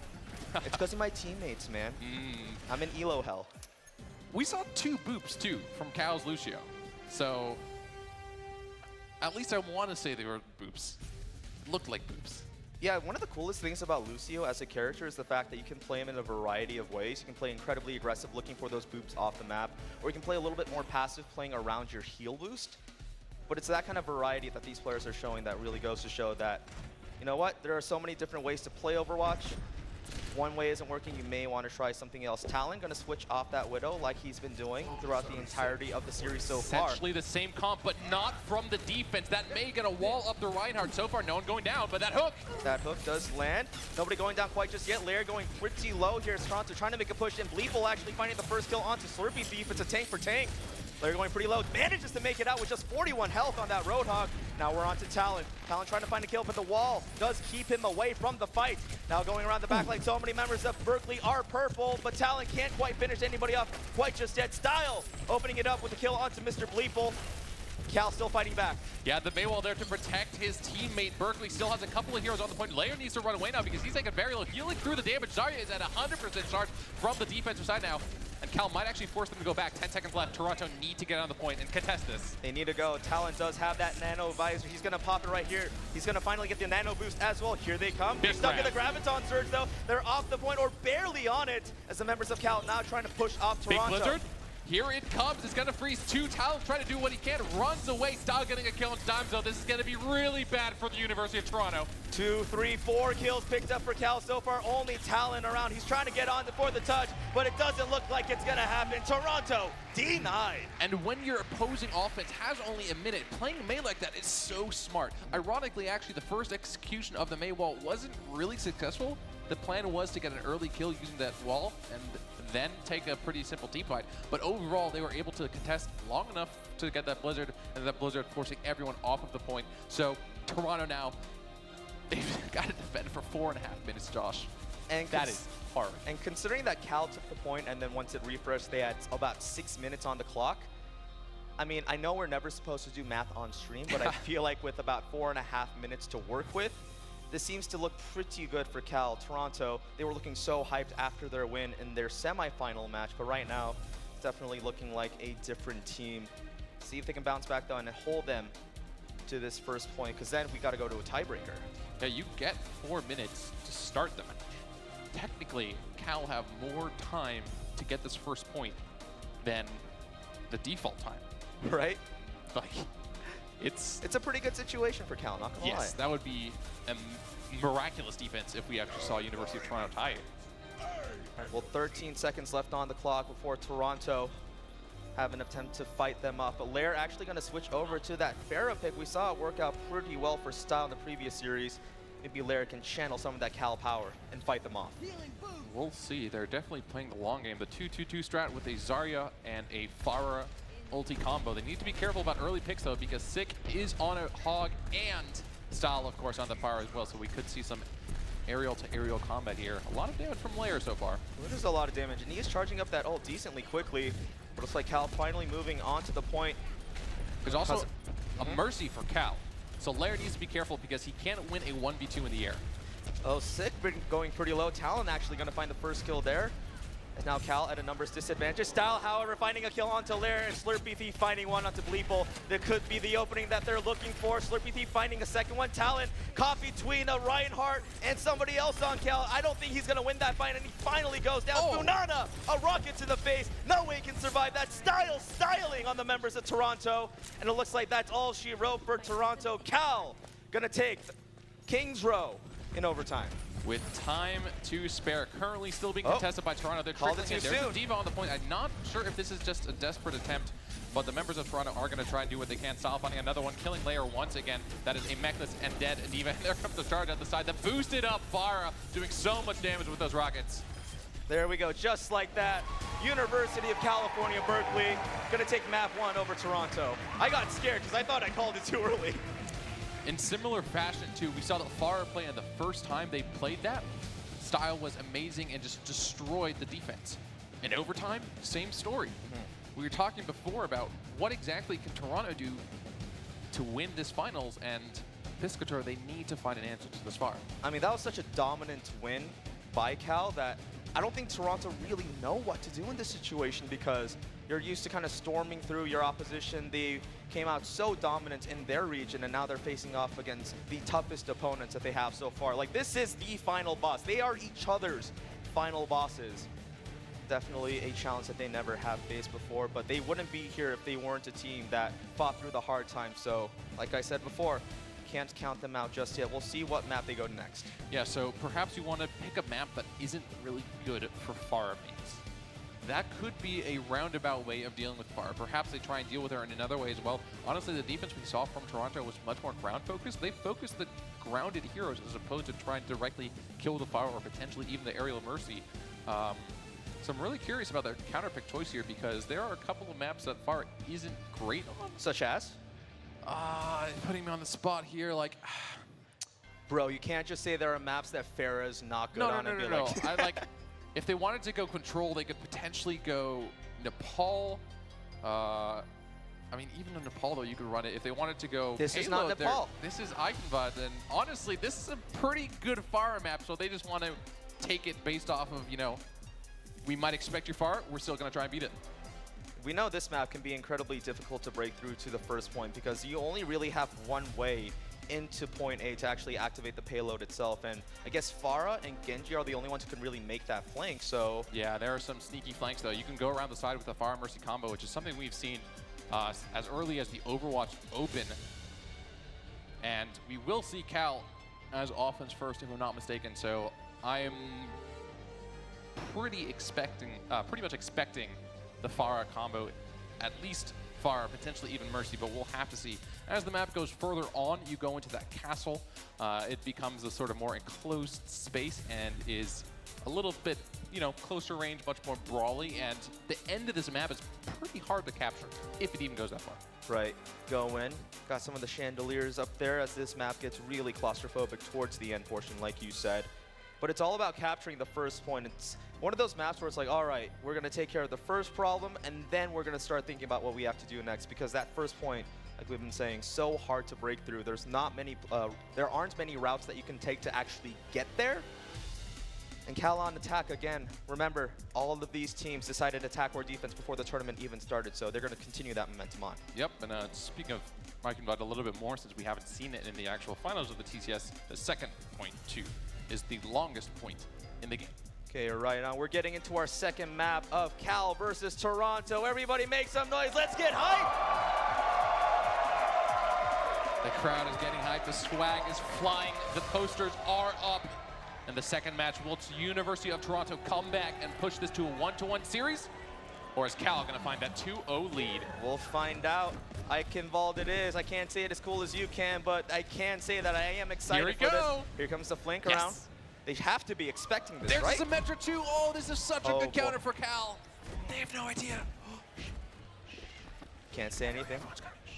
There we go. Everybody's on it. They know now. Sal gonna find some damage. Oh, gets hooked out of the air. That's a big pick for Toronto. Here we go. Lair now looking for it. Cal going pretty low here. So many members picked up. Funana going big on that Symmetra pick. I don't think Cal was necessarily expecting that. That so it looks was like first successful defense. Such a good defense, too, because everyone went around. Cal was trying to be super sneaky, but Toronto, they bunched up behind the shield. Lair found that really crucial hook. And because of this early advantage means Funana might actually get that shield generator or that TP up. He has his choice. What shield go for here? Honestly, shield generator could be pretty strong. Okay, either are actually really good because both could snowball pretty heavily. Toronto 100%. Definitely with the advantage. We'll see what they choose. Teleporter or shield generator. All right, hurry up, dude. Come on. There we go. Looks like it's going to be TP. Very, very long respawn, of course, for the defense. So the TP makes it so that they can come back to the point much faster. So far, no one actually died, so good by Toronto not to actually take a fight while the Symmetra was out of it. And here comes the engage from the offense. They're going to have to kill all of them at once, considering that they do have the teleporter. But Talon going to try and do his best to keep him off. Slurpee finding the first one in the fight. Sig finding another one as well. Now it's a 4v6 rather. Two more members of Toronto dropping. Can the teleporter get them back in time is the question. Do they know? Do they know where the teleporter is? Because if not, Toronto's got to come back. They're coming back so quickly, but it doesn't look like Cal actually has any sort of problem dealing with them. As soon as one walks out of the teleporter, they're just raining down havoc on them. Nobody from Toronto could respond to that push, and just like that, I think that's going to be Cal taking point A. With the location of the teleporter, the members of Toronto tried to push through, but they all got answered by that barrage. So it's kind of the risk you run when you play with a TP. Yes, you want to put it far away. Yes, you want to put it where people have to walk really far to get it and around these corners. But if you're playing it where there's a door entrance and the opponent uses an AoE ability like Barrage, then your heroes can't come back and contest. So Berkeley, yeah, that first fight, that first attempt didn't work so well, but they captured it in about 2 minutes, which is pretty fast. And now 4 minutes in the bank for Berkeley. Sneaky. Trying to figure it out. Oh, Bubble comes through just in time. Really, really good barrier. Not going to find a kill there, but he is pretty close to that whole hog, just 98%. He pretty much has it at this point. No hook found there either, but the payload is still marching forward. That's the only objective they really care about. Renantha are actually finding a kill onto Slurpee. Oh, big Earthshatter coming through. This could be Toronto's fight, and as you see in the kill feed, that's all members of Berkeley dropping. Toronto answering back with a little Canadian swag. Renanthra finding that first frag and a 4-man Earthshatter by Mr. Bleeple. Now, we haven't talked about Mr. Bleeple too much so far, but he's been so good throughout the TCS. Now, look at this. Sick. Trying the same sort of Roadhog Sneakeroonie as he did before. Let's see if he's successful this time. He could also knock them back with his ultimate here. Looking for the Sneakeroonie ultimate. Gonna push it off the members on the bridge. Now we have Blair trying to dive onto the backline with that McCree pick, but he gets roasted by a line. Graviton Surge comes through, but it doesn't look like any members of Cal drop. Talon finds one, he finds two. The bubble should be expiring soon, but he's getting zoned out pretty decently by the members of Cal. Finds a couple. Cal unable to push onto the point just yet. They're gonna have to regroup. So Sneakeroonie not too successful. There's currently 2-3 members of the offense still on the point. Nice hook there by Sick. Talons is dead, the DPS dead. This could be really good for Berkeley as they are coming back. That's another kill over. Sick is doing work. You can make a Roadhog montage of all the Sick Roadhog plays we've seen this weekend. Sick getting a huge two-piece there. Graviton Surge comes out just to put the cherry on top. Renanthera does drop. That flower has been wilted. Biscuiter, I like that little wordplay. Sick montage, as in a montage of Sick. Take it easy, C-Moose. It was pretty sick, though. Oh, God. Anyway, UC Berkeley, they did a really good job to get to the payload so far, but the second point is really far. We see the jump in from Slurpee Thief. He does have that ultimate if he wants it. Might even get boosted by Chouster. That being said, though, Style, of course, with that tactical visor is probably the most likely target. True. See exactly what they do. A line actually going to the back lane. Slurpee Thief now on it too. Oh my God, Style, how many kills are you gonna light up? Sick lighting up a couple as well. A line with 2 more to his name, and Cal gonna pick up their second point on Eichenwald. Toronto, this is the last defense that they can pull off. They need to push them off here, otherwise Cal gonna get 3 points. And we know what happens when Cal starts to get going. I think that might already be at that point, Piscator. 3 minutes is quite What a did bit. Justin Bieber say? Never say never. This isn't over just yet. And it's ironic because Justin Bieber is Canadian too. All right, there comes the McCree high noon. Lair actually catches the Genji, so now that is going to be a fight that Toronto is able to salvage. Good start from Toronto so far, but it looks like Cal realized that they lost the fight or they can't continue to contest. And this isn't the updated PTR Eichenwald. This is the current live version, so you don't actually see that rubble. The door will close all the way, which makes it so hard to press as the offense. Got to go through one of those small side doors, and when you're a Roadhog, you kind of take up the entire engine, so you're pretty easy to hit. They're going to go around the right side now. Dimes throwing down the Graviton Surge. They're going to look to put them in the meat grinder right here, but the sound barrier comes out just in time. A 3-piece for Toronto as they're pulling ahead in the fight. Cal, there's no way out of this one. Only a line left alive. Toronto looking to chase him down, but this Genji, pretty darn slippery. A huge Graviton from Dimes there as he is on fire with a crazy amount of energy. Means a pretty easy defense for Toronto. That being said, that's that resource down. They also use the sound barrier. Probably didn't actually need it. Although they did answer Berkeley's sound barrier, so right now you see Berkeley without any ultimates. They're going to be close to a few, and they're still going through the same place that they did before. Wow, a 3-man flashbang. Doesn't really equate to anything though. Earthshatter comes through, gets completely blocked, and then now comes Style with the tack visor. Can he find anybody is the question. He can't really get to the back line, and now Toronto charging through the members of Cal yet again. Align the only one of Cal to find a kill there. But it does look like he has the Dragon Blade now up. Slurpee Thief with the Earthshatter as well, so this next fight could go differently. And we're seeing so far, though, the difficulty of getting through these doorways. They're going to go around this right side now, it seems. Like you said, they have a lot of ultimates to work with. Align, can he make something happen with that Dragon Blade? They're going to make it through. Maybe waving. Oh, he's going to pop it right here. He needs to find somebody. Squishy jumping onto the support right away. Clutch Bubble coming in. Unable to take him down, and Dimes finishes off the Genji. Talon finding a kill onto the opposite support. Cal losing the third fight that they try to engage in this little chokehold, and now they're turning tail to run. Toronto mounting such a successful defense thus far, but no, maybe I spoke too soon. Slurpee Thief still looking for violence here. Oh, that's a coming through with the flame strike. Oh, they're swinging back the fight. I didn't think it could happen. Dimes going down as well. And on their third attempt, Cal finally break through. This is the final stretch. Slurpee Thief with an MVP play with a sliver of health. He is able to stay alive, get a kill to get his energy and get his ultimate charge. Lands a massive Earthshatter, and now finally, California Berkeley is able to get through the point. We see Sick trying to contest on the Renanthera. If he can kill the support, that'd be really good, but the Graviton answer by Toronto is gonna be too much to deal with. Huge Graviton coming out, even the support getting in on the action there. It's a lot of resources used by Toronto thus far, but they actually do have 2 ultimates that they are sitting on. Cal not necessarily close to any wombo combos of their own, but Sick and Chouster coming closer and closer to that Graviton and that sound barrier. But 8 seconds on the clock, they have to get here. Slurpee Thief went to Winston so he can contest this. However, 2 members of Cal Berkeley have already gone down, and that's going to be another one. Overtime is ticking down. The members of Cal are just trying to get onto the point to reset it, but a line does fall. And on Toronto's counter pick map, they hold Berkeley to 2. But now the onus is on them to figure out whether or not they can actually get 2 or more points, or more distance rather.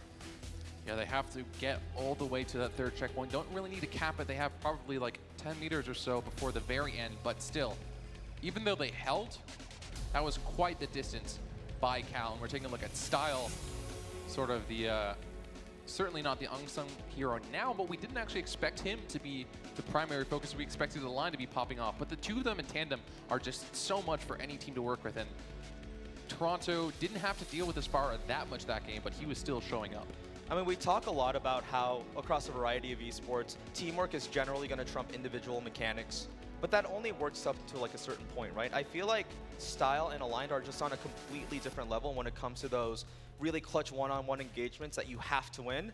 They're always coming up clutch for their team. I've seen Style go like 2v1, 3v1 multiple times, and we see Slurpee Thief on the screen right now also going clutch in multiple situations on a variety of tanks, both the Winston and Reinhardt working out incredibly well for him.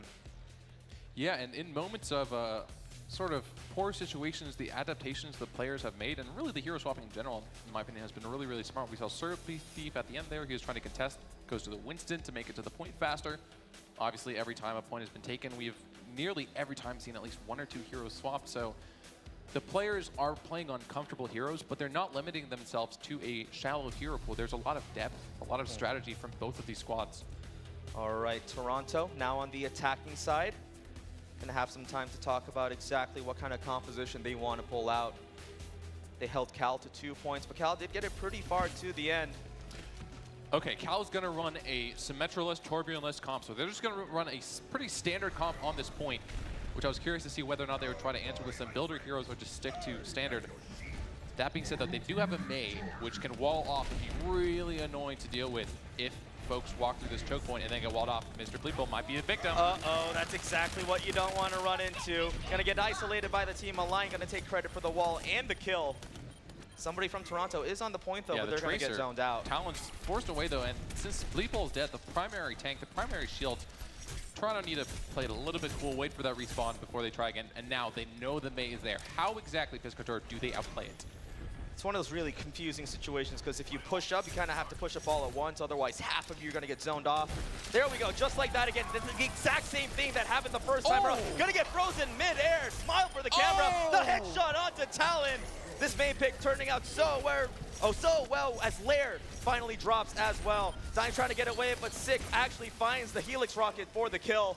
Lucio managing to make it away as Cal continuing to push back Toronto. Remember, this was Toronto's map with the fadeaway kill. Kobe. Line him up, knock him down. Where has Alliance Mei been all this tournament? We haven't seen it often, and apparently for good reason. It is so scary. 86% on that Blizzard as well. Gonna be asking Toronto if they want to build a snowman pretty soon, and I don't think Toronto want to take any part in that. Ooh, that's a dead fire. Tactical Visor coming out, shredding through Lair. Style taking down Dimes as well, and Cal over and over again taking down these team fights. Toronto unable to find the kills that they need. Zick has been on point with these rockets over and over again. Renanthera falling one more time. And this is the 3rd player they have playing a primary DPS hero. Style and Desarya now, Aligned is on the Mei, so the roster is flexible, and they're really close to having the Blizzard Graviton combo, which is nuts. And at this point, Cal had already capped. Toronto has wasted 2 minutes so far, haven't gotten the point yet, and they're running out of time. Just 1 minute and 53 seconds remaining. Although Cal didn't necessarily take all 3 points, if they can't even get 1 point, what does it really matter? Mei in the middle of all of them, the Blizzard's finally gonna come down. 2 more kills picked up for Cal already. Align gonna zone them all out. Free, she says, as Style finds a kill onto Bleeple. Chowster even getting in on the action. And now just a couple of members of Toronto standing as Cal gonna continue to chew through the members of the Canadian team. Align outplayed Toronto there we go. So hard there. Because they all tunneled for him, he was able to stay alive, and then the Blizzard and the wall trapped them in there. That was crazy. Gotta feel good if you're aligned. Already 25% to that next Blizzard, so gotta be feeling good on that Mei. May not even need it at this point. You know, Graviton Surge is available for Style whenever he wants to use it. The wall is still enough to stop them. They've been trying to go through the choke every time and haven't done it successfully. Hello!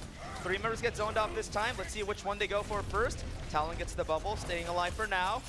No kills getting picked up on line, picking up one. Sick picking up another one as well. It's a 2-for-1 thus far. Cal still ahead in the fight. Sick just diving onto the backline with attack visor. Renanthera does drop. Now he's onto Dimes. This is already going pretty darn low, and the hammer to knock her down.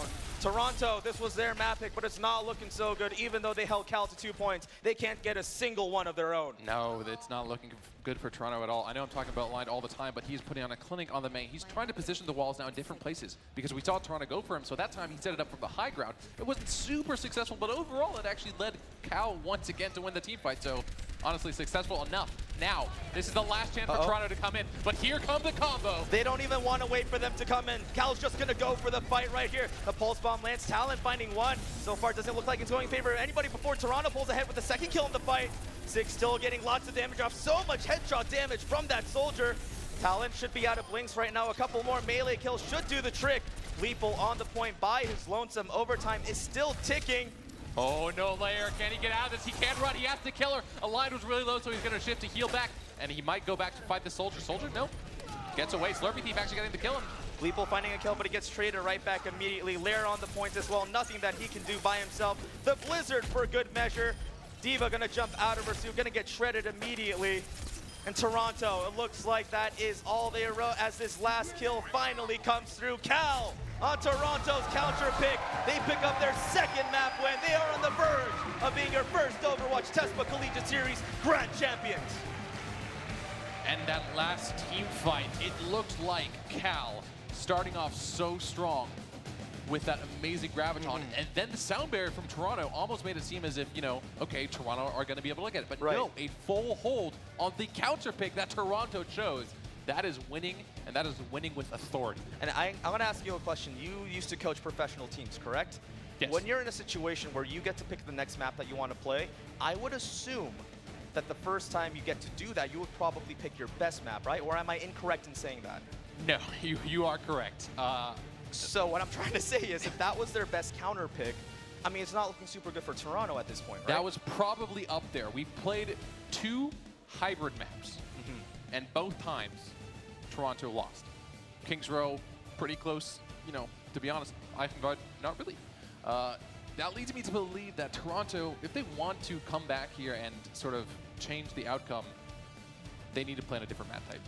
What do you think they should go to at this point? Because like you said, the hybrids weren't working out. I know a lot of teams kind of default to control, and I know that's something Toronto likes to do. So we could see something like Lijiang again, maybe even Nepal. I definitely wouldn't go to Oasis, because obviously that is a map that we saw Cal's very comfortable on, potentially even one of the assault maps. Remember when Oasis first came out, everybody was like, oh my gosh, what are these cars going to do? But I don't necessarily ever see anybody going around that route. Yeah, I think it was patched, but there's a really fun mechanic where you could use Zarya shield, her barrier on herself. And looks like we are on Lijiang Tower. Yeah, okay, it's going to be that control map, so they're going to try and switch it up, but that is something that we've said. Really, Cal is so good at that dive comp. They're so good at winning these duels, these brawls, and that is exactly what the control map type will be. A lot of times on those hybrid or pure payload maps, we can see a variety of more patient, slower playstyles come out. But in control points, you know where everybody's going to be on the other team. They're going to be going for that point itself. So it's going to be fast and furious action from the get-go. And like you said, Cal has shown such proficiency with those aggressive dive compositions. Style, Align, have been playing a variety of heroes throughout the entirety of the tournament.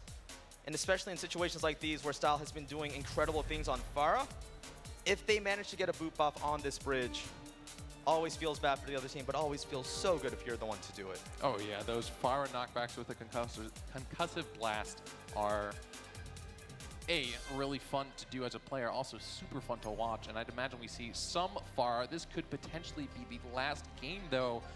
Are Toronto gonna come out and take this back, potentially push us to a game 4, or is that going to be Cal taking the victory on their home turf 3-0? All right, ladies and gentlemen, this could be it. Make some noise. Cal on the verge of a championship. Toronto fighting to stay alive. Everybody's distracted by shirts. That's fine. Style on the Tracer now. Linking on the point, no kills just yet, but it's dive versus dive, folks. Style trying to get the Tracer whereas Talon is the Tracer on the other team is trying to go for a different target. Align finding the first frag. That's another frag for Cal.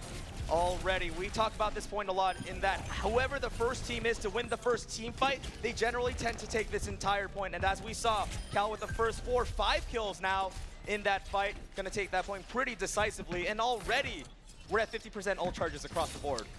Yeah, nearly everyone on Cal, and that's pretty incredible. Toronto, they try to fight fire with fire. That first fight not in their favor. Currently, if they go really aggressive, perhaps they can fight before Cal gets any ultimates up, and it looks like their plan, but no kills just yet. Nobody just yet. Cal continuing to earn points. Sick actually finding a first kill. Dimes response back, but oh boy, Cal just coming ahead in the fight again. Style just going in and out. Nobody can really track him down. Spraying left and right on that Tracer. Renanthera are gonna fall. Pulse bomb at the ready, but it doesn't look like they even need it as the second team fight goes decisively in Cal's favor yet again. And now is the really, really tough part. Toronto is gonna have a couple of ultimates soon. Cal is gonna have nearly every single one. Everybody in the club got ults, man. Slurpee Thief just a few % behind as well. I mean, at this point, he basically has it. Toronto certainly not going to have a good time this fight. Here's one of them. They're going to go in with a couple more. Oh, big combination coming out of 4 members, 6 members rather, completely evaporating off the face of the planet. Cal stomping the members of Toronto, team fight after team fight. And the gong has been sounded. I'm going to be a little bit hypercritical here and say they probably didn't need both the Dragon Blade and the Pulse Bomb. But it looked cool! And it did the job. They still have 3 ultimates, and it's probably one more team fight before they can just win this map outright. So we'll see what Toronto do. They have a few of their ultimates, notably that Dragon Blade combo with Nano Boost. They're gonna pop a couple right here. Graviton and Dragon Blade comes out. That's 2 kills picked up. So far, so good for Toronto. Can Cal respond is the question. Here comes Slurpee Thief on that Primal Rage. He's not gonna find anybody just yet. Lair finding a 2nd kill in that fight. Now Toronto continuously contesting. Talon finding 1, finding 2. Should be just one more member of Berkeley left standing. Where is the player? Style finally goes down. And with 99% on the board for Berkeley, Toronto managed to stay alive. They managed to stay alive, but Piscator, this is going to be so incredibly tough. We can see the members chasing down Lair, trying to get the resets. Hasn't gotten one just yet, taking a little bit low, needs to back away, but has the Winston shield to protect him. A trade so far, the Pulse Bomb does not get a kill, but this might actually be bad for Toronto as California is pushing forward. This fight is so far away from the point. It's Mr. Bleeple finding 2 with the Primal Rage right there. Big kills getting picked up for Toronto. Talon finding another one as well. Cal looked so good at the beginning of this map, but it looks like Toronto finally finding a little bit of life. Cal can barely get out of their spawn at this point, Seamoose. Yeah, it looks like, you know, the best defense is a great offense, and that's what Toronto is doing right now. Cal is going to take a little bit of a moment to recollect themselves. Here comes the Pulse Bomb. Does not stick and does not get a kill. Almost looks like it might get Ana, but Ana gets taken down anyway. And here comes the Dragon Blade. Talon actually doing most of the killing. Here's the Dragon Blade acting as a distraction. Lair not going to find anybody. Going to do a decent amount of damage though. Talon picking up 2 is going to be enough for Cal to turn tail and run. Looks like Chaucer elects to jump off the map instead of giving up more ult charge. Toronto able to take another team fight, but that's basically most of their ultimates. Not going to be up for quite a while now, Piscator. Berkeley definitely going to have the advantage. Potentially the only ultimate we could see from Dimes coming up is that Graviton Surge, but let's see. Cal must know that they have the advantage now. Talon saw line super low, going after the backline, but I don't think he's going to find a kill. Kyle going pretty low. Bleeple finding the kill onto the opposite support, but now Style coming up in the kill feed. 2 kills for Berkeley. They're trying to make their way into the point. 76% on the board for Toronto as a couple more kills being picked up by Cal. Style with the melee kill, puts the hammer down on Talon.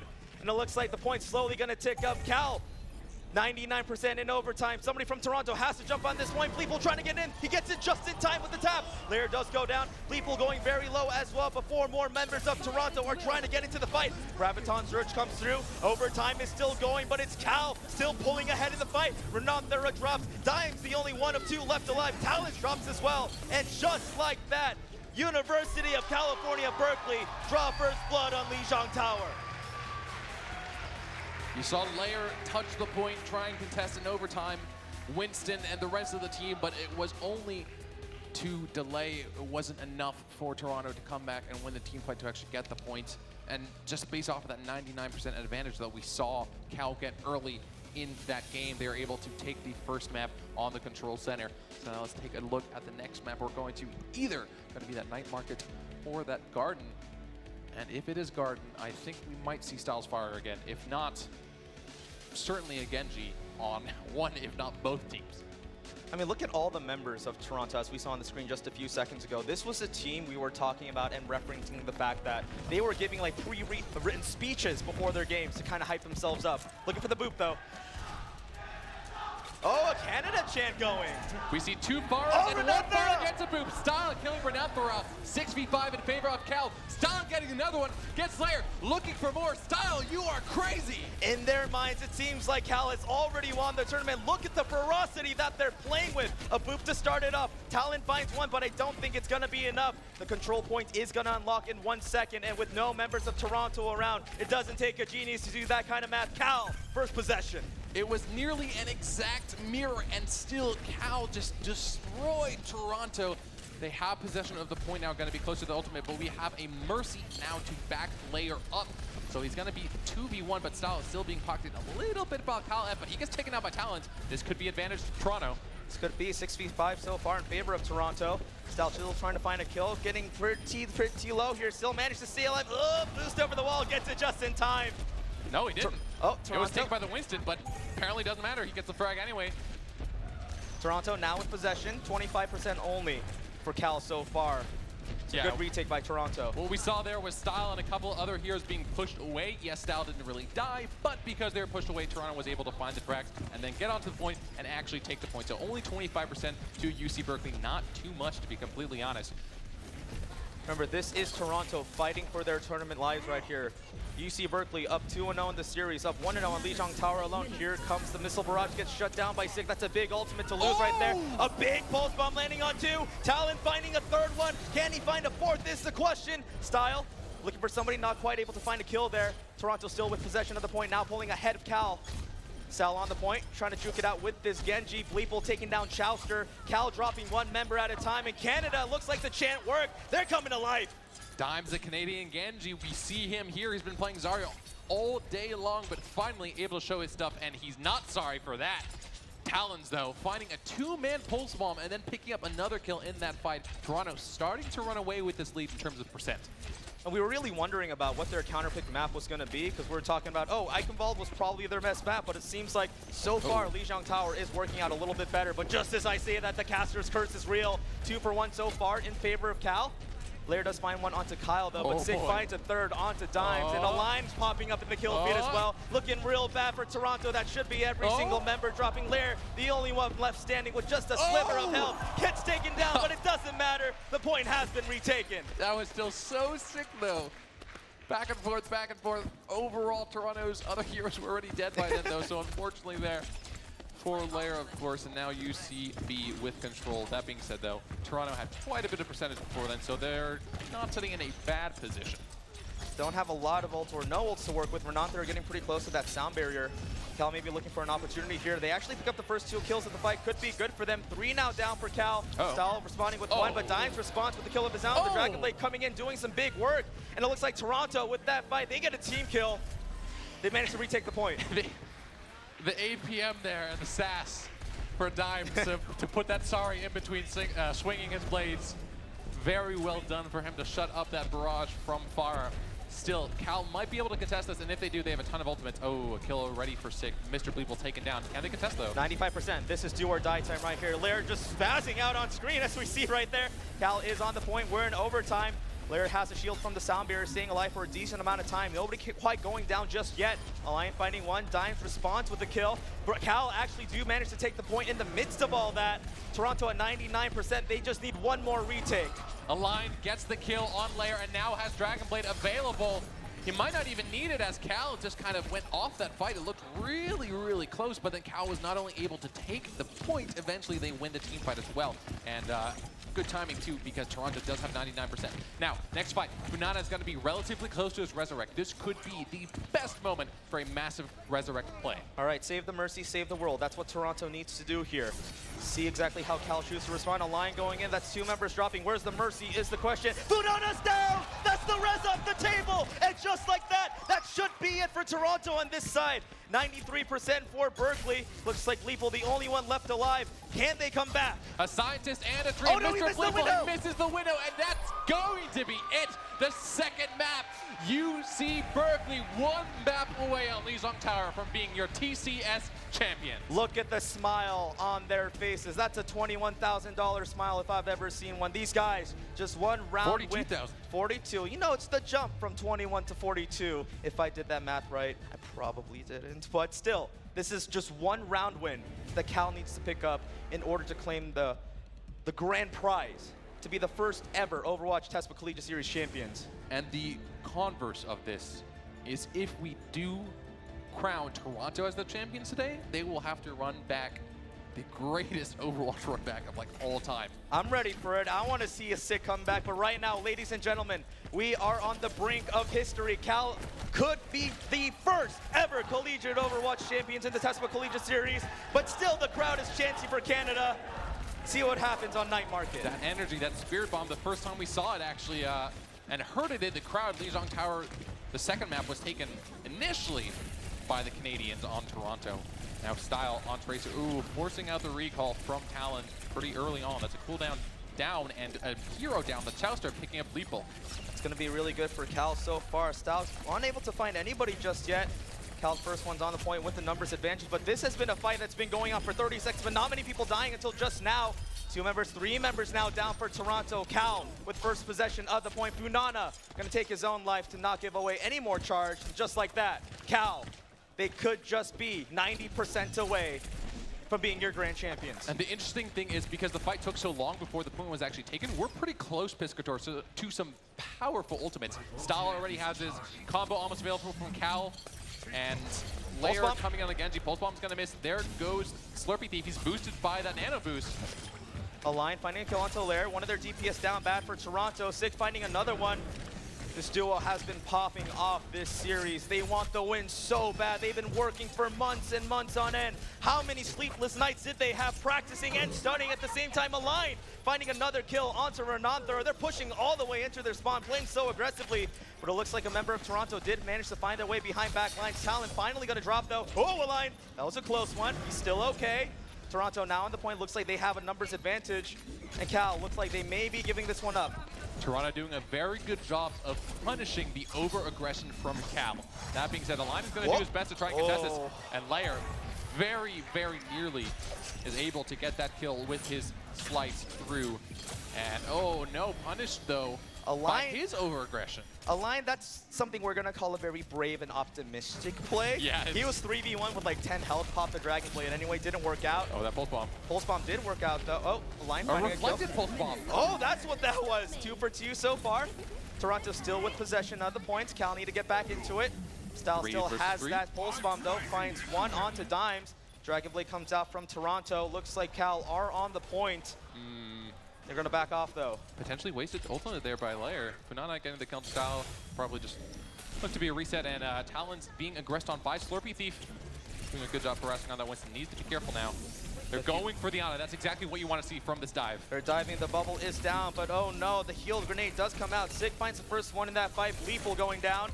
Now it's Talon just trying to find damage, but he doesn't want to go in 2D. Very, very squishy as that Tracer. Dimes and Lair each coming up with one. Kyle left finding a response kill, but it looks like Toronto now slowly pulling ahead in this fight. Cal gonna have to regroup. Toronto at 60%, finally pulling ahead of Berkeley on Night Market. Exactly. Can they keep it up is the question. Ahead in both the fight and now this map. That being said though, Cal's coming back with a lot of ultimates. Talons and the rest of Toronto need to continuously push aggression. Let's see if that Pulse Bomb lands onto anything. Lair is building his ultimate. It lands onto Winston. Oh! He carried it into the team, but he does go down eventually. Kyle and Align both find one. The Nano Blade coming through does so much damage, slicing through a support and a tank. Sig finding one. Now the members of Toronto on the back foot. Kyle finding another one.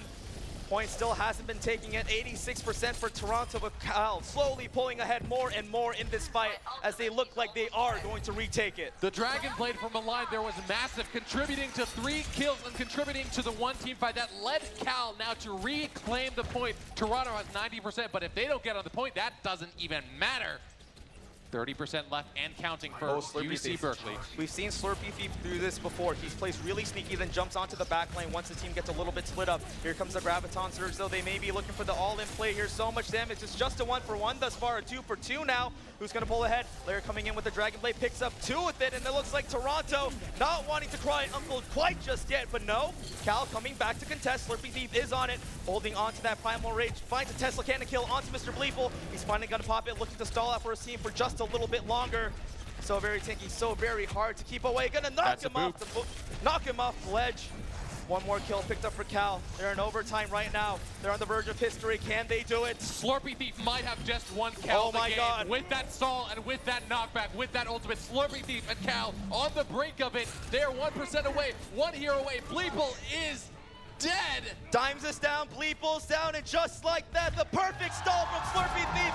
UC Berkeley are your Overwatch TESPA Collegiate Series Grand Champions. And you see Mercy there. Mercy congratulating the players. You know, the road they took to get here, looking simply based off their matches, they had losses before here, but those losses certainly must have made them that much stronger. A dominating performance against Rutgers and a dominating performance in the final. I mean, what an incredible match, and it is so weird to see the very final handshakes of the TESPA Collegiate Series in Overwatch. A round of applause for all of our competitors, 230 plus schools who competed in this historic tournament. University of California, Berkeley, continuing the legacy, winning the first Heroes of the Dorm, winning the first TESPA Collegiate Series in Overwatch. Truly a collegiate esports dynasty. I mean, what a fantastic game. What more can be said? Slay Fishsticks is going to be on stage standing by with an interview with a member of our winning team. Fishsticks, my man, take it away. All right, I'm joined here by Chowster. UC Berkeley just took home the win. First of all, what does this feel like, taking home your win in probably your first esports tournament? This is pretty amazing. None of us thought that we'd be here. If you at the start of TESPA, none of us thought that we'd be going to a LAN tournament, competing for scholarships, and coming out with the first prize. I mean, you just won in a dominating 3-0 victory. You're telling me that this team just came together and you weren't even expecting to go far? Our beginning was very rough, but over the season, we've just worked on our cohesiveness. We still like to pick one-on-one fights, but our teamwork has really increased, and it showed at this tournament. Okay, a 3-0 victory, $60,000 in the collective pockets. How does that feel? What does that mean, taking home this championship? Some of us are graduating. For some of us, it'll help pay for our scholarships, bills. School is expensive. Some of us, me and Kyle, are graduating, so we can take that money and pay off other things, debts. Perfect. Well, that's what it's all about. Thank you so much, guys. Congratulations on the victory. One more time, your champions, UC Berkeley.